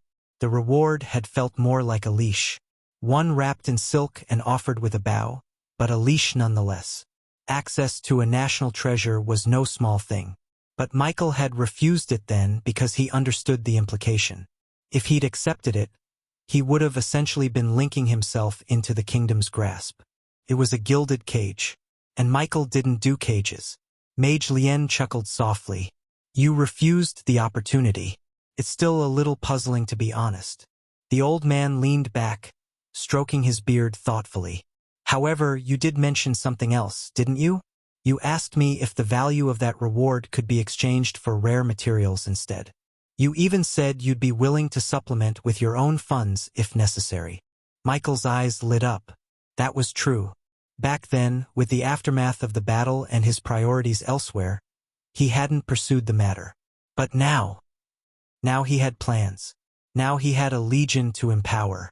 Yes, he said slowly, his mind already racing ahead. I'm still very interested in that exchange. Chapter 386. Chapter 386 Miracle Potion. Please cast your GT votes for support. Thank you for reading. Mage Lien gave a satisfied nod. I thought so. I had the court mages estimate the equivalent value of your provided corpses for high-grade resources you could exchange with. With your reputation now, no one dared object. The princess also approved of it, which was the biggest help. Michael's brows rose slightly. He was conflicted inside. He really did want to be in the mind of this gray being, but it was also because of her he might no longer need to acquire materials for his advancement in Aurora. I'll have the full breakdown ready the day after tomorrow, Mage Lien said. By then, the court will have finalized the estimates for each of the available materials, and I'll know exactly what you're entitled to. If you have specific preferences, send them to me by tomorrow night. That way I can make sure they're included. Michael hesitated for a moment, then nodded slowly. That gave him some time to think, some time to plan. All right, I'll compile the list. He stood, but paused before turning to leave. Also, Michael said, his tone neutral but deliberate, extend my thanks to the princess. Mage Lien nodded. Consider it done. Michael nodded. Then, quietly, I know. And with that, he turned and exited the room. As for their previous conversation, the two wisely did not speak about it. For a matter like that, any time was the right time. Once Michael was out of the room, silence settled like dust. Mage Lien didn't move for a moment. He simply stared at the door, his aged eyes thoughtful and faintly tired. Then, slowly, he turned his gaze to the Titan potion resting on the table. He picked it up with reverence, cradling it in both hands. The glass was cool, but he could feel the turbulent power swirling inside, the dense vitality. A heavy sigh left his lips. This favor is too much, he muttered. But then he glanced down at his own trembling fingers, faint shudders caused not by emotion, but by the instability within. The swelling mana, the cracked foundation, the looming threat of internal collapse. Mage Lien's lips tightened. In the face of death, pride held little value. He pushed aside the chair, moved to the inner chamber of his office, and sat cross-legged on the array-inscribed floor. With a flick of his finger, multiple layered formations activated around him, barriers, silencers, anti-surveillance spells. He exhaled deeply, composed himself, and muttered a mental chant to stabilize his consciousness. Only when he was sure that his mind and spirit were anchored did he finally uncork the vial. The moment the seal broke, a thick mist rolled out, and the room's temperature shifted. Mage Lien didn't hesitate. He drank it all in one breath. First nothing, then everything. His body seized. A tidal wave of raw power surged through him, rampaging through his bloodstream, slamming into every organ, nerve, and cell. It felt like his insides were being reforged with fire and lightning. His heartbeat roared like a war drum, and veins bulged across his face and neck. The mana that had been unstable in his core suddenly met its match. No, more than that. It was being tamed. The wild, swollen torrents of unstable mana were drowned out by a stronger force. Not suppressed, but harmonized. The Titan potion didn't destroy or overwrite. It reinforced, strengthened, and anchored. Mage Lien gritted his teeth as his bones creaked and groaned. His skin pulsed with faint glowing veins. Then, slowly, the pain receded. The violent tide became a calm sea. Sweat poured from his brow, soaking into his robe. His face was pale yet steady, his breathing leveled. Mage Lien's eyes opened, clearer, sharper than before. There was still the look of age, but now, beneath it, a newfound vitality. "It worked," he whispered, voice hoarse with disbelief. Then he laughed. A quiet, tired, relieved laugh that filled the chamber with a long-overdue release of pressure. Now, his life was no longer in danger. After calming himself and directing his senses inward, Mage Lien began to assess the state of his body, and what he found left him momentarily speechless. Not only had the Titan potion stabilized the uncontrollable mana surge within him, it had reinforced his entire physical structure. His previously fragile mana veins, strained to the brink by the two souls magic fruit he had consumed weeks ago, were now sturdier, wider, and more elastic. What had once seemed like a fatal mistake had become a catalyst for evolution. The Titan potion didn't just fortify his body to contain vast quantities of mana. It enhanced the very foundation of his physical strength. He flexed his fingers and slowly rotated his arm, eyes narrowing in thought. The difference was clear. His body now held a strength mages weren't meant to possess. Though not truly on the level of a Grand Tier Knight, he was certainly beyond an advanced tier. In some ways, he could be called a pseudo-Grand Tier Knight, a shocking feat considering his class.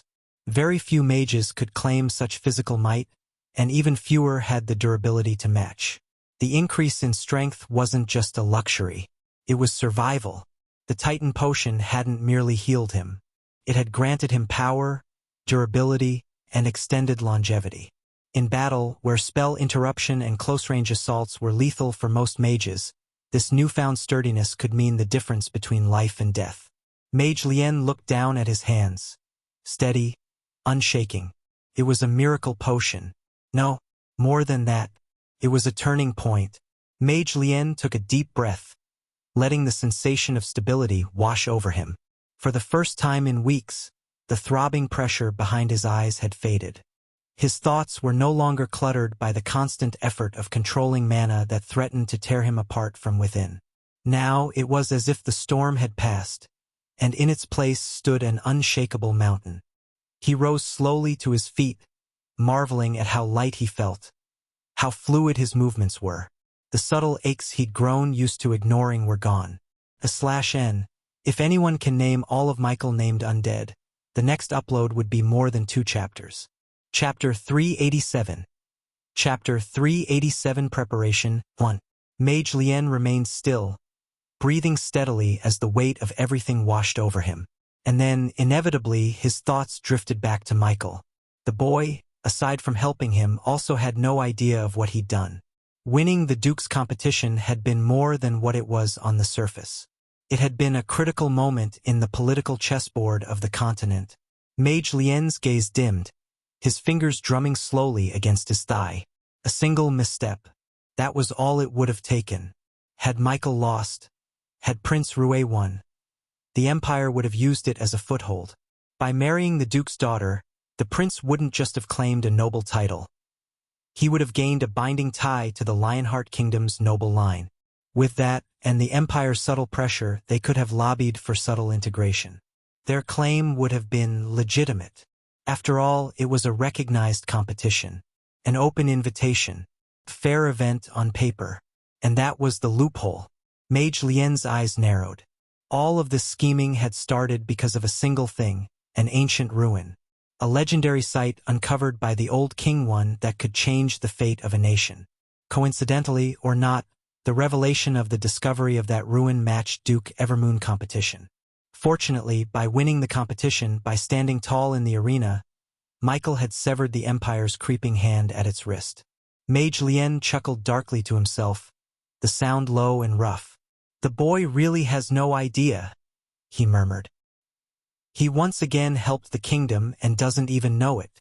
Mage Lien slowly pushed himself to his feet, still adjusting to the renewed strength coursing through his limbs. The soft hum of the mana array beneath his feet faded as he deactivated the formations and moved toward the shelves lining the room. There was much to do. Duties never paused, even after near death. As he began returning to his responsibilities, A soft mutter escaped his lips, almost unconsciously. It seems like the potion didn't just stabilize me. It increased my lifespan. There was no small amount of satisfaction in his voice. For a mage at his stage, time was the greatest currency, and the rarest. More time meant more opportunities to refine his foundation, deepen his comprehension, and perhaps, just perhaps, touch the peak of the grand tier. He wasn't there yet, but the Titan potion had pushed him further than decades of effort ever had. Now, he stood infinitely close to the late stages. Given a dozen years of uninterrupted cultivation, he estimated he might begin brushing against the threshold of the peak. For an old man like him, that meant everything. He allowed himself a smile. No wonder the princess is fond of him. It wasn't just power. It wasn't just talent. Michael was something else, something that didn't come around often. Even Mage Lien, hardened by experience spanning centuries, found himself appreciative. Yes, even he had grown somewhat fond of the boy. There was something magnetic about him. Dangerous, yes, but undeniably compelling. And just like the princess, he too had begun to wonder about the boy's origins. Where did someone like that come from? What kind of background could produce a being like Michael? The princess might know. She certainly acted like she had some inkling. Unfortunately, he couldn't directly question her. Michael was in a good mood as he walked through the clean, stone-paved streets of the inner city. The sky above was a rich blue, dotted with drifting clouds, and the late afternoon sun cast warm hues over the capital. Every step he took felt lighter than the last. His recent meeting with Mage Lien had gone better than expected. Much better. The conversation had left a surprising weight off his shoulders. He hadn't exactly forgotten about the matter of exchanging corpses for rare resources, but he also hadn't placed much importance on it. With everything else going on, it had simply faded to the back of his mind. A useful opportunity, sure, but not one he'd thought would bear fruit so soon. Now, with the princess's approval and Mage Lien's support, it was all but confirmed. Michael exhaled slowly, letting the breeze wash over him. The land of origin had always felt surreal to him. Too real for a game, too fantastical for the real world. But moments like these reminded him that it wasn't just a fantasy. It was his reality. The materials for his advancement were vital, not exactly for himself but for his undead. The result of their evolution and advancement to rank 2 depended on it. Since his undead were the very foundation of his power, anything that concerned them naturally concerned him. Mutated undeads were significantly stronger than those who evolved through normal means. Despite his growing wealth in both the land of origin and Aurora, Michael couldn't afford to provide rare materials for all 105 of his undead. What he could do, however, was prioritize. And for now, that meant focusing on the ones he considered more important, his named undead. Lily, Beginning, Prince, Lucky, Fade, Ghost, Spartan, Blue, Purple, and Gale. The first two, Lily and Beginning, had been the reason he discovered that his talent could channel external materials into the evolution process. Still, that method came with a caveat. The materials had to be special, rare, extraordinary. At least, that was what he assumed for now. Michael wasn't entirely certain if the requirement was ironclad. It was something he intended to research more about it when he had the opportunity. At present, though, his priority was clear. He needed to gather extraordinary materials for 8 of his undead. 2 of them, Prince and Gale, were already rank 2. That left Lily, Beginning, Lucky, Fade, Ghost, Blue, Purple, and Spartan. Once these 8 advanced, then, and only then, would he start considering the next stage for Prince and Gale. Among the 6, however, it was Lucky's advancement that excited Michael the most. If everything went according to plan, he might soon have his first rank 3 undead. A terrifyingly powerful one at that, assuming he could acquire the right materials. Chapter 388. Chapter 388 Preparation 2. That was why Michael's conversation with Mage Lien had left him in such a good mood. In Aurora, he might struggle to access what he needed due to the limited privileges of someone of his status. In the land of origin, however, his influence stretched farther. Here, he wasn't a background player, he was at the top. In this part of the world, at least. which meant that if he wanted something obscure, rare, or tightly controlled, he had a far better chance of acquiring it here. Still, Michael didn't plan to rely solely on origin. Aurora was where his body truly existed. He couldn't afford to bet everything on the exchange.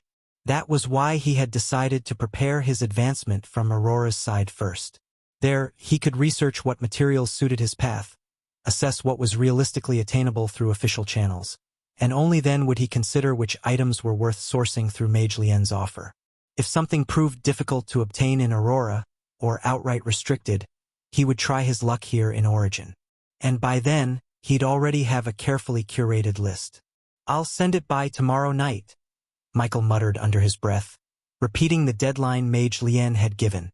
He veered off the main road, passing a group of armored knights moving in formation. They saluted casually as he walked by, recognizing him. Michael returned the gesture with a slight nod. It didn't take long for Michael to return to his residence. The moment he stepped out of the inner city, he used his inhuman speed to avoid drawing attention, vanishing from sight before anyone could approach him. Reaching his home, he used his key to unlock the door, only after confirming through his senses that no one was nearby. He entered, shut the door behind him, and made his way straight to his room. Without wasting a second, he summoned Spartan to guard his body, then lay down on the bed. A moment later, in Aurora, a pair of green eyes snapped open. The first thing Michael did was reach for his phone. It was close to noon in the land of Origin. Here in Aurora, it was just a little before 9 a.m. Michael pushed himself off the bed, rubbing his eyes briefly before rising to his feet. He walked barefoot across the tiled floor and stepped into the hallway. The house was quiet, too quiet but not unfamiliar. His senses confirmed it. Aunt Mia was out, no doubt already at her workplace, and Lily was likely at school. That left only a few undead lingering in the shadows of the house, idle and still. He ignored them. Stretching his arms with a quiet yawn, Michael moved into the kitchen. On instinct, his thumb was already swiping across his phone, logging into the Supers Association forum. There was food in the pot. It was still slightly warm, so Michael didn't bother reheating it. Balancing his phone in one hand, he scooped out a modest portion and began eating directly in the kitchen. The quiet of the house, the gentle hum of an air conditioner, the tapping of his spoon against the plate. It all created an odd sort of calm. As he ate, Michael's eyes flicked back to his phone. Thanks to the Supers Association forum, Michael's knowledge of the supernatural world was anything but shallow. Even though he hadn't yet enrolled in an Awakener academy, he didn't bother scrolling through the forum's front page. Instead, he navigated straight to the private chat feature and opened a conversation with the site's integrated AI assistant. With the attributes of his most valued undead in mind, Michael began drafting a message. For Fade and Ghost, both of whom leaned towards stealth and assassination, especially Fade, who had near-perfect assassin potential if nurtured properly, he asked if there were any known materials with strong concealing properties. For Blue and Purple, who showed signs of developing illusion-type abilities, he inquired about any natural treasures or materials that possessed inherent illusion properties. For Lily and Beginning, he focused on durability. He requested a list of materials that were known to greatly enhance physical resilience, defense, or regeneration. As for Spartan and Lucky, he hesitated. Michael wasn't sure what kind of materials would suit either of them. In the past, he'd assumed his unique talent made failure in evolution impossible. Now, he was no longer so sure. If the wrong external material interfered with the process, it could very well lead to failure. For Spartan, he could try to get the same thing he gets for Lily and Beginning. But for Lucky, he really didn't have anything in mind yet. After weighing his thoughts, he summarized everything into a neatly worded request. Looking for materials with the following properties: concealment or stealth enhancement, illusion-type attributes, high durability and defense boosting. Please limit suggestions to those accessible to a level 1 member. I know the system registers my rank, but I'd rather not see things I can't get. He hit send, then leaned back, eyes narrowing thoughtfully. Now he just had to wait for the site's AI to compile its suggestions. It didn't take long. Less than 30 seconds after he sent the message, the AI assistant began typing back. Processing request, matching filters to known database, cross-referencing level permissions. Michael finished his last bite of food, wiped his mouth with a nearby towel, and leaned on the counter as the list began populating in real time. Results: 27 materials found matching your parameters. 1 shadow weave fungus, a rare, cave-dwelling fungus known for its mana-masking spores, often used in stealth gear or assassin-class augmentations. Harvestable in regions with dense ambient mana. Estimated market cost: $28,000 per piece. 2 ghost root resin, a thick sap found in old ghostwood trees. Increases ambient mana dampening and weakens enemy perception fields. Cost: $12,000 to $18,000 per gram. 3 mirror lotus petals, illusion-type material. Produces layered image fragments when infused with mana. Cost: $46,000 per piece. /N. Please support the novel by voting. Chapter 389. Chapter 389 Unexpected Surprise. Michael's eyes narrowed slightly. He kept scrolling. 4 iron leaf bark. Natural armor-like properties.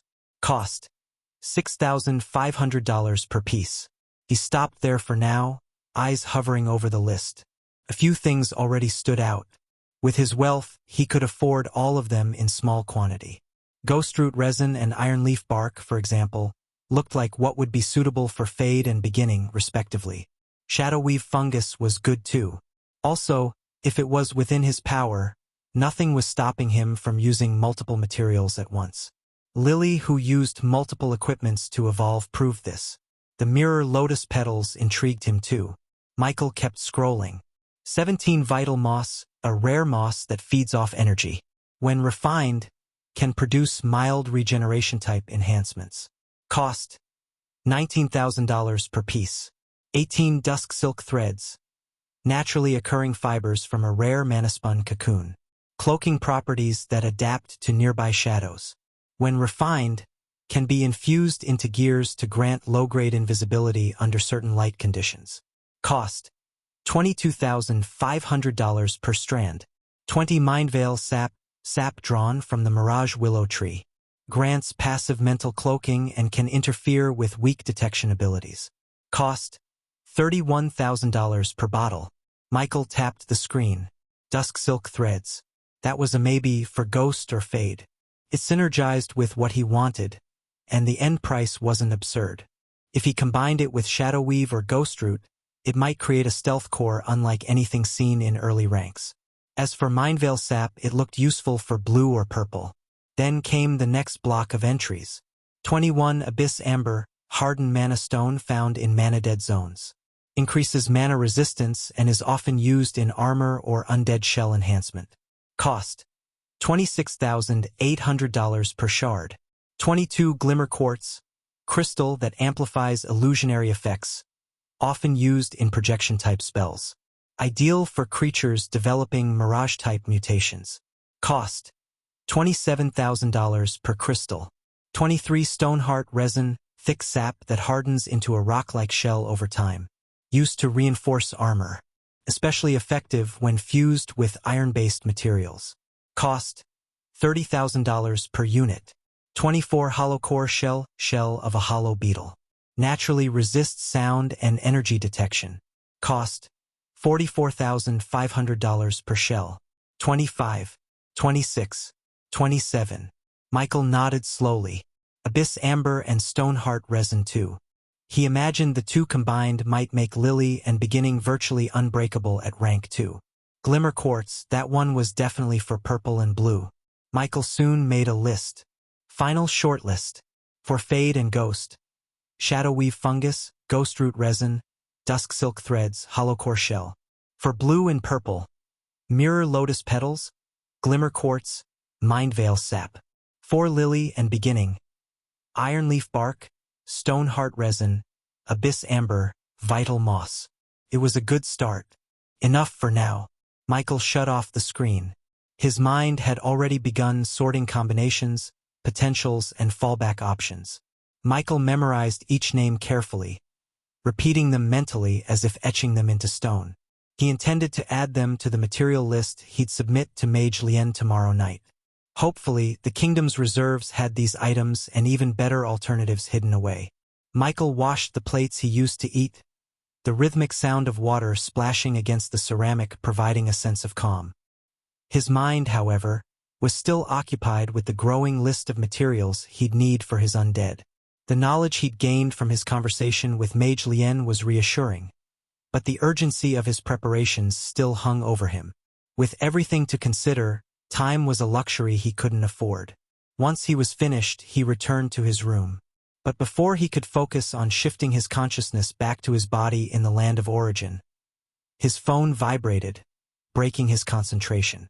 Michael glanced down and saw it was a group text message.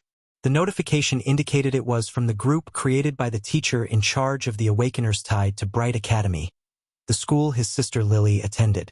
Curious, Michael tapped the message and began reading it. The content was brief but impactful. The date for the upcoming college entrance exams has been set.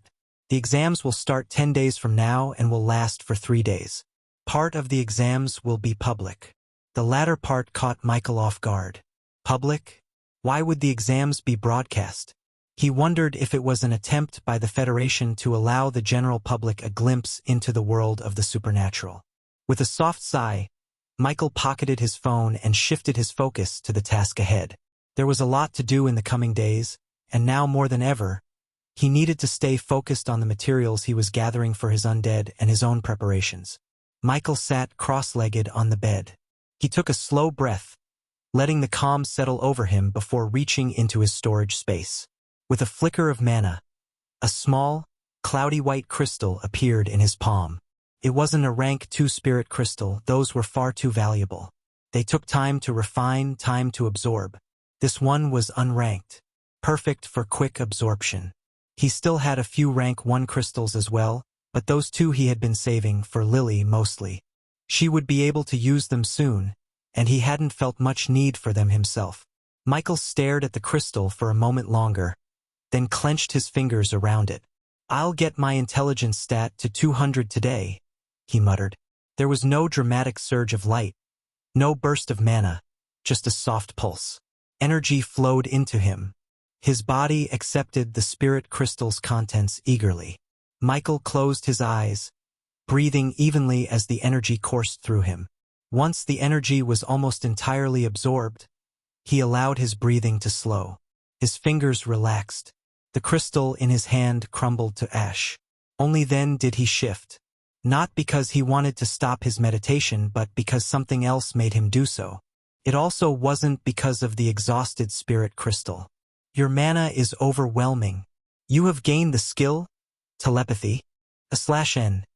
Sorry it came late, guys. Chapter 390 Telepathy. Telepathy, Basic Mastery, Proficiency. 2%. The ability to transmit thoughts or information directly from one mind to another without using physical senses. This was the description of the new skill Michael gained when his intelligence stat reached 200 points. For a moment, he almost wanted to cry. Finally, after all this time, I actually gained a skill. At first, he was more excited about the fact that he'd gotten a skill at all, any skill, than the nature of the ability itself. But once the initial rush faded, he blinked at the notification. Telepathy? His expression shifted into something halfway between intrigue and mild suspicion. He wasn't sure if this was going to be useless or powerful. Telepathy. He muttered the word under his breath again, testing how it felt on his tongue. It sounded exotic, mystical even, but vague. He reread the description. The ability to transmit thoughts or information directly from one mind to another without using physical senses. Michael frowned. No cooldown, no mana cost listed, no range either. He tried to activate it. Nothing happened. Or maybe something did? He closed his eyes and focused. "Hey you." He thought the words firmly, directing the mental signal toward the undead human standing silently beside his bed like a loyal sentinel. A second passed. Then 2. The undead's head shifted just slightly. His gaze turned toward him. "Yes, master." Michael's own eyes widened slightly. "Did you hear that?" he asked aloud. "Yes, Master." Michael blinked. "So you did feel something?" Michael felt incredible. One should know that what he used to communicate with Spartan just now wasn't through the connection they shared as Necromancer and Undead. Telepathy. Just like how he could command his undead without speaking, it now seemed he could extend that silent communication to others as well. "I just wonder if it has a similar limit. With his undead, distance mattered. If they strayed too far, the link between them weakened. His other skill, share senses, also became useless past a certain range. But telepathy, it felt different. Broader. Freer." Michael tilted his head, a thoughtful expression crossing his face. He couldn't help but wonder, what exactly were the limits of this skill? One thing that caught him off guard was the energy it consumed. Unlike his other abilities, telepathy didn't draw on mana. Instead, it tapped into something subtler, his mental energy. It reminded him of meditation, in a way. Perhaps, like meditation, the only limit was himself. Michael closed his eyes, curiosity flaring. He wanted to try something. Michael took a slow breath, then exhaled through his nose. His mind settled into a calm, focused state. He first wanted to see how far he could extend his awareness, his senses. He reached inward, not to draw mana, but to stretch his perception beyond his body. It was a difficult thing to describe. It started as a tingling at the edges of his consciousness. Then it grew. 5 meters, 20, 100. He could feel the space around him in fine detail, the contours of his room, the faint static in the walls. 200, 500, 1,000. It wasn't sight, sound, or touch. It was awareness, like he'd become a still point in the middle of a rippling lake of presence. His perception pushed farther. Buildings, distant movements, people walking on the street beyond the district, unaware of the invisible eye brushing past them. 1,500 meters. At this point, the mental strain kicked in. A subtle burn along his temples, but not overwhelming. 2,000 meters. Michael's breath caught slightly. He had never tried to reach this far before. He pulled back gradually. The radius of his awareness contracted until it settled close to his body once more. Michael opened his eyes slowly. "Not bad," he muttered. His mental range had always been impressive thanks to his high intelligence, but now he was reminded, he was still a newcomer in the world of supernaturals. He was strong. Michael knew that much, but even without leveling up, he understood something else. A more experienced version of himself would easily outclass the current one. That was fine. That was the future Michael's problem. Right now, this Michael was simply excited to try something new. Michael took another slow breath. He wasn't done yet. This time, instead of simply expanding his awareness, he focused on something more, connection. He spread his senses again, letting that still lake of awareness ripple outward. Within the radius 1,000 meters, 1,500, 2,000, he focused on the traces of life. He honed in on the closest one. A woman on the 3rd floor of a nearby apartment, talking to someone on a video call. Her voice didn't reach him, but her presence did. Michael narrowed his focus and whispered mentally, "Can you hear me?" There was no reply. He tried again, a bit firmer this time, directing the thought like a beam of pressure. "Can you hear me?" The woman paused mid-conversation. A flicker of confusion crossed her face. She glanced around the room, muttered something to her caller, then shook her head. Michael quickly pulled his mind back. "She definitely felt that," he whispered. He tried again, this time aiming toward a young man walking briskly down the sidewalk, headphones in. "Hello." Nothing. Michael pushed just a bit harder. The man slowed. His head jerked up. He looked around, confused, yanked out an earbud, then shook his head and kept walking. Michael sat back, mind buzzing with possibilities. So far, the results were mixed. The message wasn't perfectly received, but the presence was definitely felt. With higher proficiency, maybe clarity would come too. Michael exhaled slowly. All right, range is real. Clarity depends on focus. Proficiency probably expands both. He leaned back, smiling slightly. It wasn't perfect, But it was something. He thought about how this could also help him better manage his horde of undead. With this new skill, directing and coordinating them, especially across distances, might become significantly easier.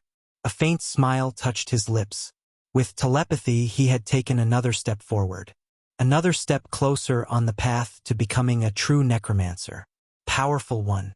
Chapter 391. Chapter 391 Auction? After Michael was done with whatever he needed to in Aurora, he returned his consciousness back to the land of origin. His last thought in his original world was envisioning how after getting to his territory, he might have more than enough free time on his hand to be wherever he wanted, just like back when he had just awakened. Back in the land of origin, he was just about to continue mediating, normally this time without a spirit crystal, when he heard a knock. Ha! The thing was that it didn't come down from his room door. Came from his front door. Spreading his senses out, Michael also found the signature of the person outside unfamiliar. A knock came again. Michael decided to check it out. Before making his way downstairs, he unsummoned Spartan. Michael moved through the house with calm steps, the faint creak of the wooden stairs beneath him barely audible. The knock came again, polite, measured.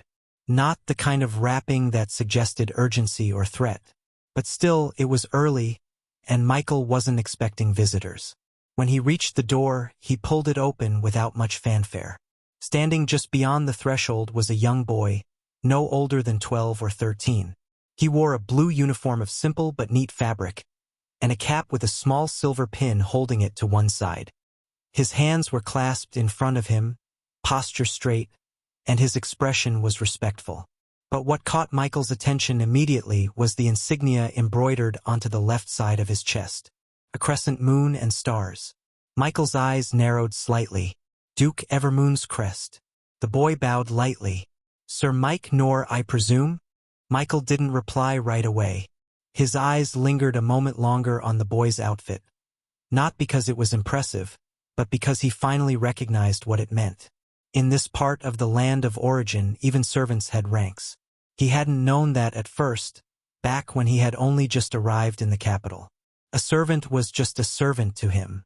But the nobles here had taken even menial roles and turned them into structured positions. The boy standing before him was a level 1 attendant, the lowest of the servant ranks. Essentially, an errand boy, trained in manners, speech, and posture, but still lacking authority or influence. Yet Michael took him seriously, because of that crest. Speak, Michael said evenly. The boy gave a slight nod and retrieved a sealed parchment from his coat, extending it with both hands. A message from His Grace, Duke Evermoon, the boy said formally. You are cordially invited to a private auction taking place later tonight at the Dawnvale estate. His Grace extends his personal request for your company. Michael took the scroll, fingers brushing the smooth wax seal. A formal invitation. A private auction? Michael asked, even though he was already piecing together what this could mean. Yes, sir, the boy said. Attendance is restricted to select guests. His Grace believes you may find some of the wares aligned with your interests while also desiring your presence. Michael arched a subtle brow. Anything else?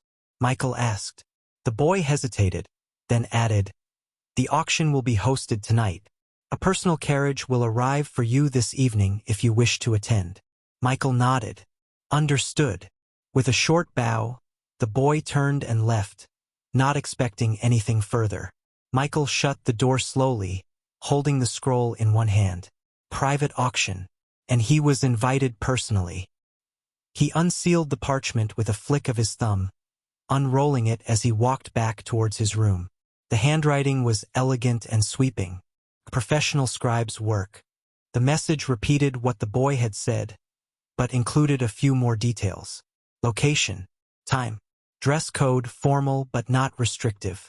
There would be refreshments, entertainment, and unique goods with magical properties. Michael tapped the scroll against his palm. There were 2 reasons he cared about this. 1, the auction itself. He was always hunting for rare materials for his undead. If the auction really did offer something magical, something unusual, it was worth going for that alone. But 2, Michael's gaze darkened slightly with amusement. Progress was progress. He had been meaning to get closer to the Duke now. Not because he liked the man or wanted to become a noble lapdog. No, the real reason. The Duke's daughter, Arian Evermoon. If this auction gave him an excuse to see her again, so be it. Also, even if it didn't, he could subtly inform the Duke he'd be seeing her tomorrow without appearing out of the blue. Michael tossed the scroll onto the table and exhaled softly. Looks like my schedule just got interesting. However, Michael now had to prepare for the night. Robes are more comfortable, and depending on the design and fabric, they can pass as formal wear too. But should I get a suit instead? Michael wasn't a fan of formal dressing. Never had been. But even he understood the importance of appearances, especially at an event hosted for nobles in the capital. Even if it was a private auction and no one ended up sparing him a glance, he couldn't risk looking underdressed. He sighed. A suit it is, then. With that, he placed the invitation scroll into his storage space and stepped out of his residence, locking the door behind him. The outer city had its share of tailoring shops and ready-to-wear vendors, but none of them could match the style, material quality, or craftsmanship of the inner city. And more importantly, the outer district catered to relatively common folk. With Michael's current wealth and the image he wanted to present at the auction, only the inner city could meet his standards. As he walked through the increasingly refined streets, his mind drifted elsewhere. Should he get something for the Duke's daughter? He wasn't sure if she'd be at the auction, but there was a good chance he'd run into her sometime tomorrow regardless. It wouldn't hurt to be prepared. Gifts could be a good conversation starter, or, at the very least, a way to stay in her good graces. What does a girl like? He mumbled. There was a long pause. Damn, I'm hopeless. He shook his head, amused at himself, and picked up his pace. He'd figure it out, hopefully before he made a fool of himself. Evening arrived quickly. Michael had already finished his preparations and was simply waiting for the Duke's carriage to arrive. Fortunately, he didn't have to wait long. When the sound of wheels rolling down the cobbled street reached his ears, he stepped outside. The breeze was cool, and the lamps lining the district cast a soft, flickering glow across the semi-dark streets of the outer city. Tonight he was dressed well. His long black hair, smooth and glossy, had been pulled into a low ponytail tied with a silver band. A few stray strands framed his sharp features, and his emerald green eyes gleamed beneath the soft glow of the lanterns. Calm, sharp, majestic. His outfit was a masterpiece tailored that same day in the inner city, and paid for entirely in gold coins. A deep obsidian suit trimmed with muted silver lines clung to his frame perfectly. The inner shirt beneath the jacket was a dark wine red, subtle yet refined. He wore no visible jewelry, save for a black onyx ring with a small green gem on his right middle finger. Even his shoes gleamed with recent polish, stitched leather wrapped around quiet soles designed to absorb the sound of footsteps. He looked like he belonged in the high circles of the capital who was trying to look simple. Michael walked toward the elegant carriage without hesitation.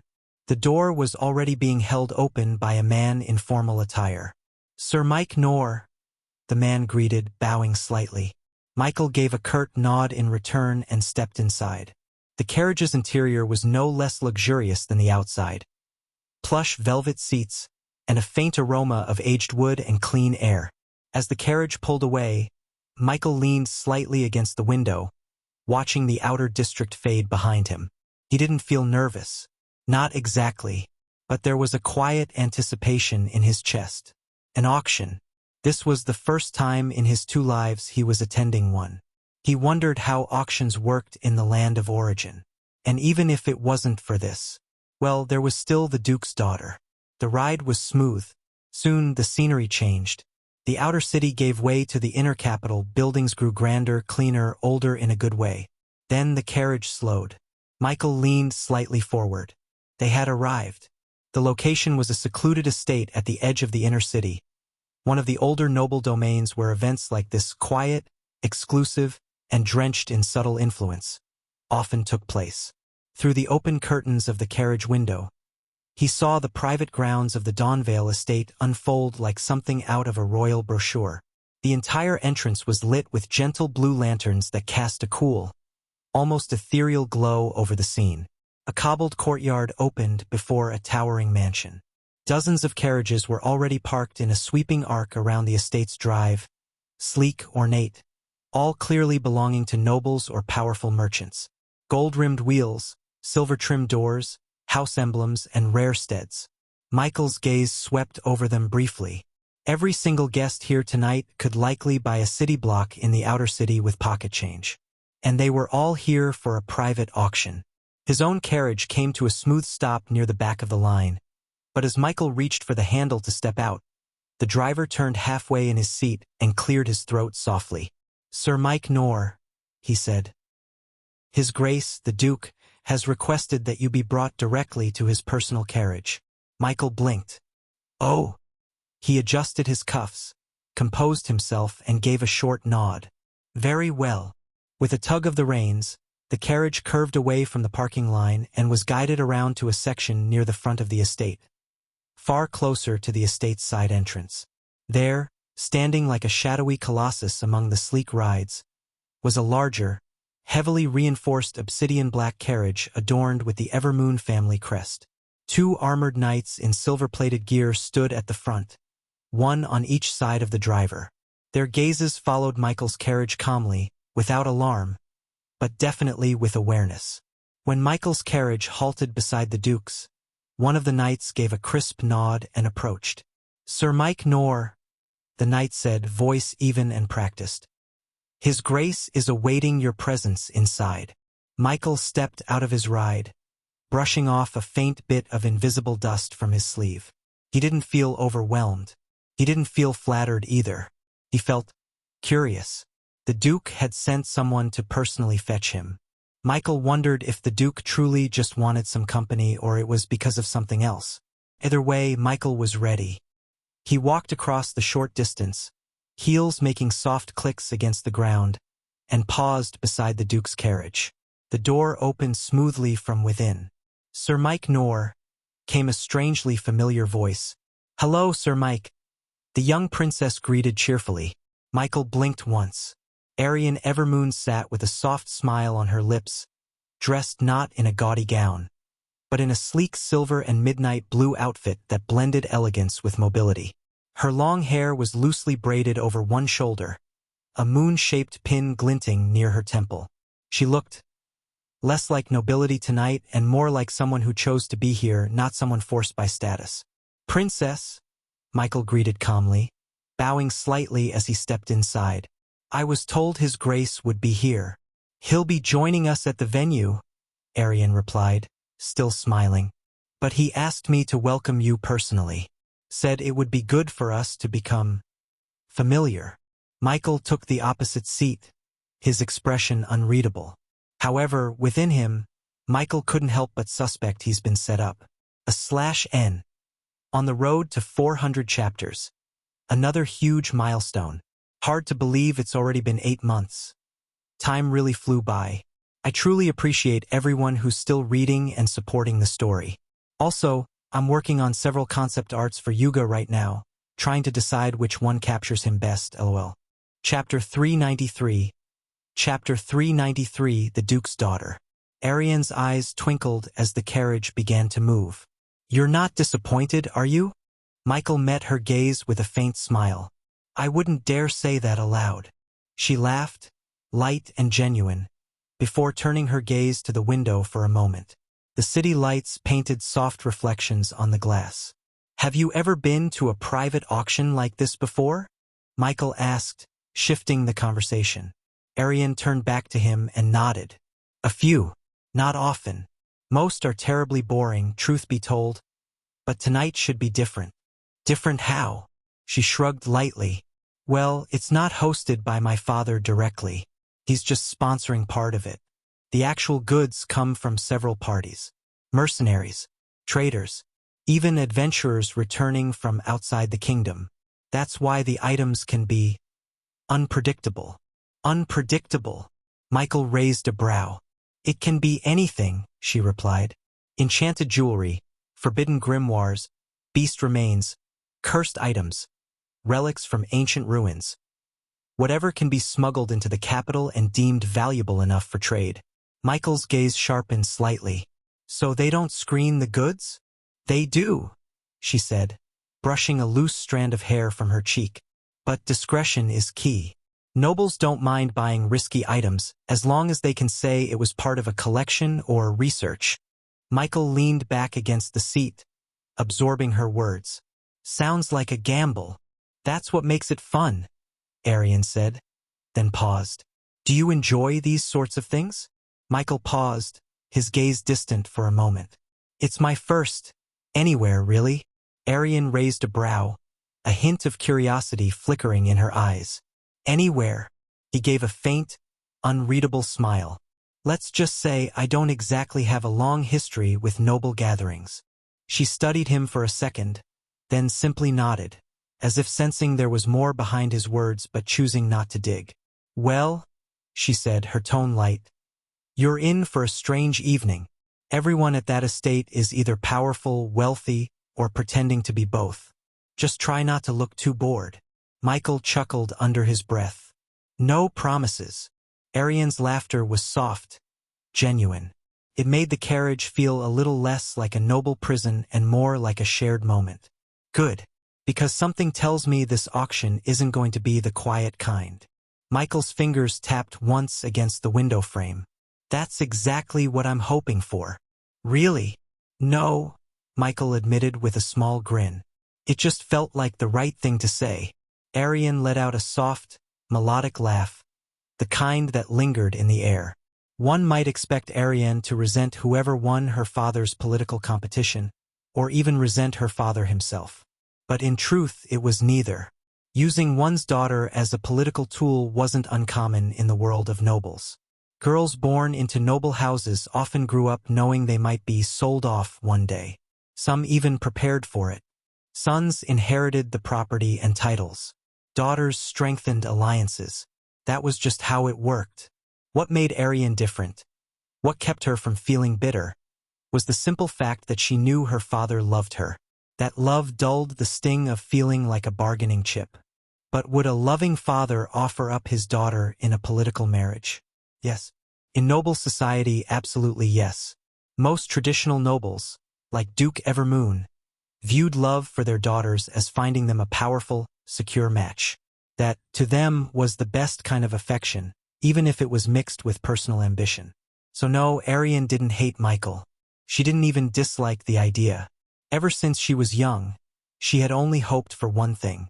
If she didn't fall in love with someone first, then whoever her father chose had better be strong and handsome. Yes, Arian was a little shallow when it came to appearances. And Michael?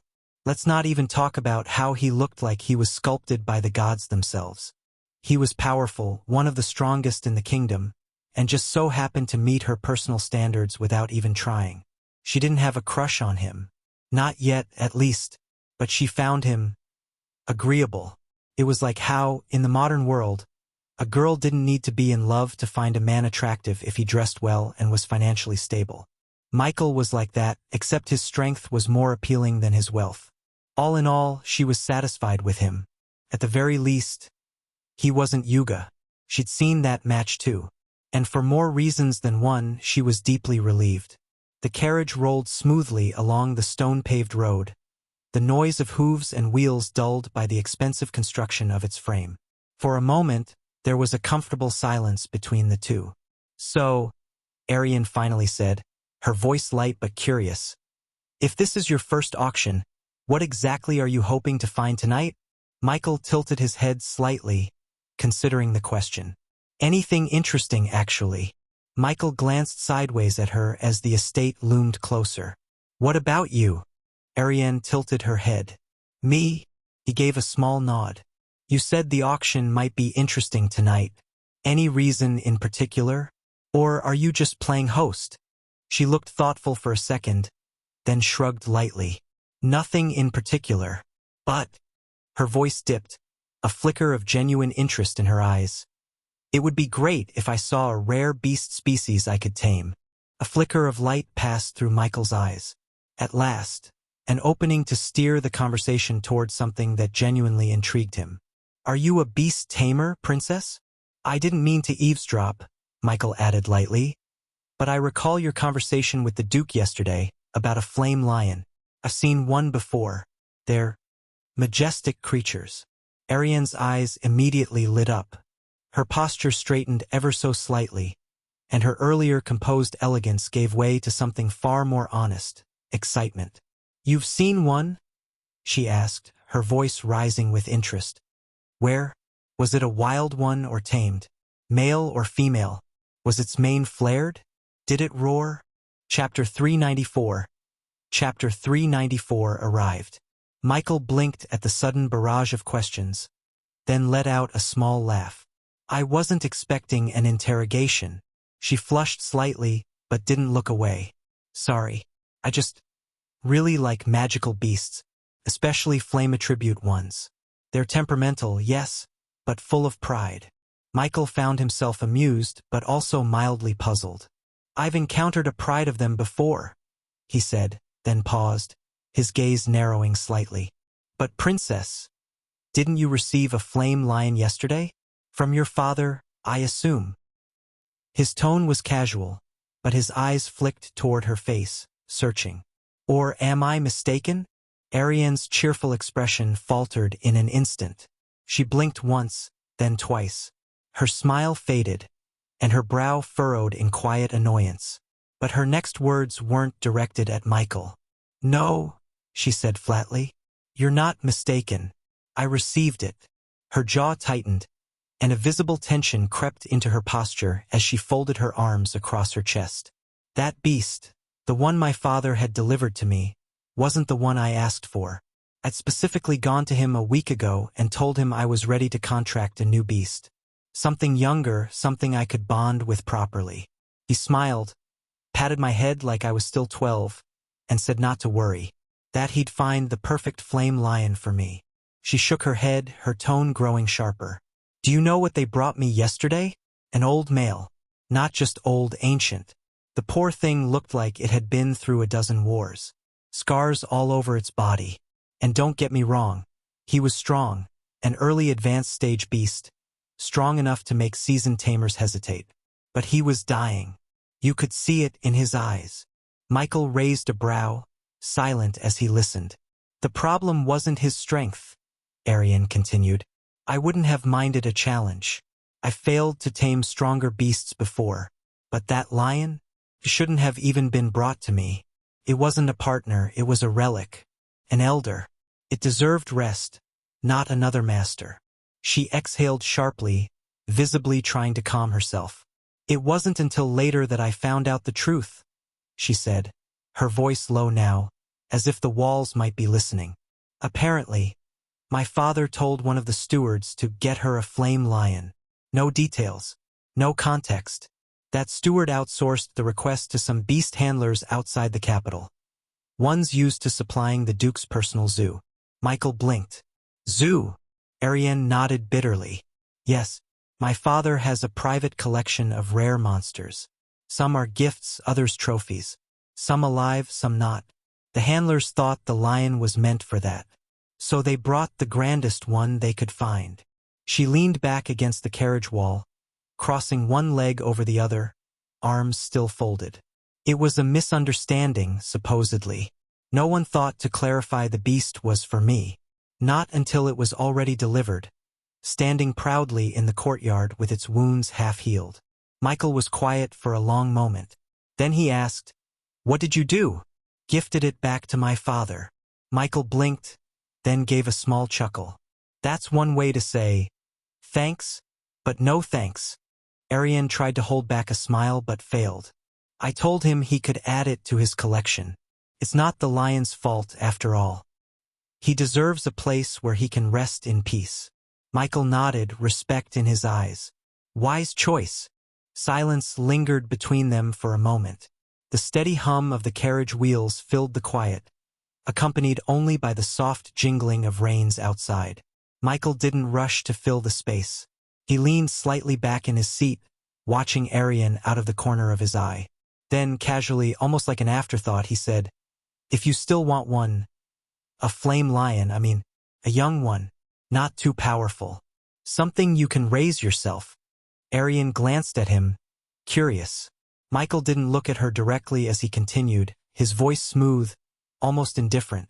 Almost. It would be better if I can see how you tame beasts, how you form that connection. Arian blinked.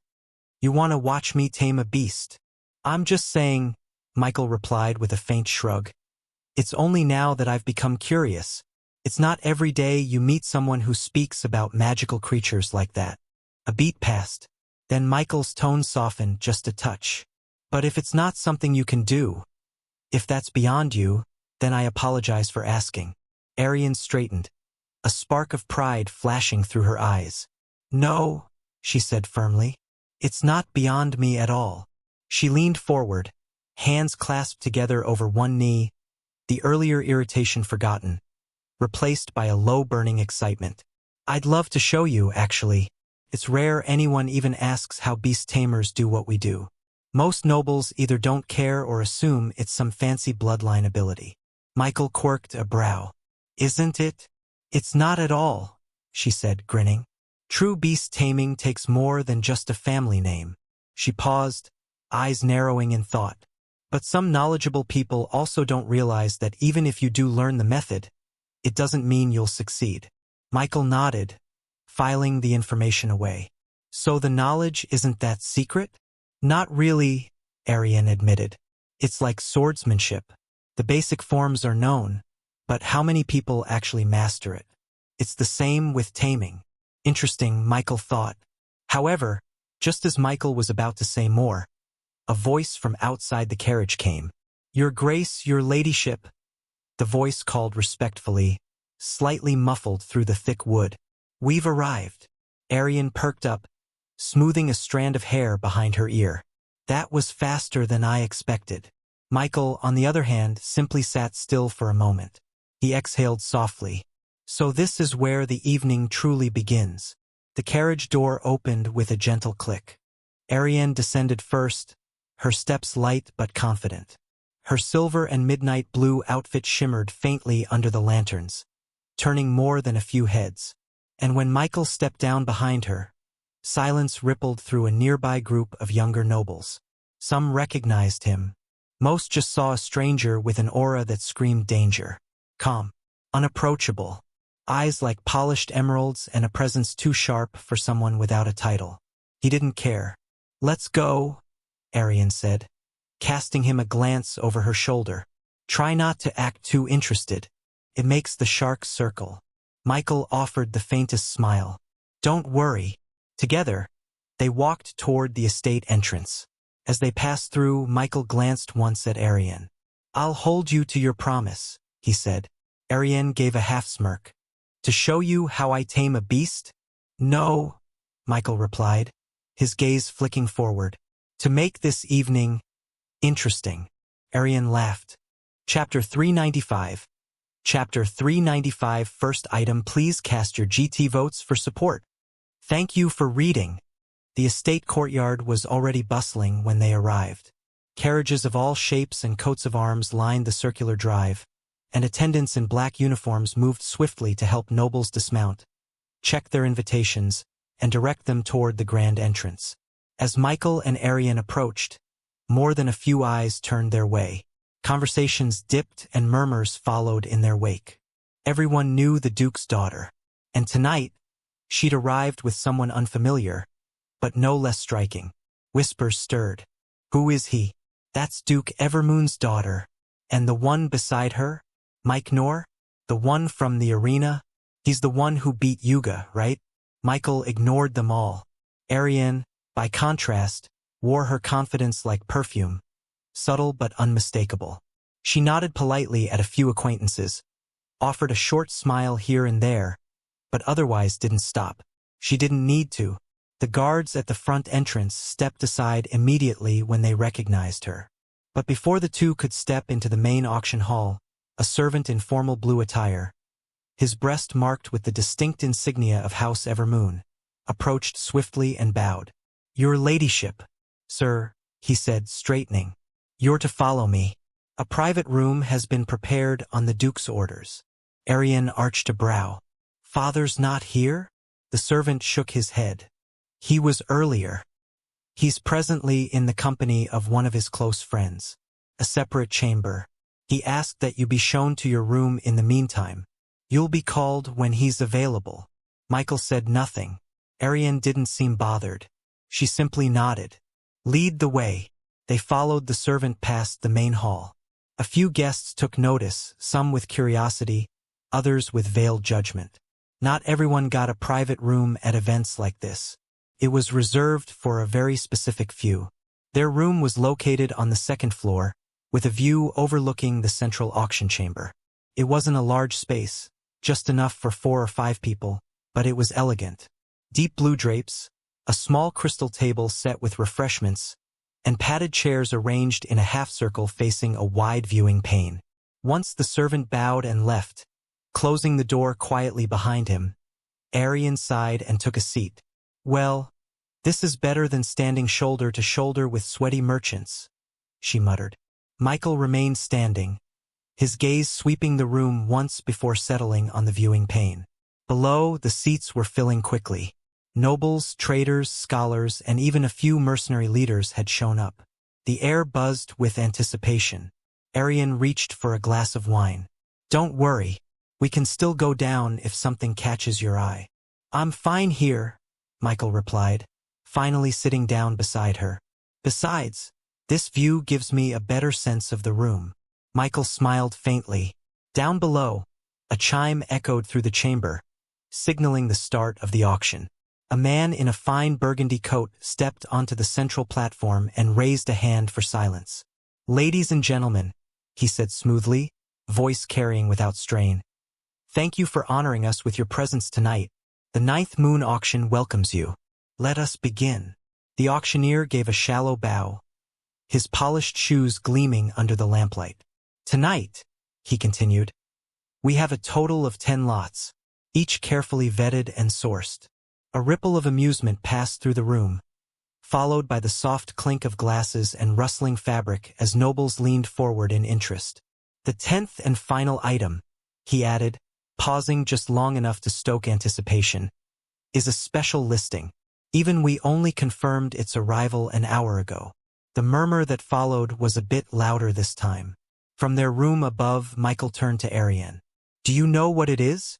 She shook her head, lips pressed lightly together in thought. No, my father might know, but he didn't mention anything. She leaned back, swirling her wine slowly in the glass. That's not unusual, though. Auctions of this level always have a wildcard lot. Something to bait the curious, the ambitious, or the foolish. Below, the auctioneer clapped once. Let's not delay further. First item of the evening. The auctioneer's voice rang out crisply through the grand hall. At his signal, a pair of elegantly dressed attendants entered from opposite sides of the platform. They were striking, tall, graceful women in form-fitting black and gold dresses that shimmered subtly under the lamplight. Their steps were practiced, poised, and just seductive enough to stir murmurs in the crowd. Each pushed a small wheeled pedestal draped in crimson velvet, atop which rested a glass case glowing faintly from within. Ariane arched a brow and let out a quiet hum of amusement. Ah, so they're using the distract with beauty method tonight. Michael's lips twitched. As the women stepped aside, revealing the contents of the case, the auctioneer gestured toward it with a flourish. Ladies and gentlemen, he said, our first item of the evening, a fire core harvested from a peak advanced tier beast. That drew a few appreciative murmurs. A rare find, the man continued, as not all magical beasts are capable of condensing a true core. The core remains intact and radiating. It can be used in high-tier alchemy, artifact forging, or even absorbed for breakthroughs, though that last method carries certain manageable risks. He let the silence stretch for effect. The starting price is 500 gold coins. Minimum increment, 20 gold. A moment passed. Then the first paddle was raised. 520. Michael leaned back in his seat, unimpressed. Ariane sipped her wine and gave a lazy wave of her fingers. It's a good item, she murmured. But not for us. Michael nodded. He didn't gain power like ordinary supernaturals did. And even if he needed cultivation resources, he could buy them in Aurora. The bids continued to climb. As for the Duke's daughter, a monster core shouldn't be something she could lack. 560. 600. 640. Michael glanced down briefly. Let them fight over it. Oh, they will, Arian said, smirking. It's always the first item that draws the shallow sharks. They want to mark their presence. And the truly valuable items?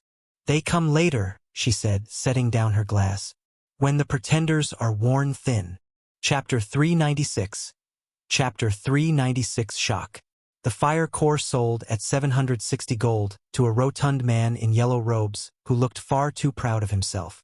The attendants wheeled the pedestal away with practiced grace, and soon, the second item took its place. Next, the auctioneer said, his voice rising slightly. We present a blade forged by the renowned smith Aveldrone of the Sunfire Principality. That name drew genuine reaction. Even Arian raised a brow. Aveldrone? She murmured. Now that's impressive. His work rarely circulates in the kingdom. Michael didn't react outwardly. Aveldrone forged this weapon 31 years ago, the auctioneer continued, as an attendant removed the silk cover. The blade has since changed hands 6 times. And now it finds its way to our humble chamber.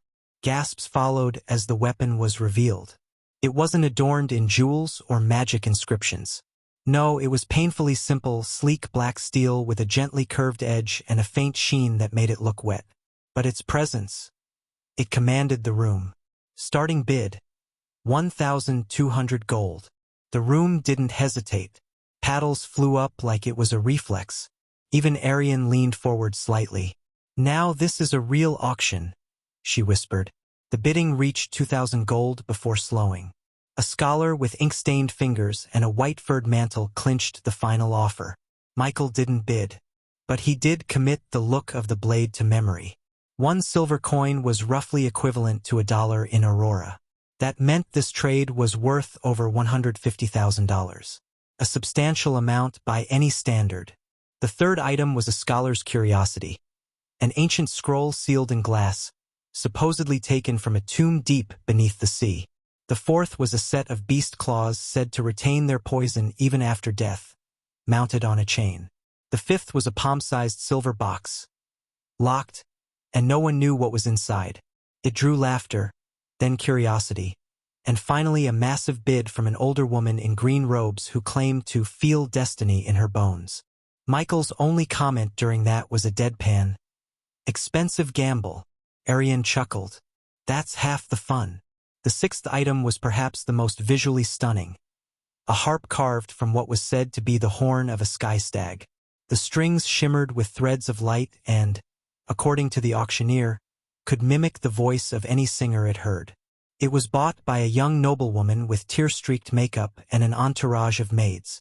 Michael watched her briefly, wondering if she'd bought it for nostalgia or heartbreak. Item after item passed, each one more extravagant or mysterious than the last. And though none of it interested Michael personally, he had to admit, it was entertaining. Not just the auction, but the quiet space he shared with Arian. There was something about the soft lighting, the distance from the crowd, the occasional brush of their shoulders when they leaned forward to whisper remarks. It wasn't romantic, at least not to Michael, but it was comfortable. At one point, Arian had smiled at him, wine glass in hand, and said, "If you ever find yourself bored at the capital, you can visit me. My father's estate is large enough. Just send word in advance." Michael had only nodded with a small smile. He hadn't promised anything, but he didn't dismiss it either. Then came the seventh item. The seventh item was rolled in under a thick, gray cloth. Unlike the earlier displays, it wasn't set on a pedestal. This one came on wheels, and its shape was unmistakable. A cage. Arian's lips thinned into a frown the moment she saw it. "Oh," she said softly, the mirth gone from her voice. "It seems the trade has shifted. From what to who?" Michael didn't need her to explain. He understood immediately, and a faint crease formed between his brows. Slave trade. He hadn't seen it since coming to this world, hadn't even heard of it, at least not in Aurora.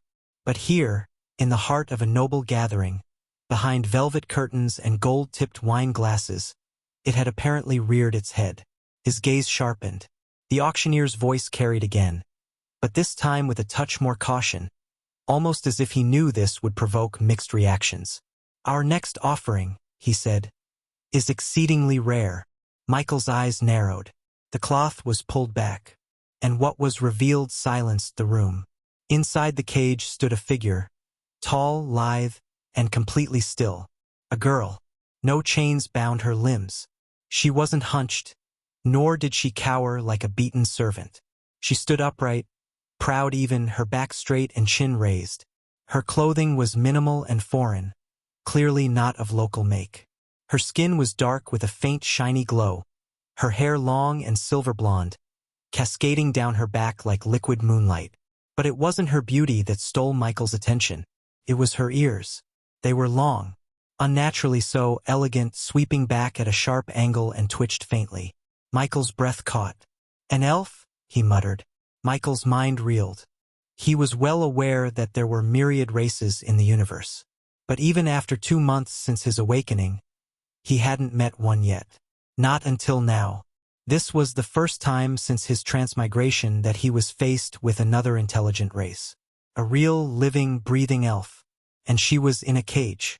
The room had gone utterly still. Even the soft murmurs and clinks of glasses had died away, replaced by a thick, collective silence. The auctioneer took a slow breath, letting the tension steep before he continued. "Yes," he said, his voice deliberate. "You are correct to guess. This is a pure-blooded dark elf." Gasps, then sharp whispers, spread like wildfire through the room. "Now, before anyone grows too unsettled, allow me to clarify her presence here. This one was not captured on a hunt, nor bought from a slaver ship. She was found after a failed assassination attempt on a noble lord. /N. Thank you for the magic castle Shannon _Walker 6245. I really appreciate it. Bonus chapters coming soon. Chapter 397 Bid for the Elf." The auctioneer raised both hands, gesturing for silence. "Let me remind you," he said smoothly, "that dark elves are a mythical race rarely seen in the kingdoms of men." He turned slightly, allowing the light to catch the silver hair of the girl in the cage. She didn't flinch or blink, merely stared at the crowd with cool, dispassionate eyes. "They are born attuned to the shadow. Their bodies are lean, but their strength is deceptive. Muscle density, bone structure, reflexes, and nerve response all outclass even trained humans. From birth, they are simply more." A pause. "This one," he said, "has been measured at the peak of the advanced stage in terms of energy and physical readings. But let me be very clear. That only applies when using human standards." Michael's eyes sharpened. Dark elves, even at the same level, are naturally superior. Their bodies age slower. Their minds process faster. Their mana flow is cleaner, more instinctive. This girl before you may be listed as advanced stage. But in practical combat, she has already overwhelmed 2 advanced tier knights during her attempted assassination. The room stirred again. A few nobles leaned forward, eyes narrowing with greed, interest, or concern. "And yes," the auctioneer added, his tone dropping lower, "her presence here is no accident. She was captured after a failed assassination attempt on a noble lord." "Why wasn't she executed?" a voice called from the floor. The auctioneer smiled faintly. "Because the noble saw an opportunity. Rather than kill her, he wanted to make a profit." Michael sat silently, arms folded, his gaze fixed on the girl in the cage. The assassin had failed, and now she was being sold to the highest bidder. He didn't agree with it, but he also understood the logic behind it. Power had its rules. Consequences followed action. Even so, seeing another race, one he'd only read about, brought a flare of curiosity. And something deeper. Possibility. This world just got a little bigger. He turned to Ariane beside him. "Is this your first time seeing one?" The Duke's daughter didn't answer right away. Her expression had relaxed. She no longer frowned. "It's not," she said, voice quieter now. Michael's brows lifted slightly. Arian met his gaze, swirling the wine in her glass. I saw a sea folk once 3 years ago. My father hosted a delegation from the coastal duchies, and one of them had a bodyguard who wasn't entirely human. Gills on the neck, fins down the arms. Very graceful. Michael absorbed that. So races like this aren't myths. They're just rare, she replied. And most of them live far beyond the reaches of the Empire. We only ever see them under very specific, and usually political, circumstances. She gestured lightly to the cage below. This is unusual but not unheard of. Slavery is frowned upon in the central provinces, but the outer lords, let's just say their ethics are more fluid. Michael nodded slowly. So you're not bothered? Arian shrugged delicately. She tried to assassinate a noble, Sir Mike. Whether I like the system or not, she's reaping the consequences. The law would have executed her. Instead, she's being auctioned like a magical beast. A beat passed. I'd argue she's lucky. Michael didn't comment. His gaze returned to the elf. Arian followed his gaze, then tilted her head slightly toward him. You know, she said in a calm tone. If you're interested, you could try bidding. Michael blinked, surprised. For her. She's strong, Arian replied. You heard the auctioneer. If she really did defeat 2 advanced tier knights, then she's worth far more than half the people here. Michael didn't immediately respond. The idea hadn't occurred to him. Owning someone, buying them like an object, was something he instinctively pushed against. But from a pragmatic perspective, she was valuable, powerful bodyguard. Still, he hesitated. Even if I bought her, he said quietly, I'd have to worry about her loyalty. She's not a magical artifact you can just wield. Arian gave a soft smile. You wouldn't need to worry. For situations like this, a master-servant contract is always prepared by the auction house. It's magically enforced. If she refuses or breaks the terms, she'll suffer backlash. Lethal backlash. Michael narrowed his eyes. You've seen this kind of contract before? Of course, Arian replied, her tone neutral. It's standard in high-tier slave auctions, especially for creatures, monsters, and races with volatile personalities. It's not just about ownership, it's about control. Safety. That part didn't sit well with him. But still, it was a dark elf. Michael even had a slight suspicion that she was of a high race comparable to his own, which only made her more valuable. A race with potential, one he'd never even seen until tonight. If she really was that strong, and if he could find a way to eventually earn her true loyalty, past the contract, it could be more than worth it. Michael leaned forward slightly, gaze still locked on the girl in the cage. He had a decision to make. Michael turned his attention back to the stage. The room below them remained silent, but not with disinterest. The real tension wasn't among the common audience. It was up here behind the tinted glass of the private balconies. These were the bidders. The auctioneer waited until the anticipation had fully settled. The bidding, he said, will begin at 5,000 gold coins. Minimum increment, 100. Even Arian let out a slow whistle at that. That's 500,000 silver. $500,000 in Aurora's terms. Michael said nothing, calculating quietly. In sheer numbers, that was the price of a manor. Or a city block. But for a living, breathing, combat-ready dark elf? An assassin who'd overwhelmed advanced stage knights and come out on top. Maybe not overpriced. 5,000. A clear voice rang from one of the eastern chambers. A moment later, 5,100. 5,003. 5,400. /N. Please support the novel by voting. It motivates. Happy New Week to everyone. Chapter 398. Chapter 398, another surprise? The numbers climbed with sharp efficiency. The bidders weren't wasting time or posturing.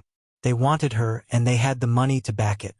Michael's hand hovered near the signaling gem embedded in the armrest of his chair. One tap would raise his bid by the minimum. A second would double it. He watched the elf's face. Arian noticed. You're thinking about it?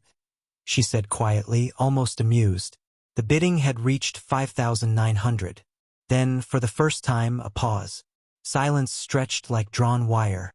The auctioneer lifted his hand slightly. "Do I hear 6,000? Michael tapped the gem. Just once.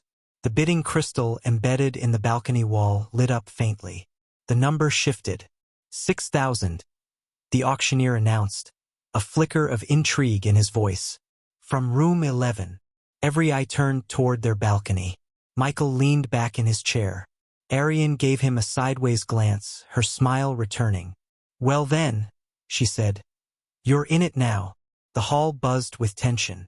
As soon as Michael's bid rang out from room 11, the price reached a psychological threshold. Most casual bidders dropped out immediately, either out of budget or sense. But not all.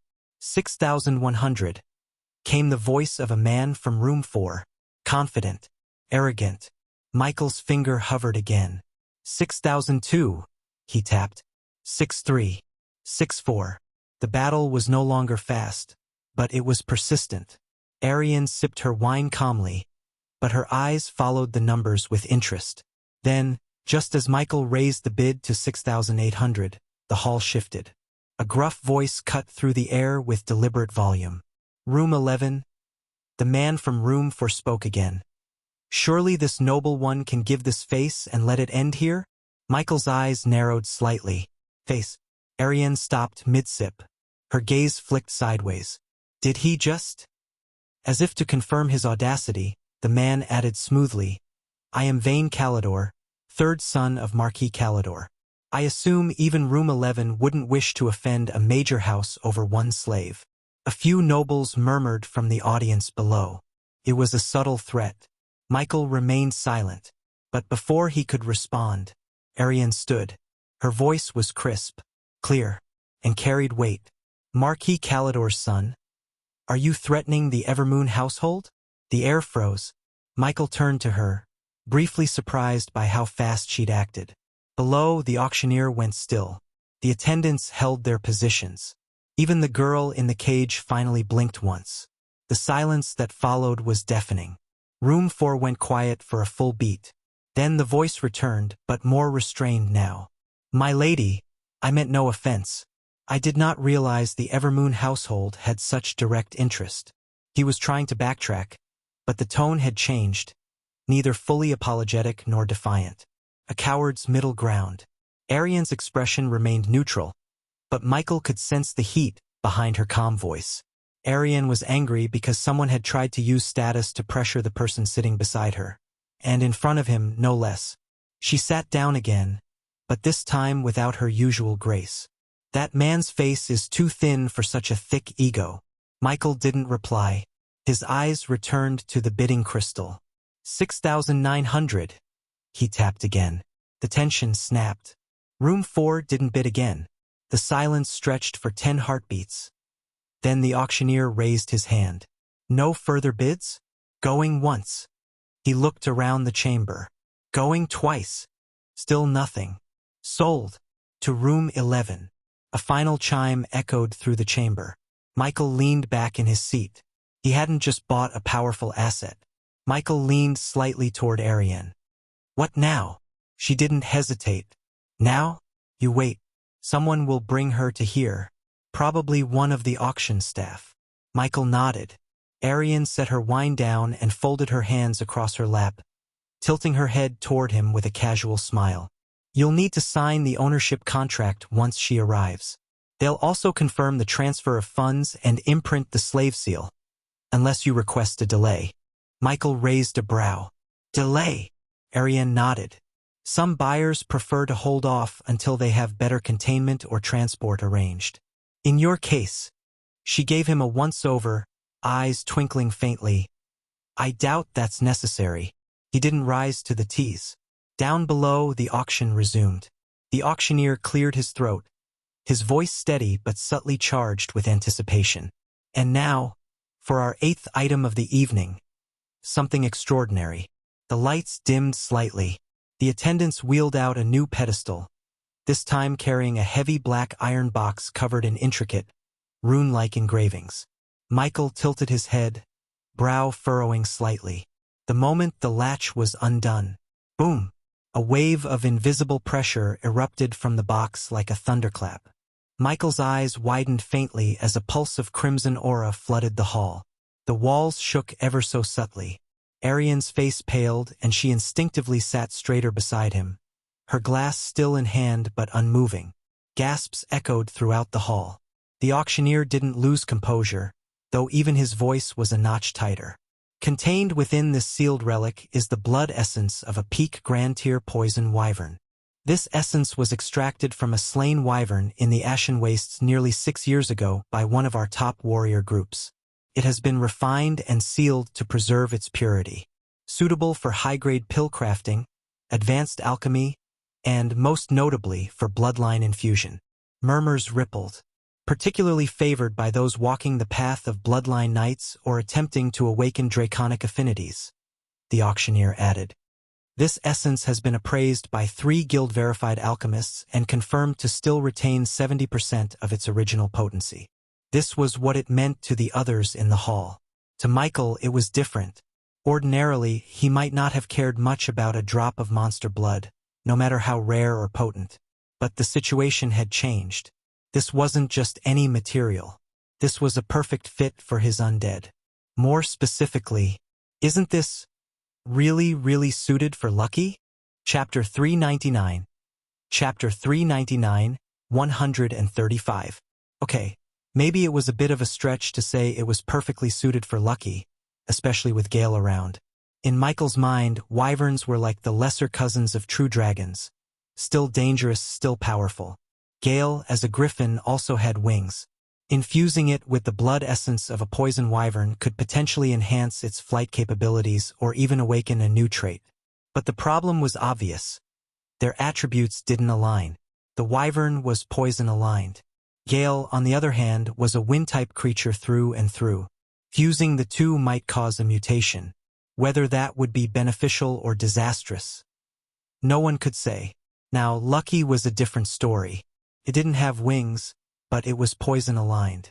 If any of his undead had a natural compatibility with the essence, it was Lucky. In the end, the blood essence was valuable to both. Whether it went to Lucky or Gale, it wouldn't be a loss. Michael's eyes stayed locked on the box at the center of the platform. He was getting that treasure. One way or another. The starting price was soon stated.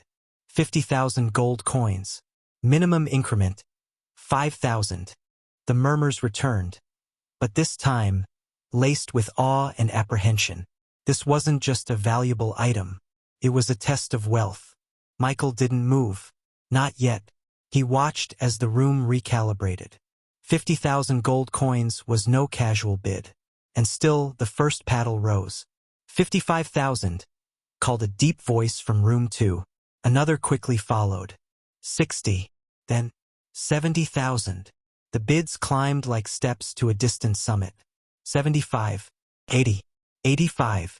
When the bid reached 95,000, there was a noticeable lull. The auctioneer, professional as ever, gestured with poise. Do I hear 100,000? Silence. Michael leaned forward, just enough for the signaling crystal to activate beneath his fingertips. He tapped. A soft chime echoed. 100,000. The auctioneer announced, this time unable to fully mask his surprise. Room 11 enters the bidding. The room shifted. Collective breath seemed to hold. 100,000 gold. That was over 10 million silver coins. They weren't just shocked by the number. Duke Evermoon's daughter. She's rich. So fierce with her bidding. But despite the awe, confusion lingered. Why would the princess need something like that? The essence's greatest value lay in high-grade alchemy and as a cultivation resource for bloodline knights, 2 fields that had little to do with Arian Evermoon. The misunderstanding stemmed from earlier, when she had spoken in room 11. Most attendees assumed she was the one bidding. They had no idea someone else was in that room. A quiet beat passed. 105. Came the call from room 8. There, a youth with a brooding expression leaned forward. His sharp eyes locked onto the veiled balcony of room 11. Leonard Vale, a bloodline knight, and a distant relative of the queen. Michael had faced him before, in the second trial of the Duke's competition. Leonard had entered that tournament not for fame, but for proximity to Ariane. He believed she could be a stepping stone to greater power. He hadn't won, but never had he imagined she would block his path to power. Now she was doing just that, or so he thought. The irony gnawed at him, and it made his blood boil. Michael's finger moved without hesitation. 110. Room 11 again, the auctioneer called. Back and forth it went. 115. 120. 125. Michael didn't flinch. 130,000. That number hung like a guillotine. Even with his noble background, Leonard Vale was already approaching his financial limit. His expression twisted. 130,000 was more than just a bid. It was a slap. And yet, he didn't want to give up. The blood essence of a poison wyvern, while far too potent for him to consume directly, could still be alchemically refined into pills, powerful ones. With the right expert, he could extract every last drop of value from it. With that essence, his current plateau would no longer be a wall. He could reach Grand Tier. Without it, his bloodline offered a chance, but not certainty. With it, certainty. Desperation bled into his features. He leaned forward, breathing shallow.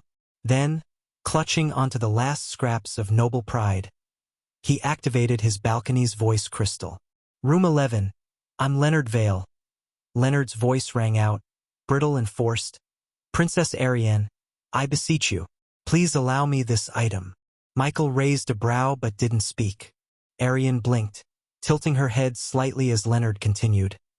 I will owe you a favor, one I swear upon my house. But his tone lacked humility. It sounded like a demand poorly disguised as a plea. And it was poorly aimed. Ariane's lips curled slightly in amusement. She didn't even glance at Michael before replying. Her voice calm and clear. You seem confused, Sir Leonard. A pause. Then she added with just enough coolness to sting. Nor do I need favors from someone like you. Her words landed like stone in a silent pond. Leonard's face turned an ugly shade of red. The room stirred. Some smirking, others murmuring quietly. Room 8 went dark and silent. Michael didn't even glance his way. 135. He called next, voice calm. The auctioneer took one last look across the room. Any more bids? No response. Going once, twice. He struck the final gavel. Sold. Room 11 claims the poison wyvern blood essence. The chamber buzzed once more. Michael leaned back in his chair, eyes flicking toward. Michael finally exhaled, the tension leaving his shoulders like a sigh escaping his bones. And then the numbers hit him. 6,900 gold coins for the Dark Elf. 135,000 gold coins for the Wyvern Essence. The total was 141,900 gold. That was 14.19 million silver coins. And in Aurora terms, he mentally crunched the number. Roughly $14.19 million.